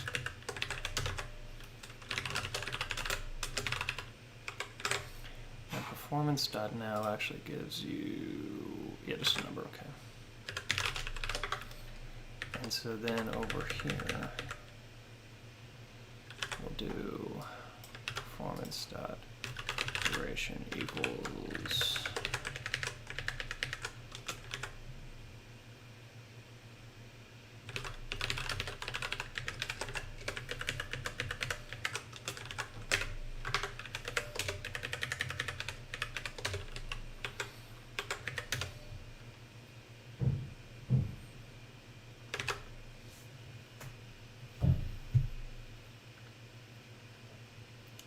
so that sort of makes more sense.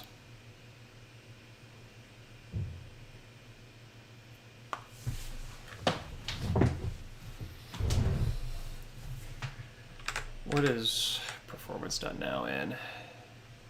High resolution millisecond timestamp, where 0 represents the start of the node process.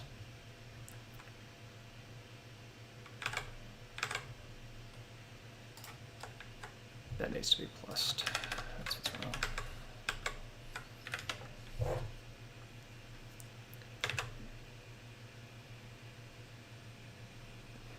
Okay.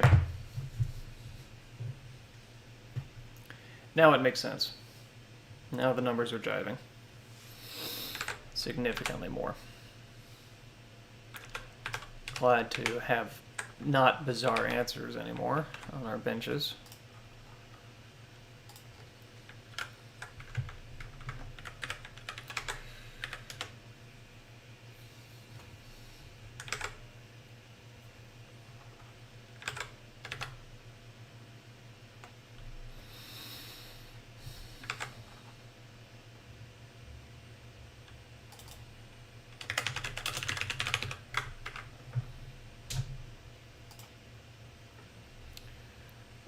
Why don't we go ahead and measure everything?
So the indexing logic for follows is just slower for some reason than for posts. Let's see if we, or for everything else. I'm going to try moving it to the bottom of everything and see if this has to do with the ordering that we're generating them in.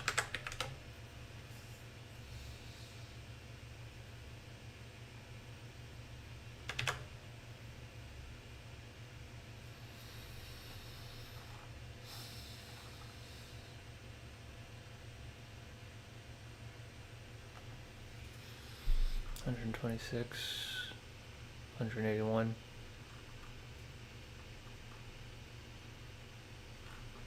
Yeah, it does, but only in a minor way. So not really the answer.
Catch-up indexes definitely introduces a whole lot of overhead. The follow is just very slow, and I can't really figure out why.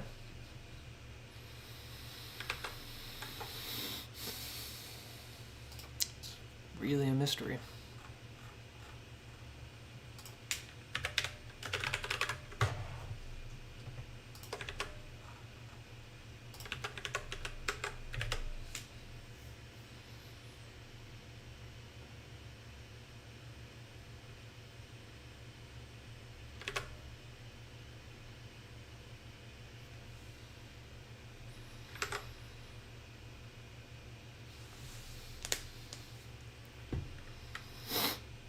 let's add a little bit more benchmarking.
The follows index are register nothing.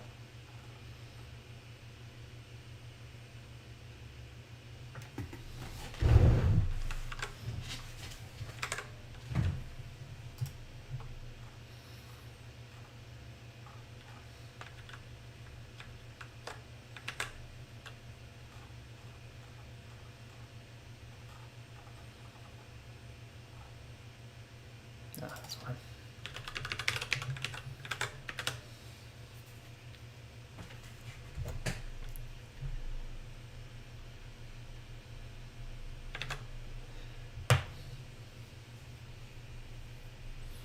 This is really begging for a console.table. Yeah, this is a little too hard to read without it, so I'm going to do here, and I'm going to put that up.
Certainly better. It would be really nice if I could get a sorting on the index.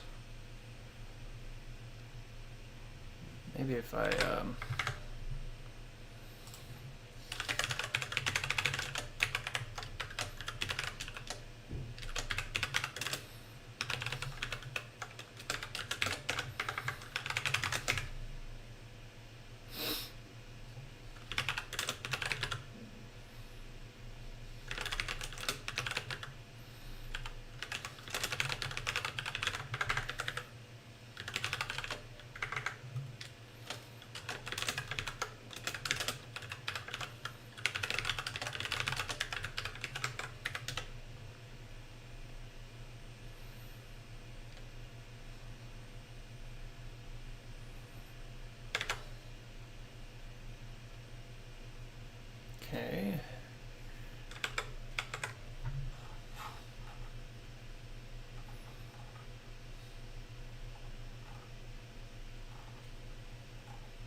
Can I set the column headings maybe? That would be nice.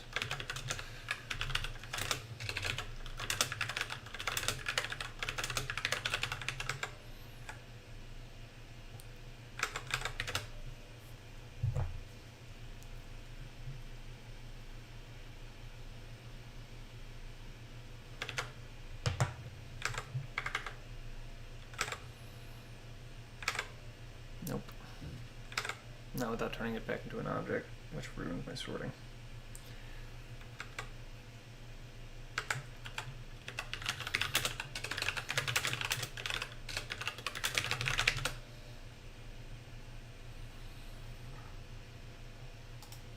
Well, in that case, I'll just add an entry.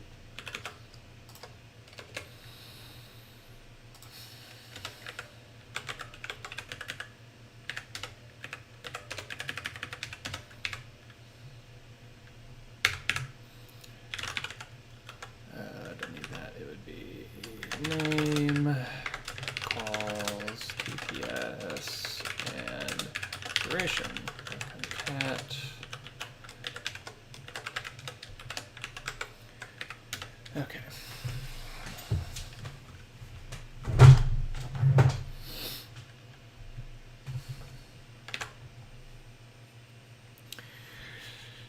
Okay, so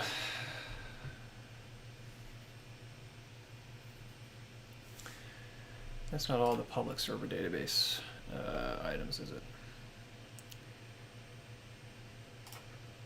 There's notifications, follows, comments, and votes.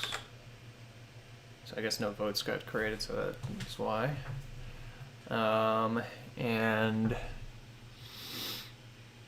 I'm gonna, it'd be nice to round to a set precision.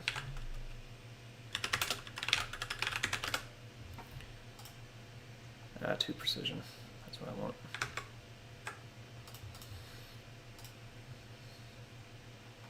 Okay.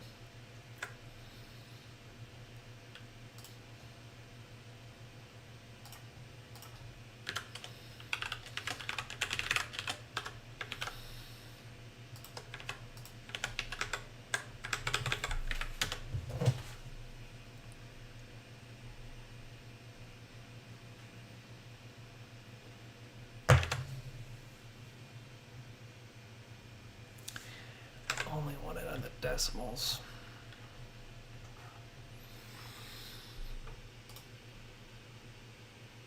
To fixed is what I want.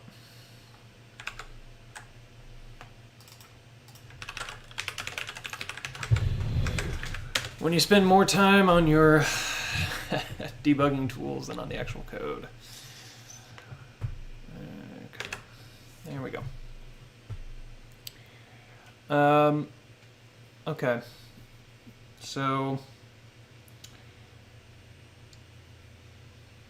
the follows indexer is just slow. Look at that.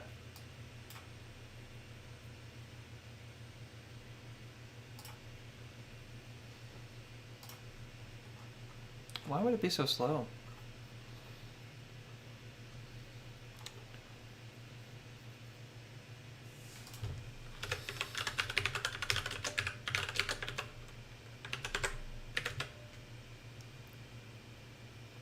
Not hitting that.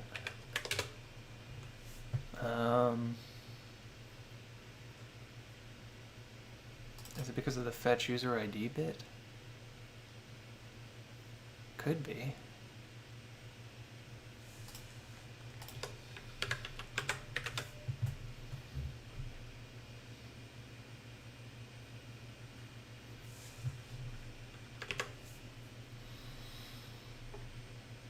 That's not it.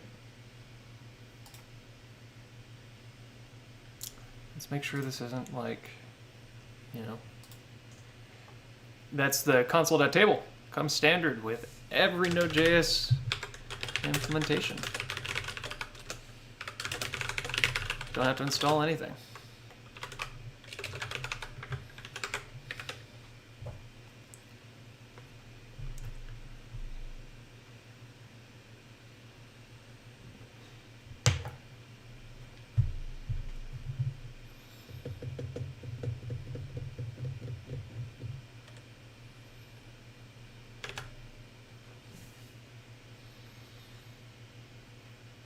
It's really quite bizarre how slow the follows indexer is. I can't find, I mean, I just commented out the majority of its logic, and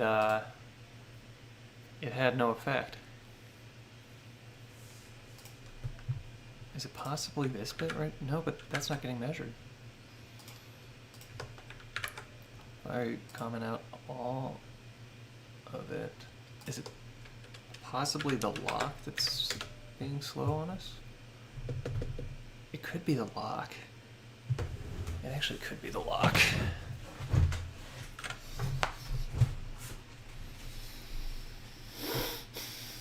No, it did seem to, yeah, it could be the lock.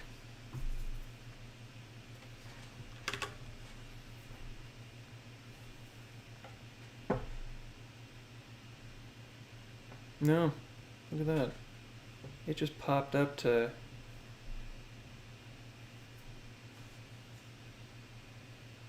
And it's not the lock.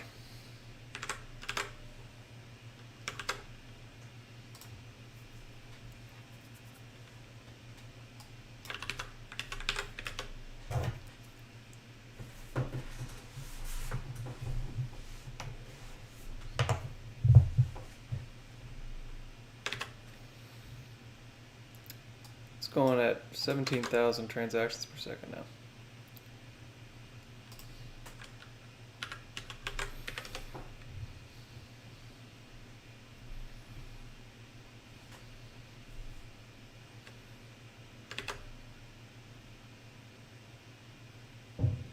Just adding that get right there completely blows the performance.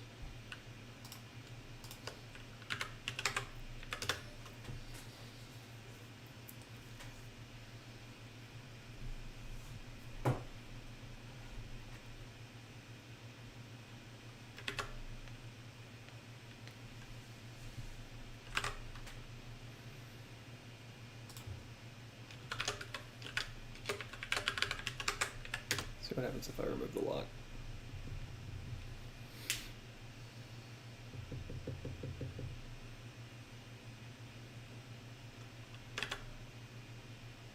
No appreciable difference. The lock was not the problem.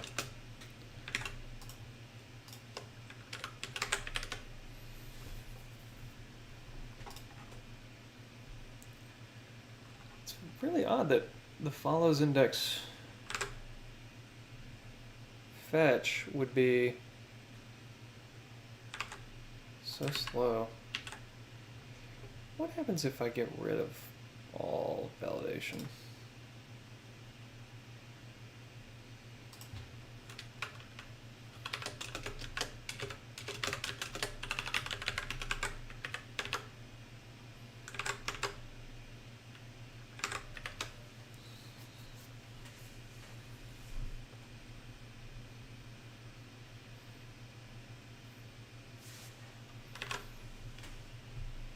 Basically nothing.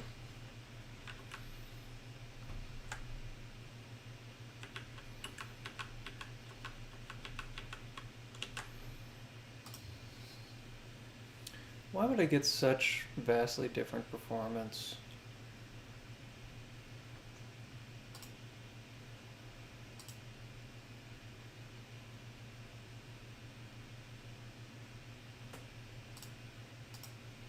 For just this right here. Like if I take out all of this, and then in the comments I do the exact same thing, these two indexes should perform exactly the same.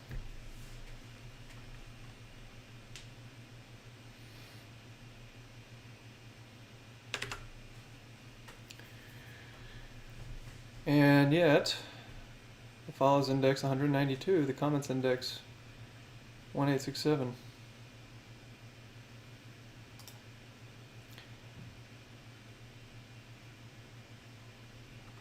Yeah, but look, so if I take these two, look at them side by side.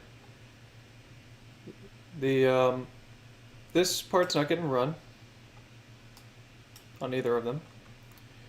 And all I'm doing is running the follows index.get versus the comments index.get.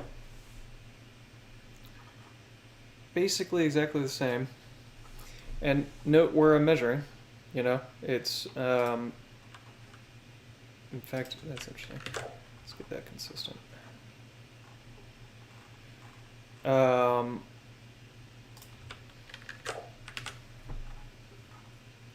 They are really equivalent right now.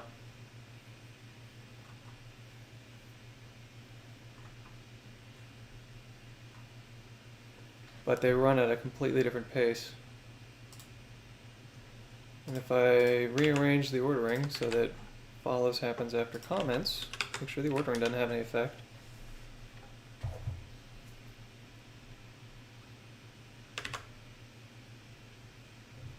Look at that. Totally different.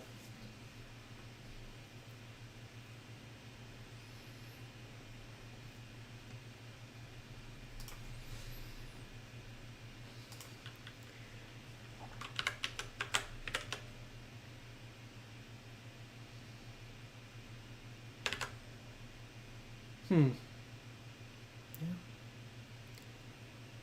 That doesn't explain it though.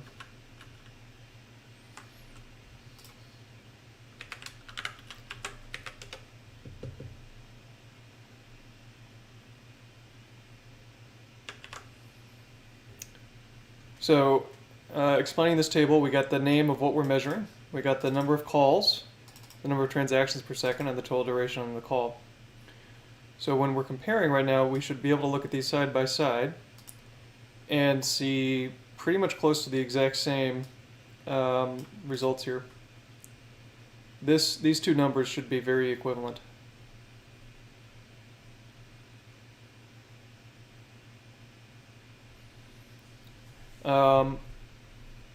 I don't believe that the number of runs is making a difference here, but we can verify that again by doing redundant follows.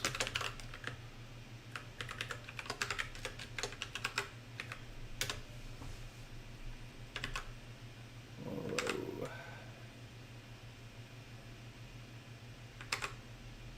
What just failed? 127. Ah.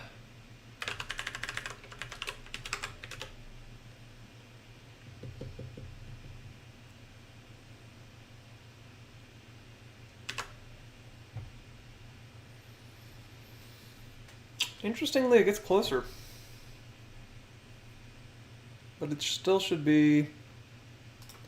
Oh, let's take it up to 11. Get the exact same number of calls.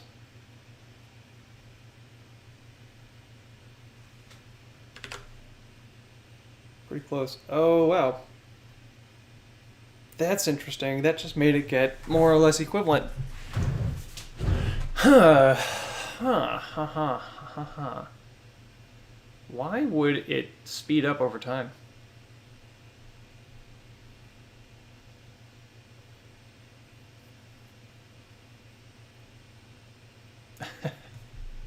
That's kind of bizarre.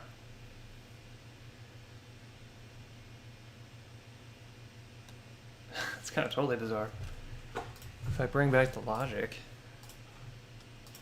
does the same property hold? It should be close. There is one extra fetch. No, but like that suggests that like as the calls go on,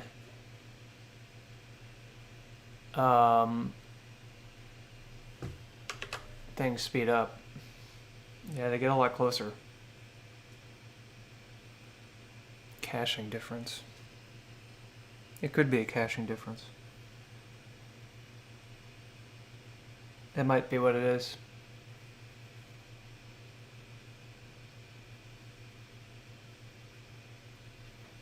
Yeah, that might be what that is.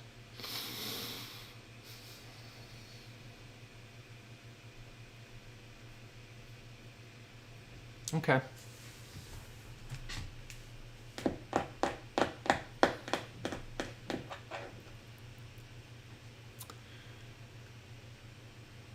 It's all still a little slower than I'd like it to be. Let's benchmark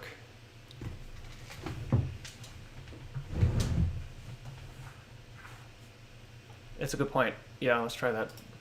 So I'm going to remove the additional follows. And then I'm going to, actually, let's hold on to the additional following logic. We'll just set it to 1, and then reduce our number of comments down to, I believe it will be 90. No, it'd be 9 per user.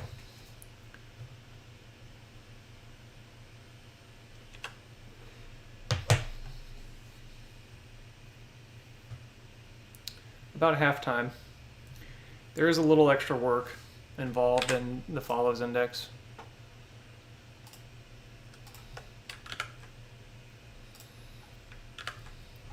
And if we remove that extra work, we should see the exact same results.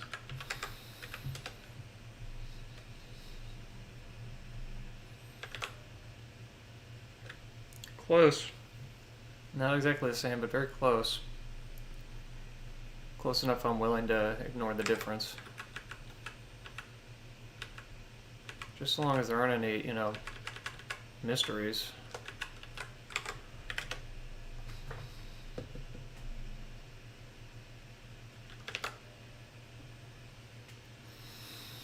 Let's go ahead and get benchmarks on all of our indexes for completeness, and then I want to bench what our puts and gets are doing to us.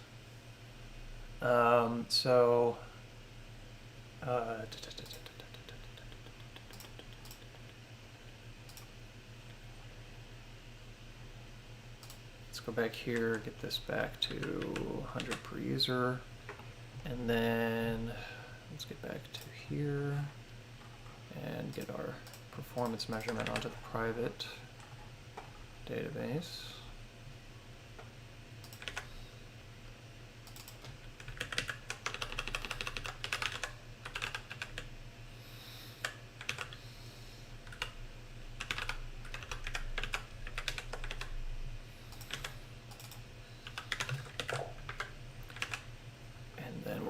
We're not going to bother with that.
So the private user indexer is like slightly faster, and that's running asynchronously in the background.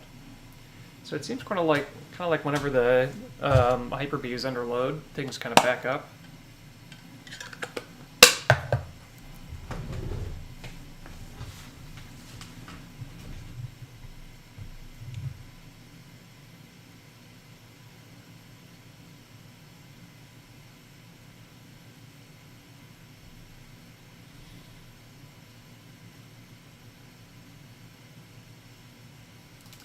These numbers are less than they should be because it was probably still processing in the background when I quit.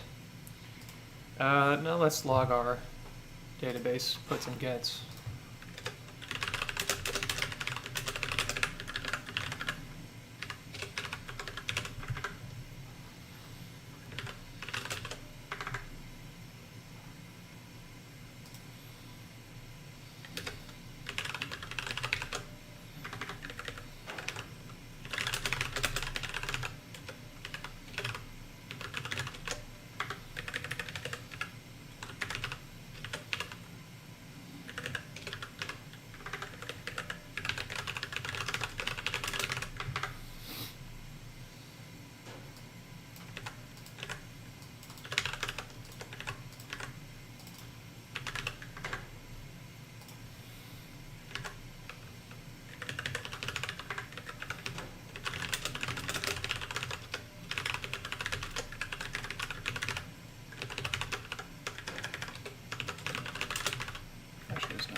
just in case there is.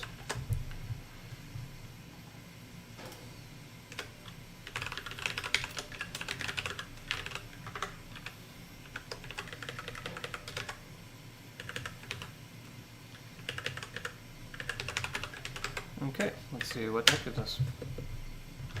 A bug. Can't read property duration undefined. Table del, table.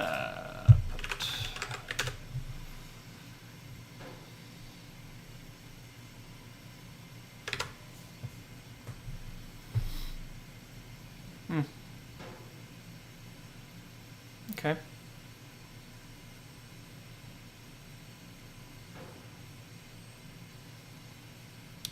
Somewhat predictably, table.list is a little slow compared to put and get. That's what you'd expect. And none of those values are out of expectation. Oh my gosh, cat. What's going on, huh? Yeah.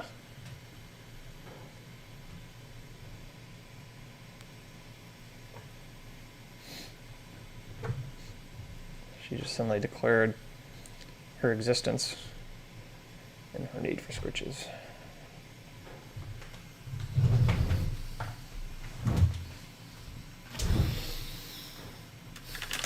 Let's make sure that with test disabled there's nothing weird going on. Or with the performance benchmark disabled. Nope. Okay, nothing weird. Okay.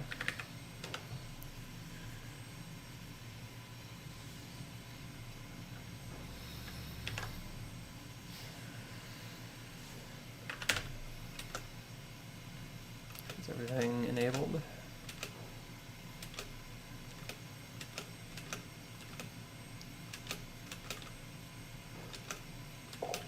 Yeah, seems to be.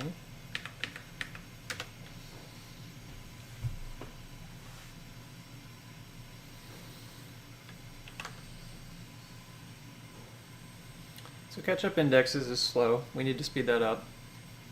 But yeah, tables get is what I would expect. Tables put is what I would expect. But tables list is pretty slow.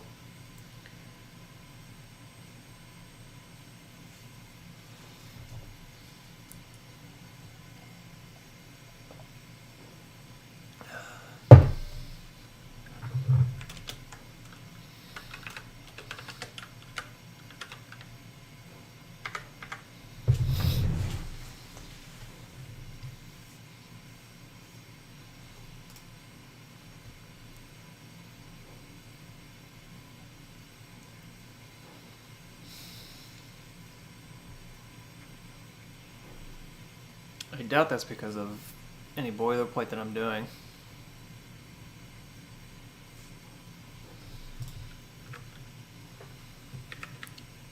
Well, let's try removing that validation and see if that affects the rate.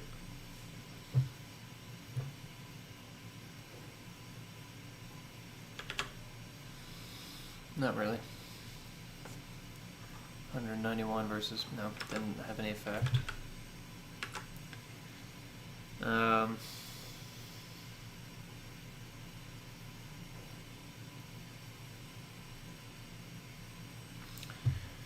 Just for the sake of knowing.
like it.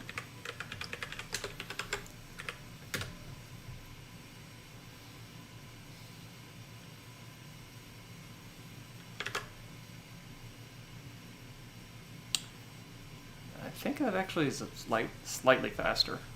186 without pump. And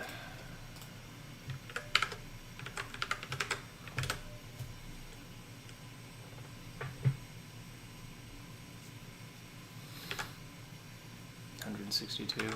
Not really any different.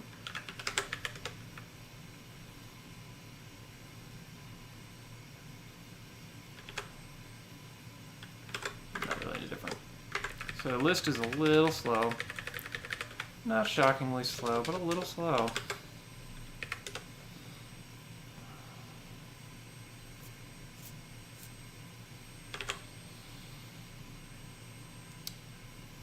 So optimizing catch-up indexes would be a good idea.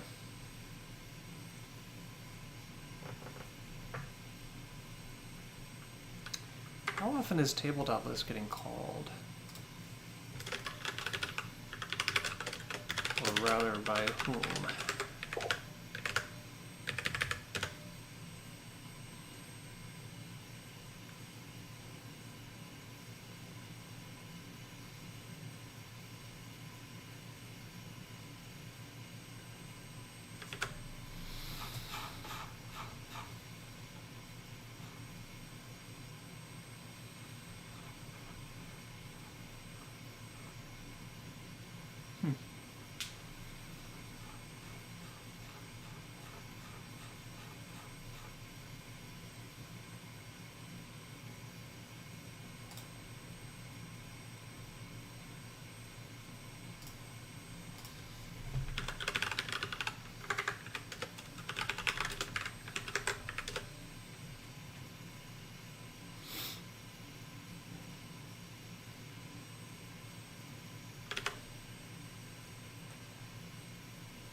That might be having an effect.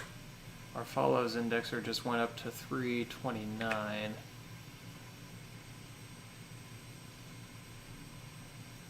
Transactions per second, but then with that turned off, I should get rid of that.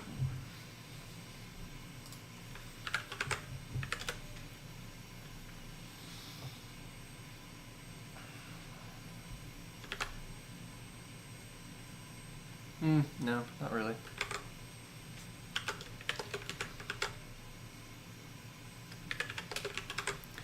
So, not having an effect. Okay. Still a little surprised by how much slower the actual follows calls are compared to the time being spent in the indexer. But that might be because of catch-up indexes. Let's see what happens if I remove that. It is removed. That's not good.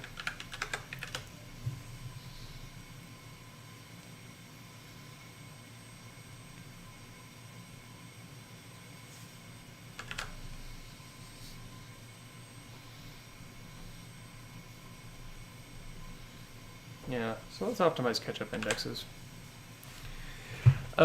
So it's been called on the private user database. It only needs to be dealing with the database of the newly followed user.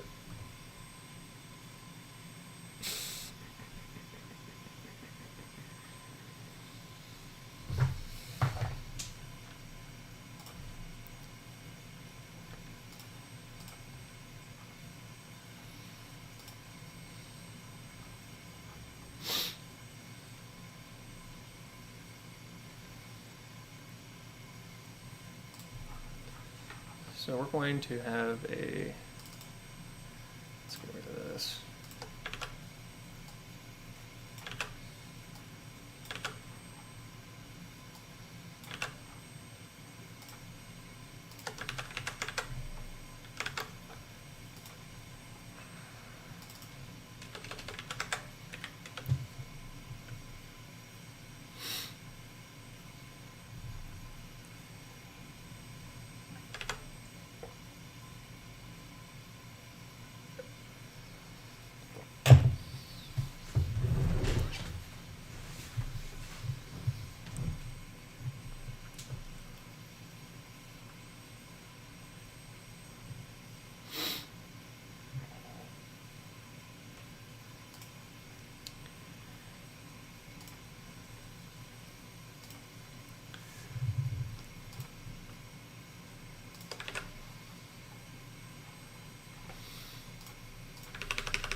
I'm going to do a similar thing here, where we do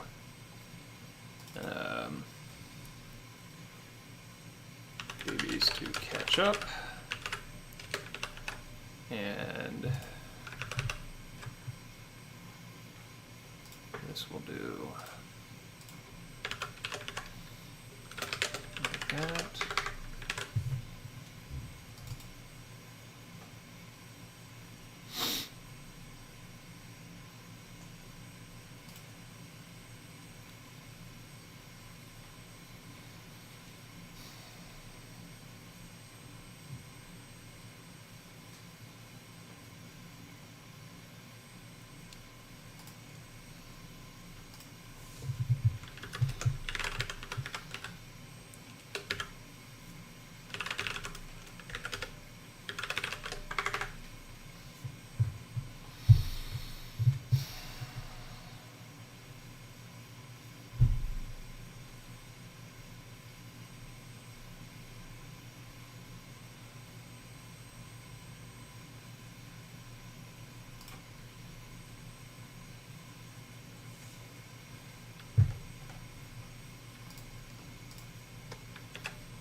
Need to wait for it to get loaded.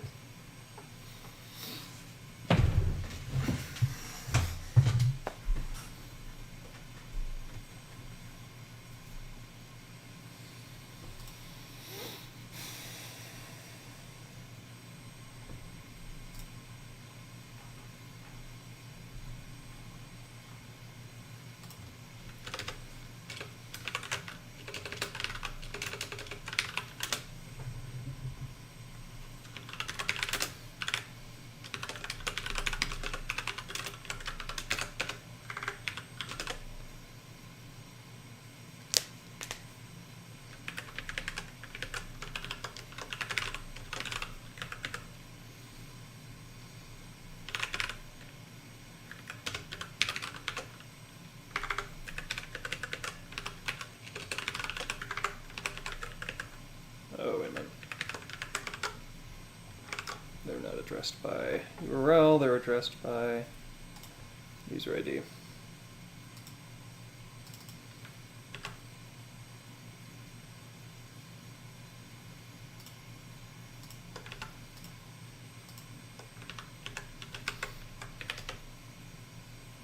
Okay.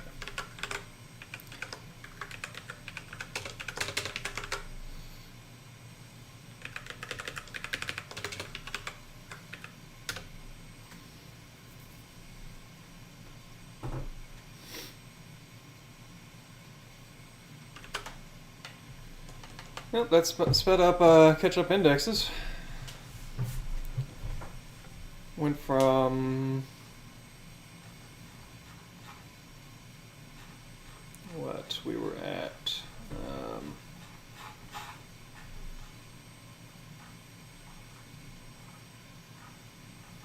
1.72 transactions per second, and that takes it all the way up to 83. So that's a good first step for optimizing that. What else do we need to do? What else can we do? There may not be a whole lot more we can do, because it's going to be doing a initial index on the thing. That's always going to be a little bit slow.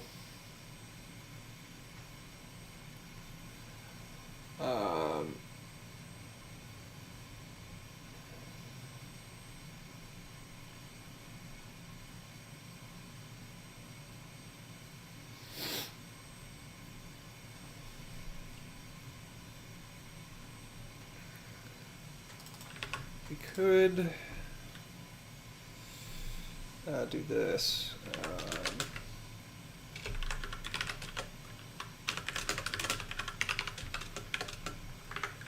That's another small optimization we can make.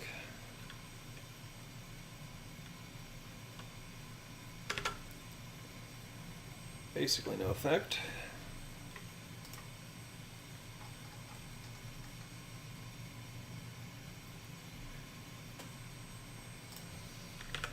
probably have to wait for when synced.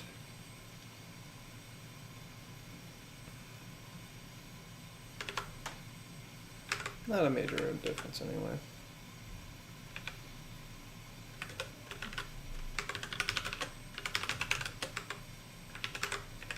Lowest start should always be 0, as expected.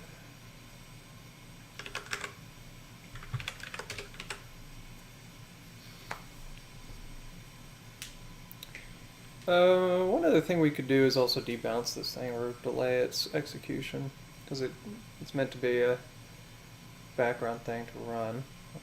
Doesn't have to be right then and there, but that doesn't speed up this, so yeah, I don't know if there's any further performance improvements we can make here.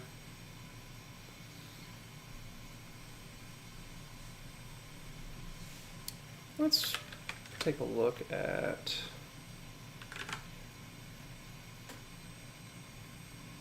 it just occurred to me,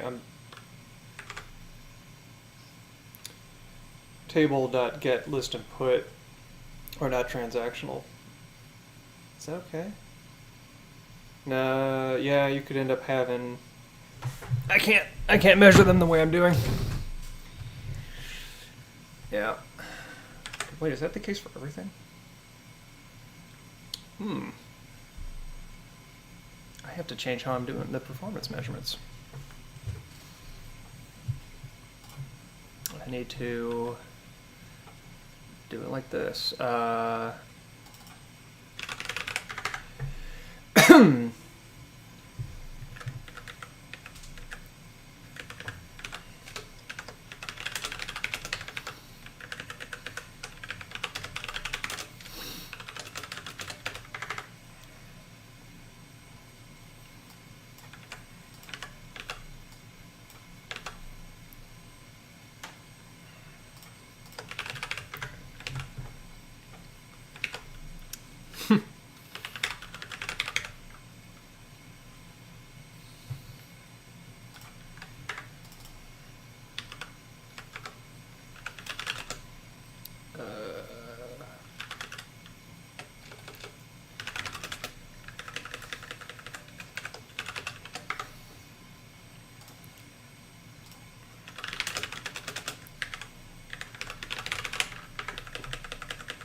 Oh, that sucks. That means that I always, even when performance isn't getting measured, I have to return a no op. Well, on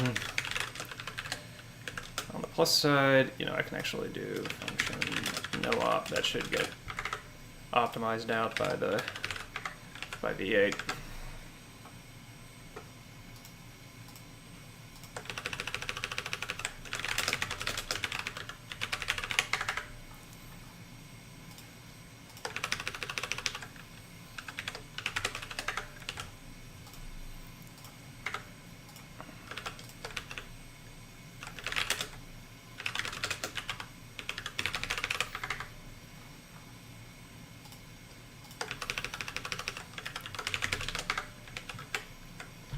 just occurred to me that pend will be read by pend. Oh well, whatever. Yeah. I don't think we were running into that particular problem, but we could eventually, so this will get more accurate performance measurements. Okay, so what else we got? We were working on catch-up indexes, which is now at 22, so I mean, we got like 200x performance improvement already, which is good.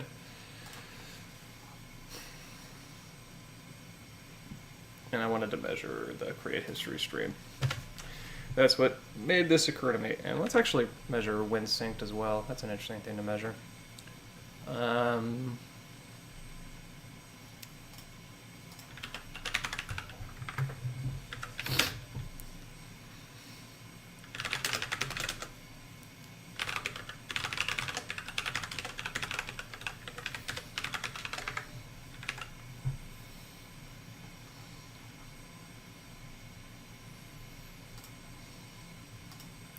Some of what I'm doing at this stage is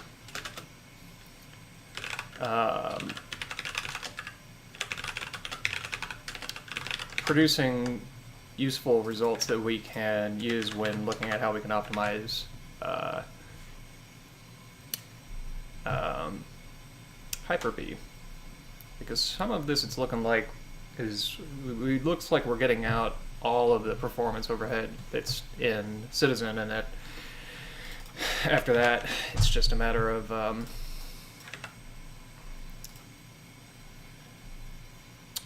you know,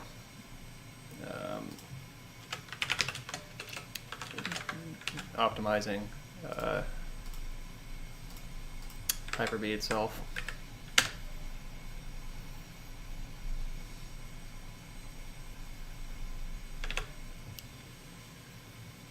Create history streams pretty fast. At least on average, you know.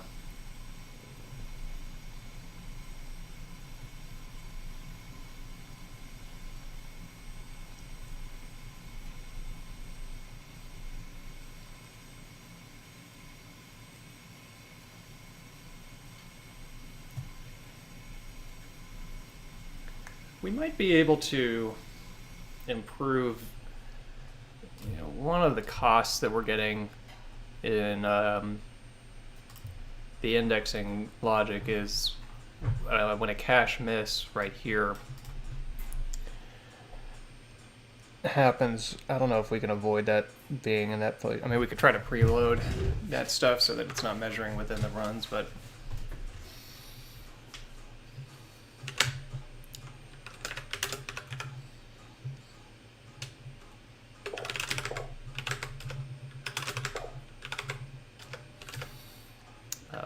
so let's commit the performance optimization that we got, and let's commit the perf measurement first.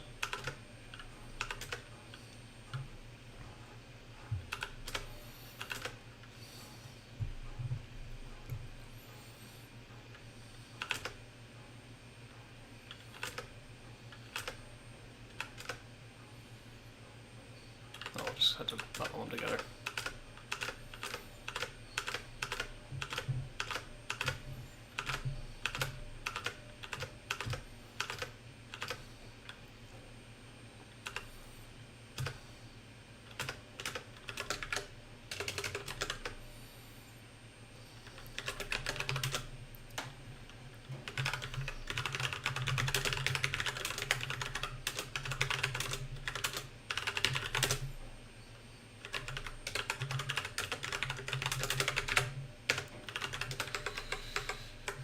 Okay. Citizen.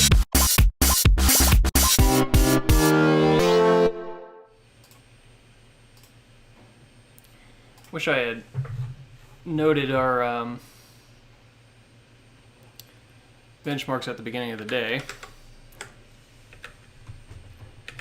but let's just kind of take a look at what some of these benchmarks look like now.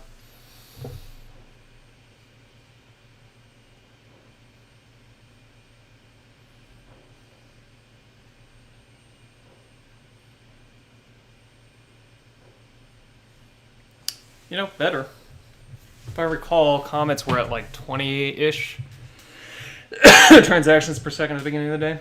Somebody wants to do a stream playback real quick and see. So we definitely got to a better place. Let's try this. This one should take a little time. Gonna be using 2 servers now.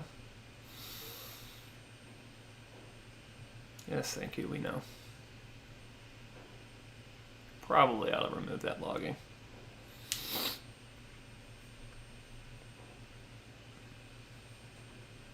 Yeah, I'm removing that logging real quick.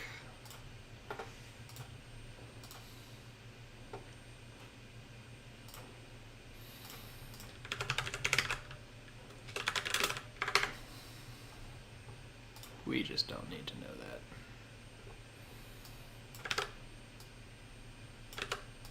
At least not like that. We'll want to have some kind of dashboard at some point to give insight into this kind of stuff, but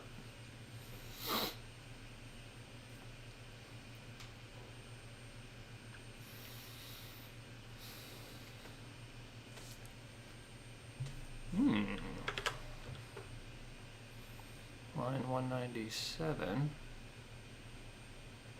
of on.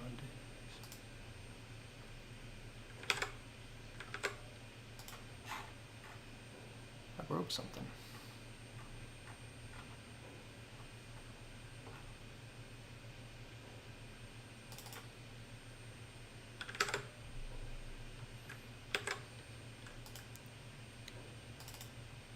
Is it possible?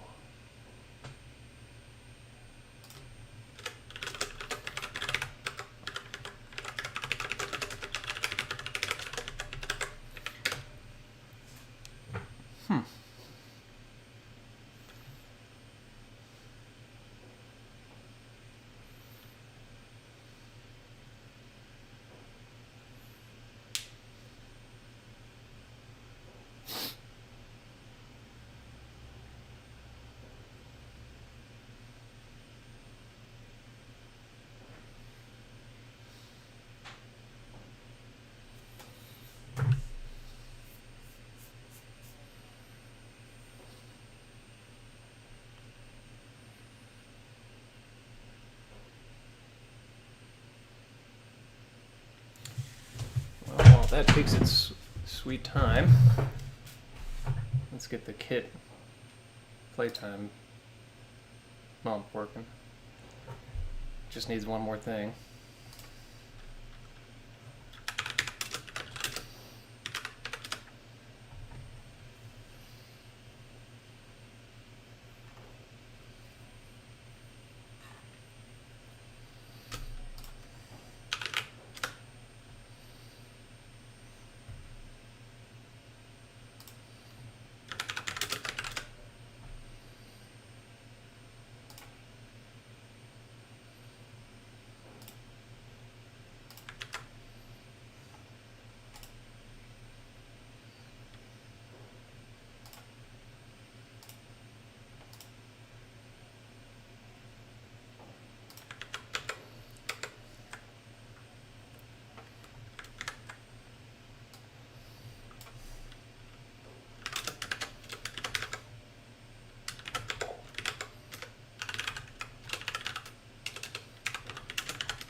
This is worrisomely slow.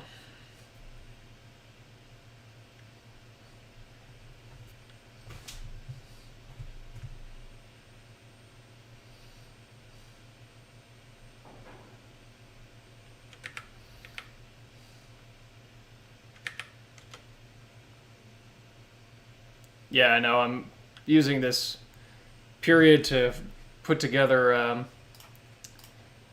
the playing with Kit screen.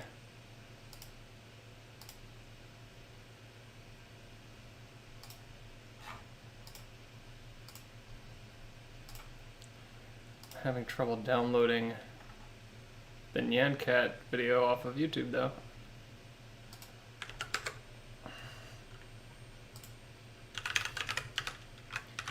YouTube DL says unable to extract video data, and I've got the most recent version.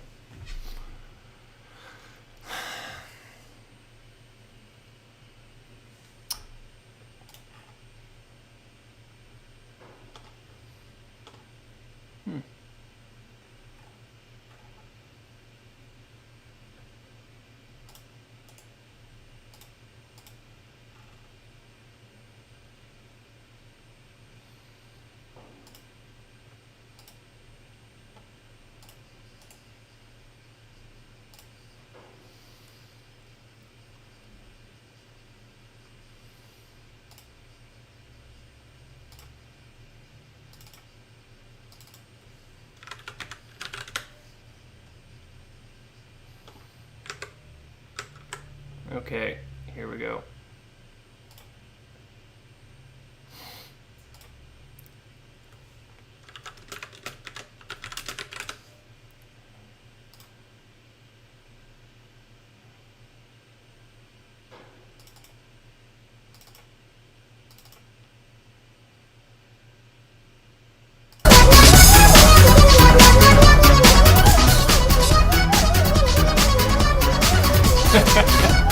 We got it? Should be hearing the Cat now.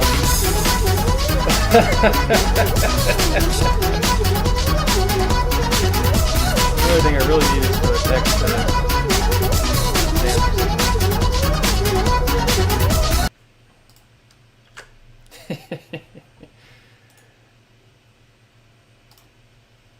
Is it, can I, alright, let me turn it down a little bit. Did it loop? Should have looped.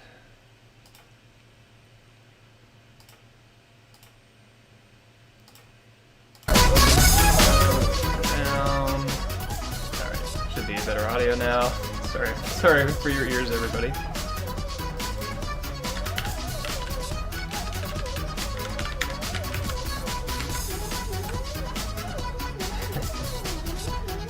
And then I just need one more item to complete package.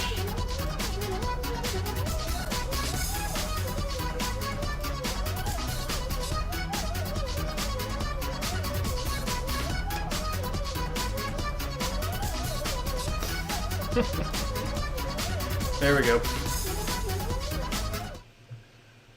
So now anytime I gotta play with Kit. And we're done. Alright, so this is going slowly. 100 users following each other.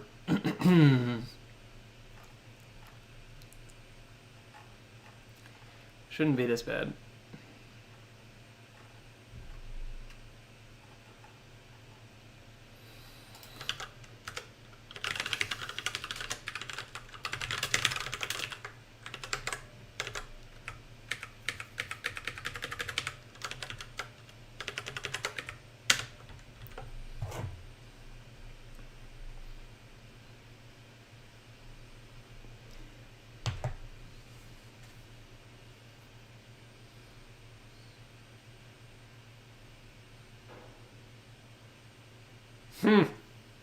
Brutal.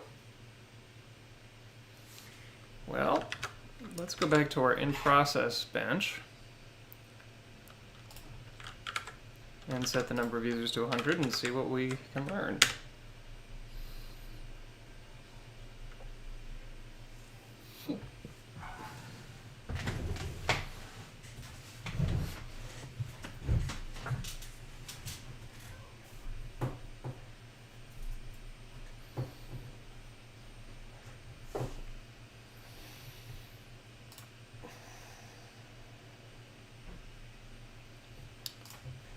You're learning it's hella slow.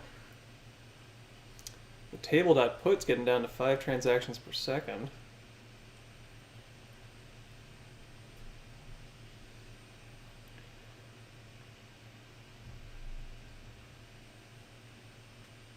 And that seems to be where we're paying the biggest price. Table.flip indeed.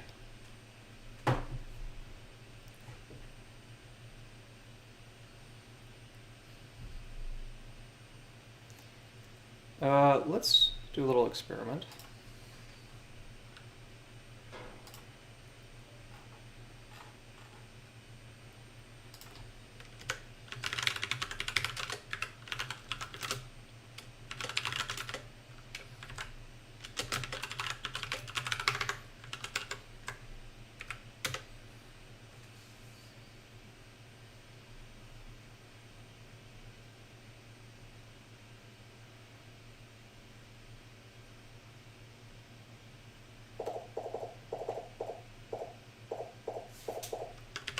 Got some binary keys showing up. Huh, what's that about?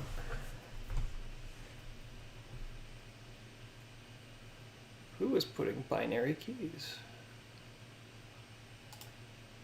That's interesting. That's certainly not our problem, but that is a problem. Why would a binary key show up?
It's showing up in the notifications.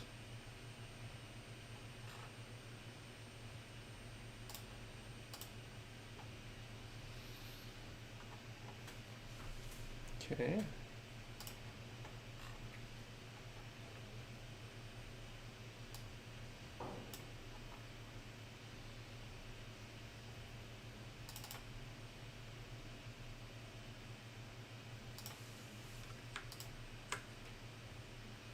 Ah.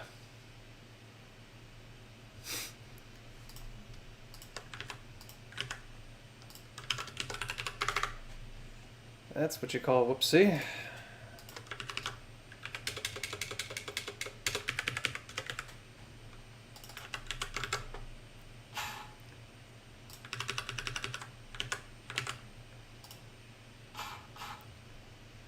Not a big deal, but not good. Okay. Watch this somehow, like, fix everything. It won't. We got other problems.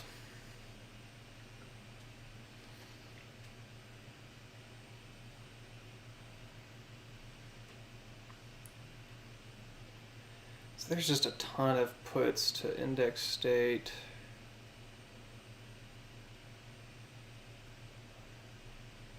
Where did that go?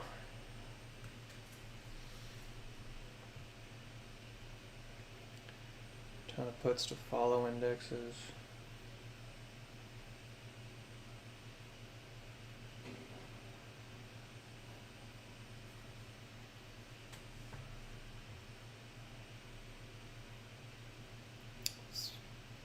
got a good bet that the follow indexing is what's crushing us here.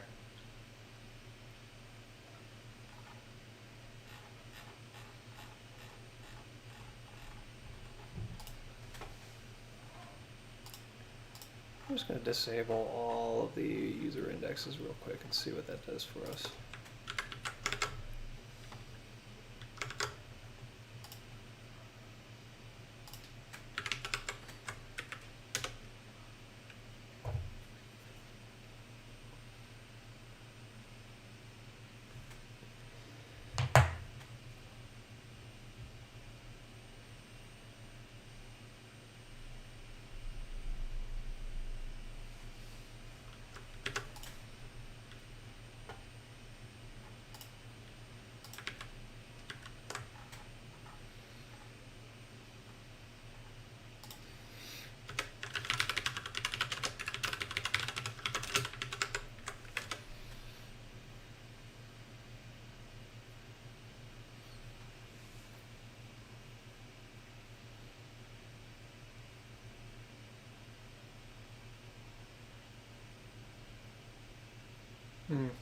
Still pretty slow.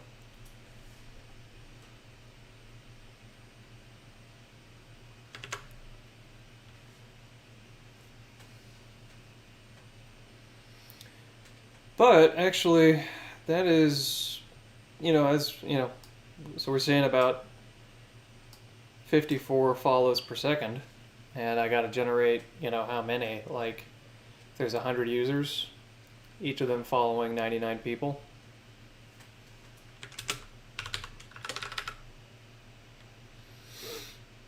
It's just shy of 10,000 follows, and at 54 per second, it's going to take us 183 seconds, aka 3 minutes.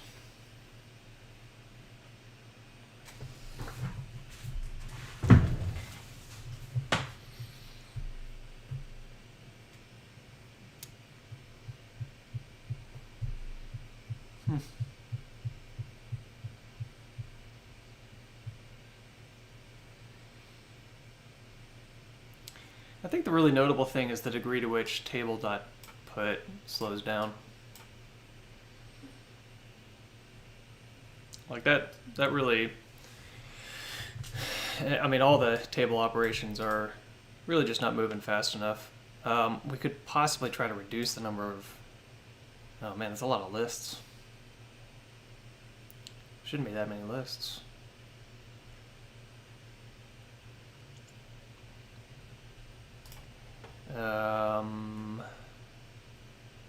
Let's go back to the user index and have this return nada.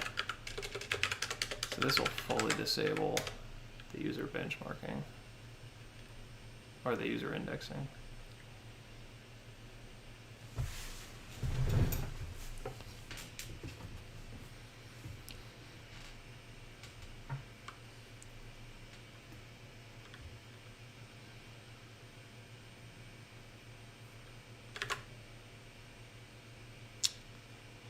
So that decreased our number of lists pretty significantly, and subsequently sped up the table.puts by a factor of 3x.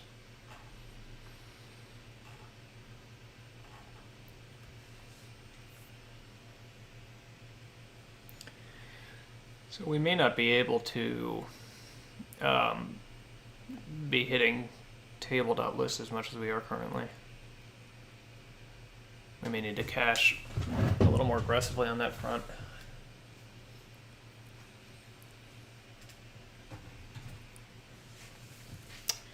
But yeah, I think we've kind of reached our peak on the optimizations I can do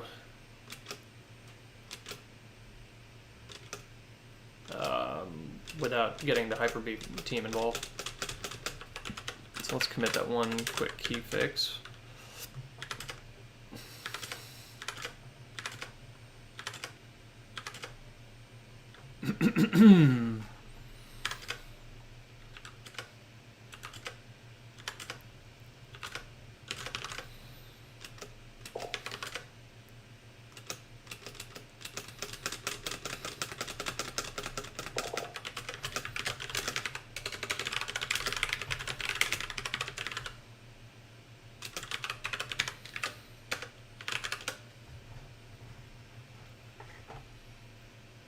Citizen.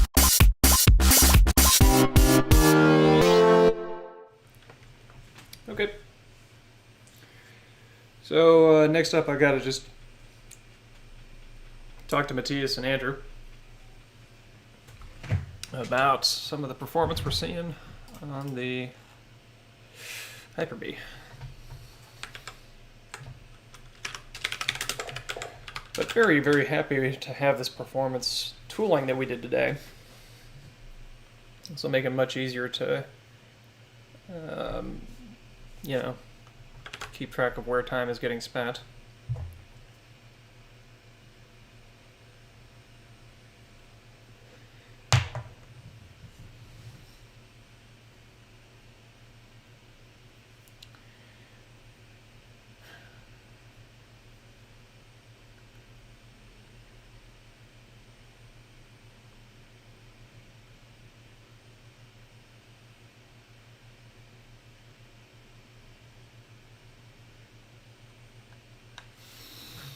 You know what would be helpful is if our tables kept track of their own IDs for logging.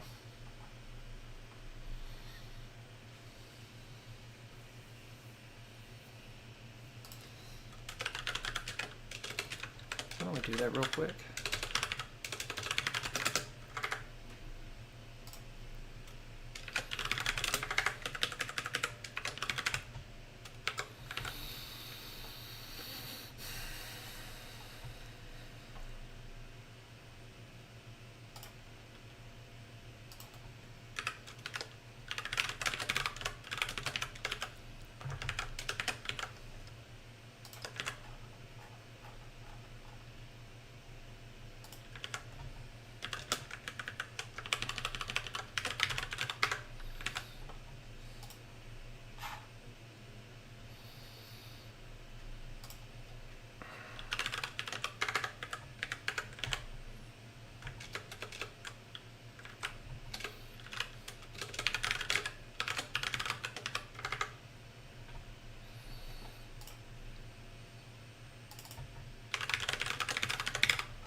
then to test that, let's go into base and let's look at all those puts again. So one of the things we're going to need to do is just make sure we're not putting any more than is 100% necessary.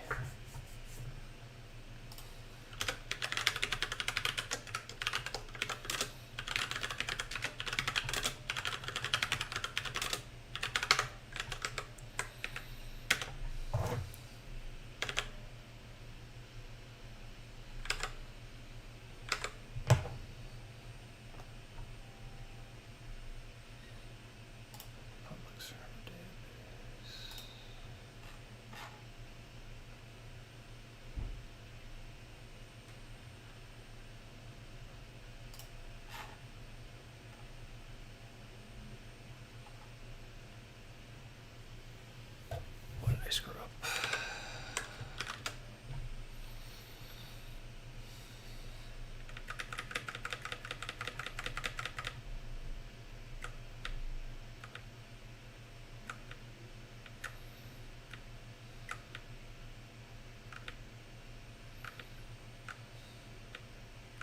That's what I said.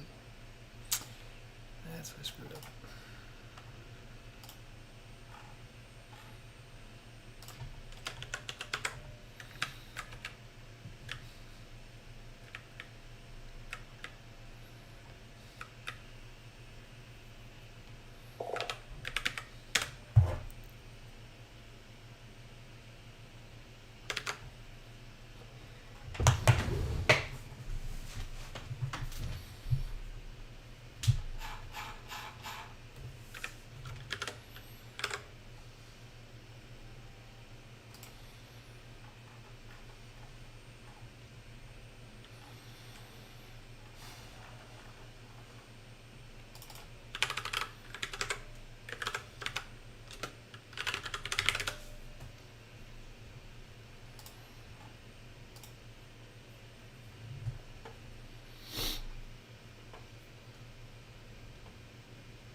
Yeah, interesting little trace. Let's kind of step through it here.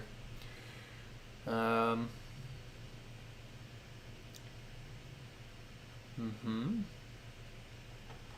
all the user creation looks right. And you start to get the follows. Yeah. And then you start to see the user indexing coming into play, which really needs to get scheduled to run on a kind of a work. Now, why don't we, just for the sake of an interesting test, I want to disable that to get a clearer look at everything that's happening.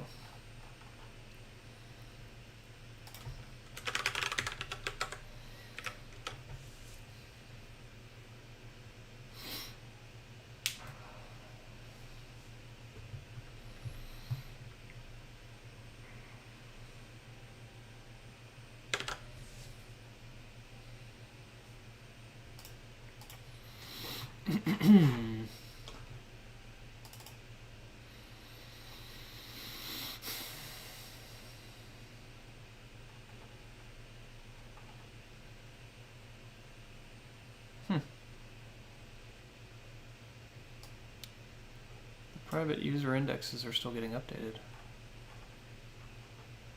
I would have expected that not to be the case.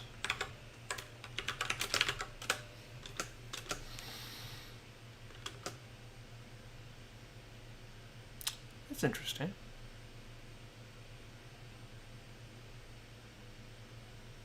Is that because I'm calling catch up?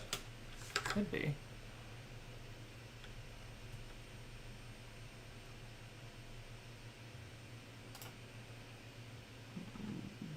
Spending a little more time on this than I might otherwise, just to be rigorous, because when I start to go to Matt and Andrew with concerns about performance, I better be dang sure what I'm talking about, otherwise I'm wasting their time. You don't want to do that.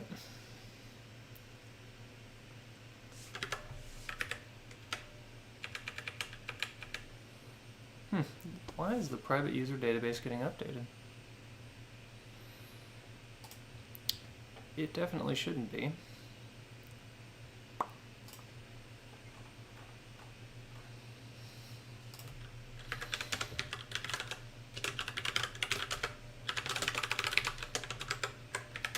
Because this should only be getting triggered by the watch behavior. Now catch up indexes is doing it.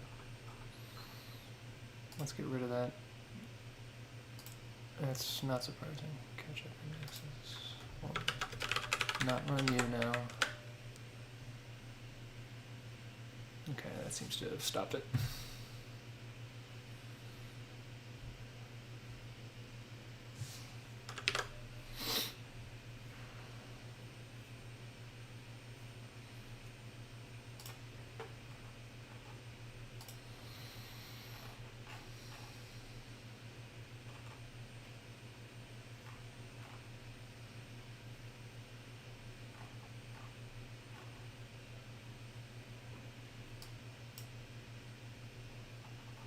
Okay, so take a look at this right here.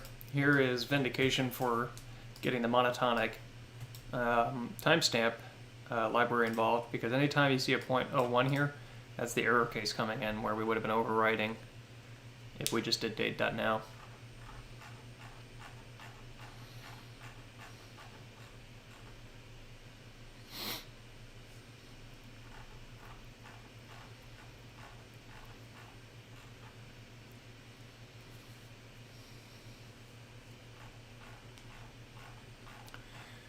So these puts are looking as they should.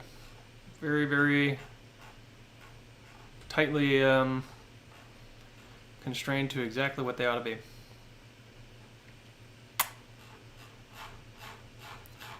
So we're not putting any more than we ought to be.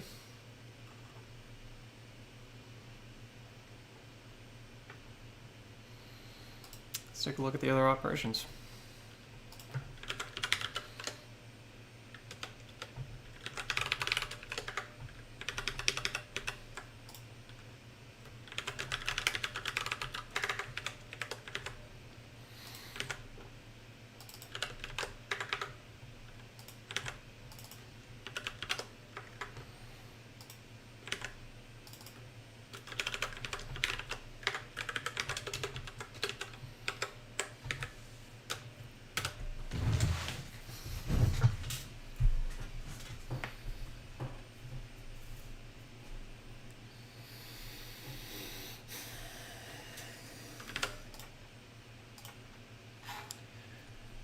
Okay.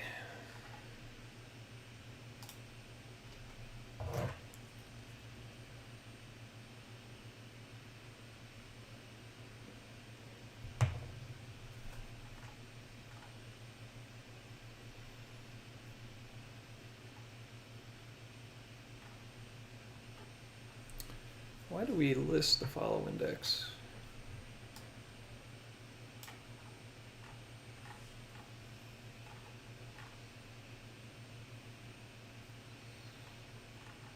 That's the only thing that's surprising me in this output.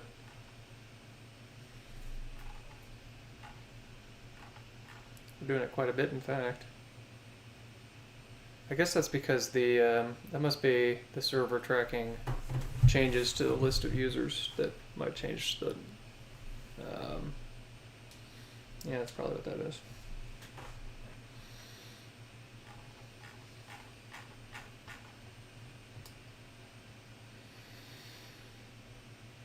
Yeah, there's no fat in here. It's doing only what it should be.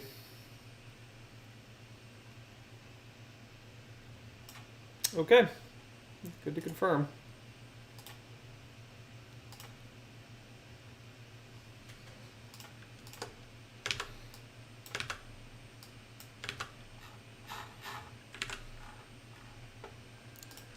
Let's restore everything, and then we will commit that new identity piece, which is going to be very helpful, and should have done that a long time ago.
know what that means. Citizen.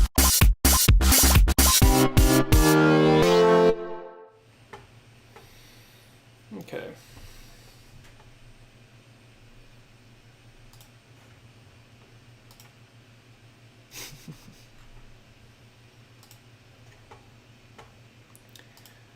Well, that's about all the performance optimization I can do today. I'm gonna have to talk to Matthias and Andrew about further optimization. You know, not bad. Make sure all our tests pass again. We definitely got pickups. I feel like we've optimized how this architecture can work as much as possible. Oh, come on. What did I break?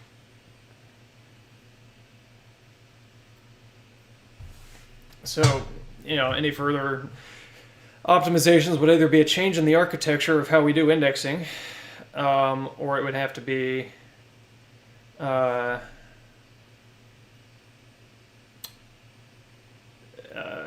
performance optimizations on Hyper. Might be something we could do to help that would be, you know, trying to scheduling all the background synchronization, background indexing during downtime.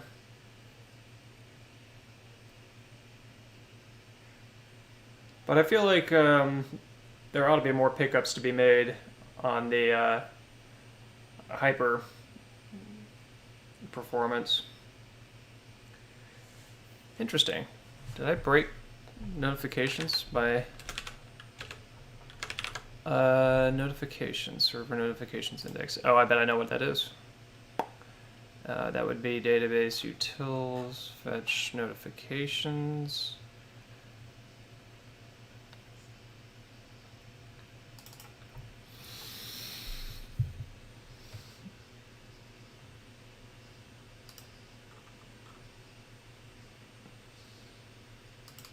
Right here. Same bug in both places.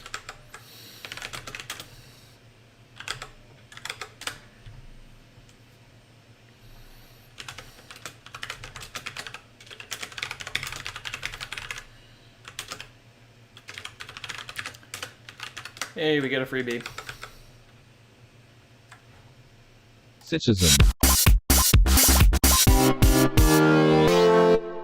Okay, I'm going to take a quick break. Let's call it a 5 to 10 minute, where I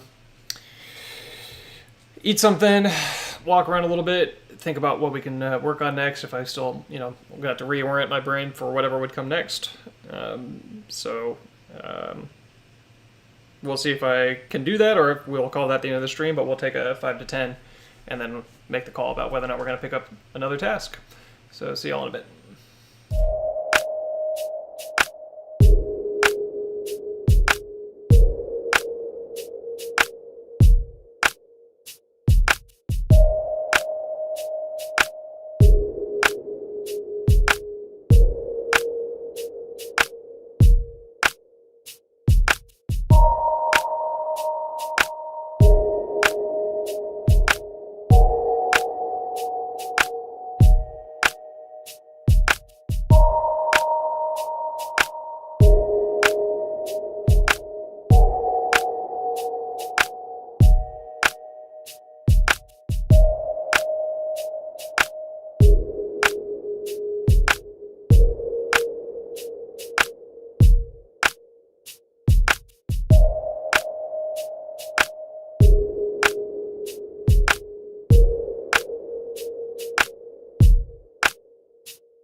Okay, are we back?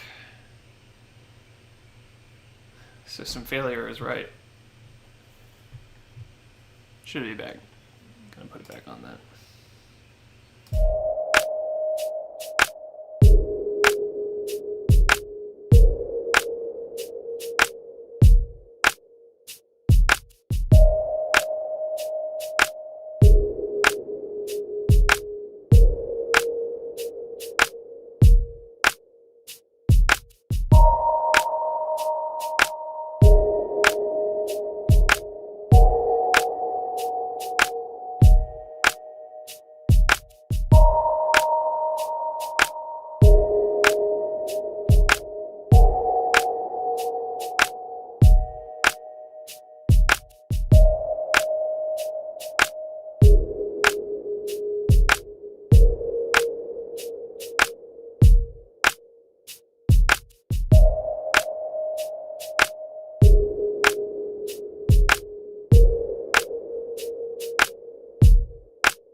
Okay, back in action.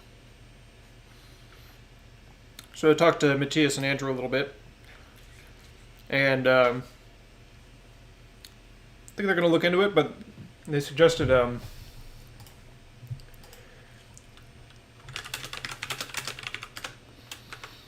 second.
Okay, so they suggested making sure that the hyperspace RPC isn't the cause of the problem here.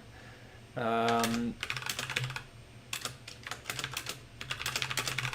so, Andrew just tried it without the RPC, the hyperspace RPC, and says considerably faster. Let me ask him to share that code and we'll try it.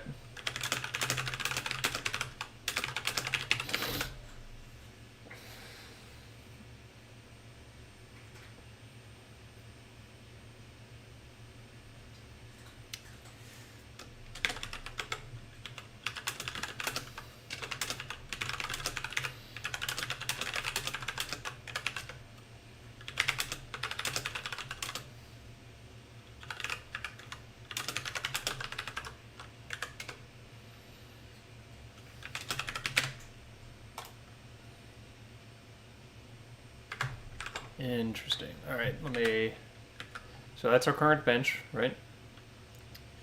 And Andrew says he just tried it without the hyperspace RPC, so I asked him for the code so I could just plop that in here and try it myself.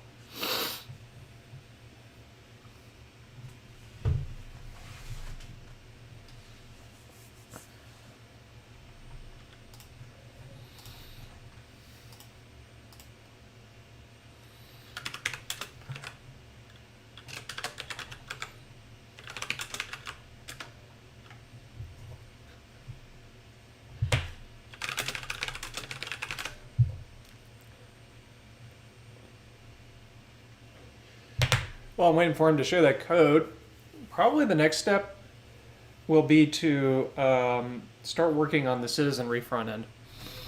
So I'm pretty sure that what we're going to do is have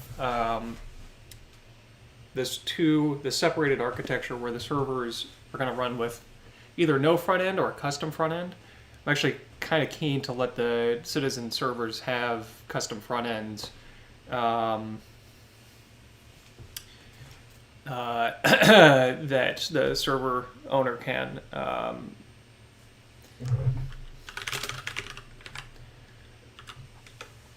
set. So anyway, so you'll have the server front ends, and then citizenry.com, I think we registered that domain name earlier. I think that'll be our front end. That's like an application for interacting with multiple different citizen servers. And so the probably next step after we get through this benchmark work is to start working on the citizenry front end, which means taking the front end that we built here and moving it over into a separate repo. And then re-implementing it to have it start communicating with the different servers. And I'm hopeful that we can get cores working correctly for that so that I don't have to proxy all the traffic through citizenry.com. If I have to do that, that architecture really won't work because the bandwidth cost would just be so high.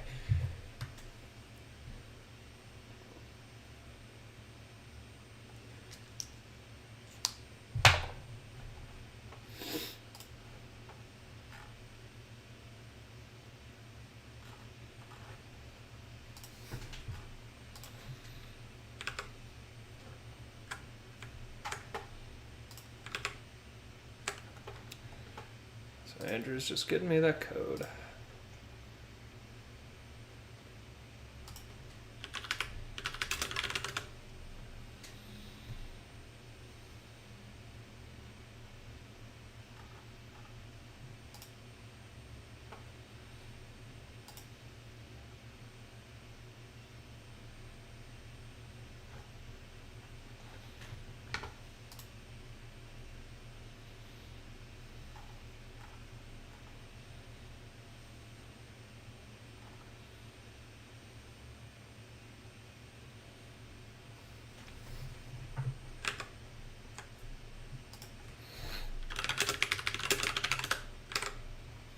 Okay, he's got it, so let's give it a shot.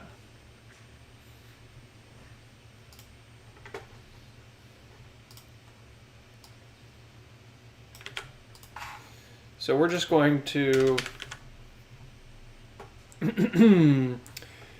sort of just load the Hyper-Bs separately from, like, leave hyperspace as it is, but then just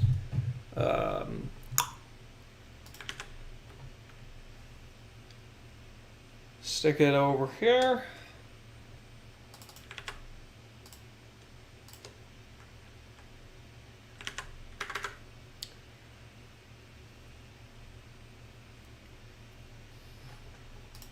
That all looks fine.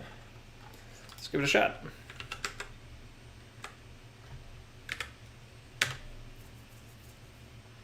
Okay, Hypercore not defined. Gotta import that.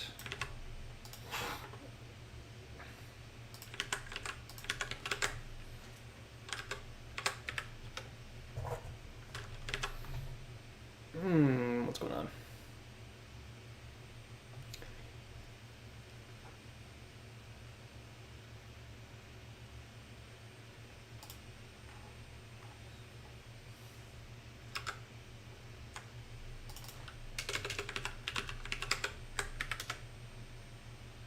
Okay.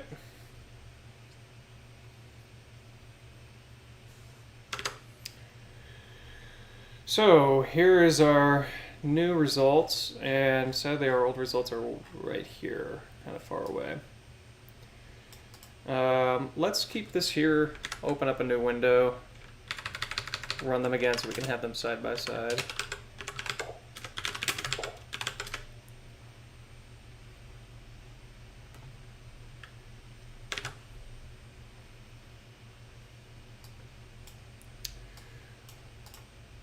Okay, so table.get increased about a little around 2.5x. Table.list about the same. Table.put small increase. And let's look at some of the other stuff. Catch up indexes about 25% increase. Create history stream pretty significantly faster, 2.5% or 2.5 times. Follows about 50% faster on database change, significantly faster. That goes from 17 to 479 transactions per second. So some kind of unusual variance in the numbers, to be sure. On the whole, however, everything appears to be faster. Posts, follows goes up to 90 transactions per second. Post create goes up from 144 to 1500 per second. Comments.create goes from 333 per second to 500. So definitely some of this is being lost in the hyperspace RPC. Running it again, we get roughly similar results.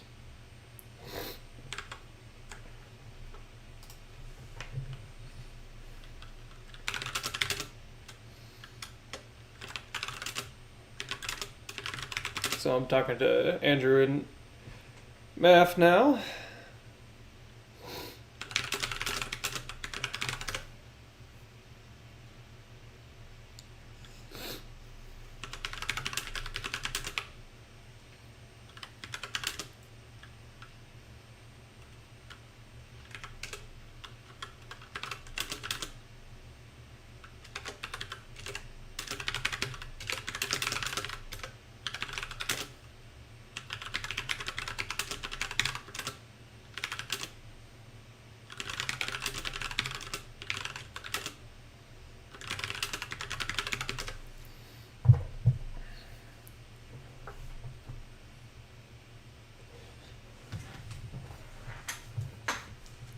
So that's interesting. Running hyperspace externally, it does introduce the RPC cost, as we can see here. Something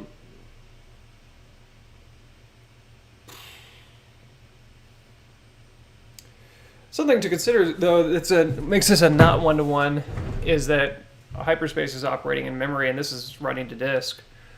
Why don't we try to get a one-to-one on that?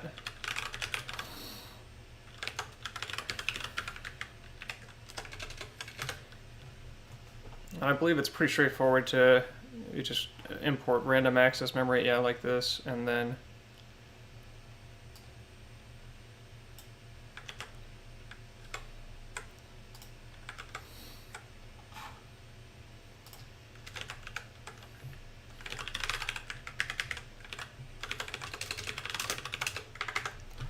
I think all we have to do is this right here.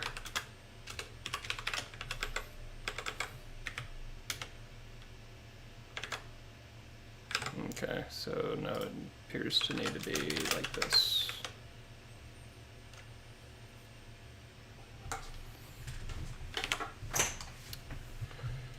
Interesting. That's even more significant. I'm going to share that with Andrew.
So that suggests a pretty heavy overhead that we're paying for the hyperspace RPC.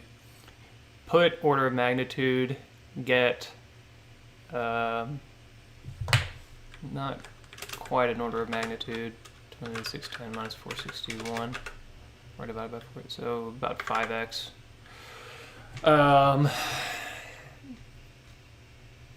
Follows the 3x faster, posts 3x faster, 4x faster almost. 4x faster on comments create. So it's a pretty heavy overhead we're paying for the hyperspace RPC.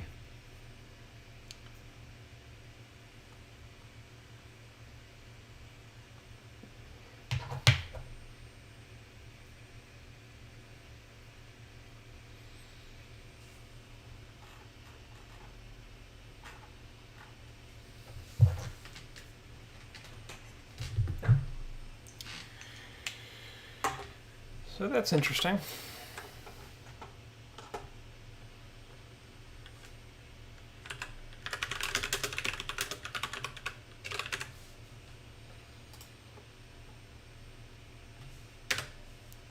Again, not surprising. The interesting question about that is if we choose to run hyperspace completely in memory and not use the RPC, which we can do, it just means that whenever we get to the point of wanting to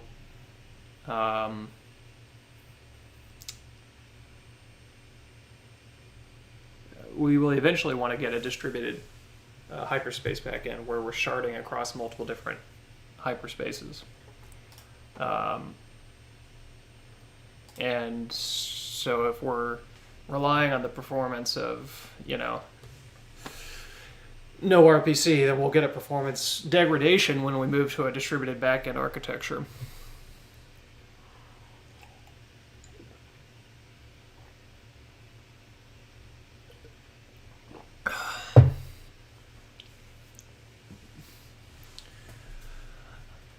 that may not be a reason not to do it.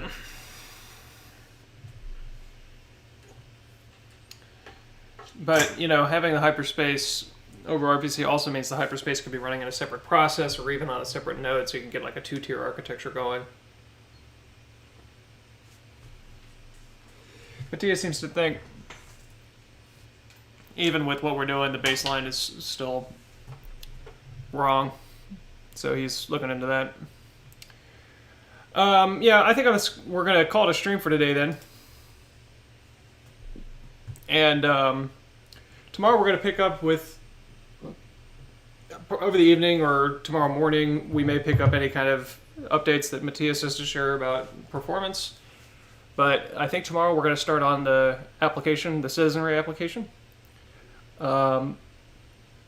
And shouldn't take too much work to get that in working order. And pretty soon after, I want to try to start to set up some test servers that I can have running live. Won't be sharing access to it. But we can start to test the UX and refine that. And you know, we really want to start to try to laser focus on getting to the test net as soon as possible.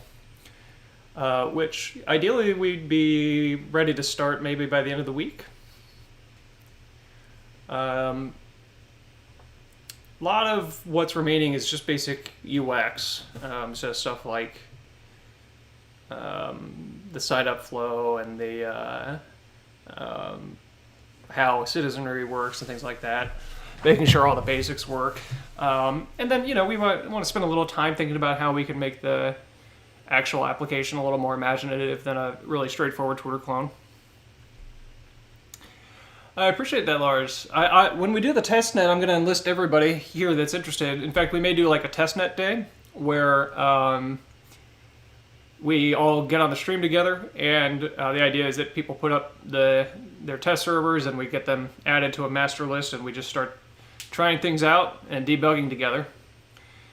Maybe if we're ready for it, maybe we'll make that a kind of an event we do this Saturday.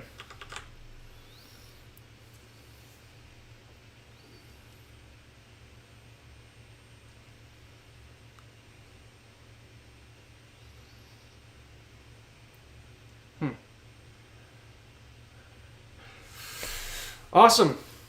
Well, I'm going to keep on chatting with Maf and Andrew about some of the performance stuff here.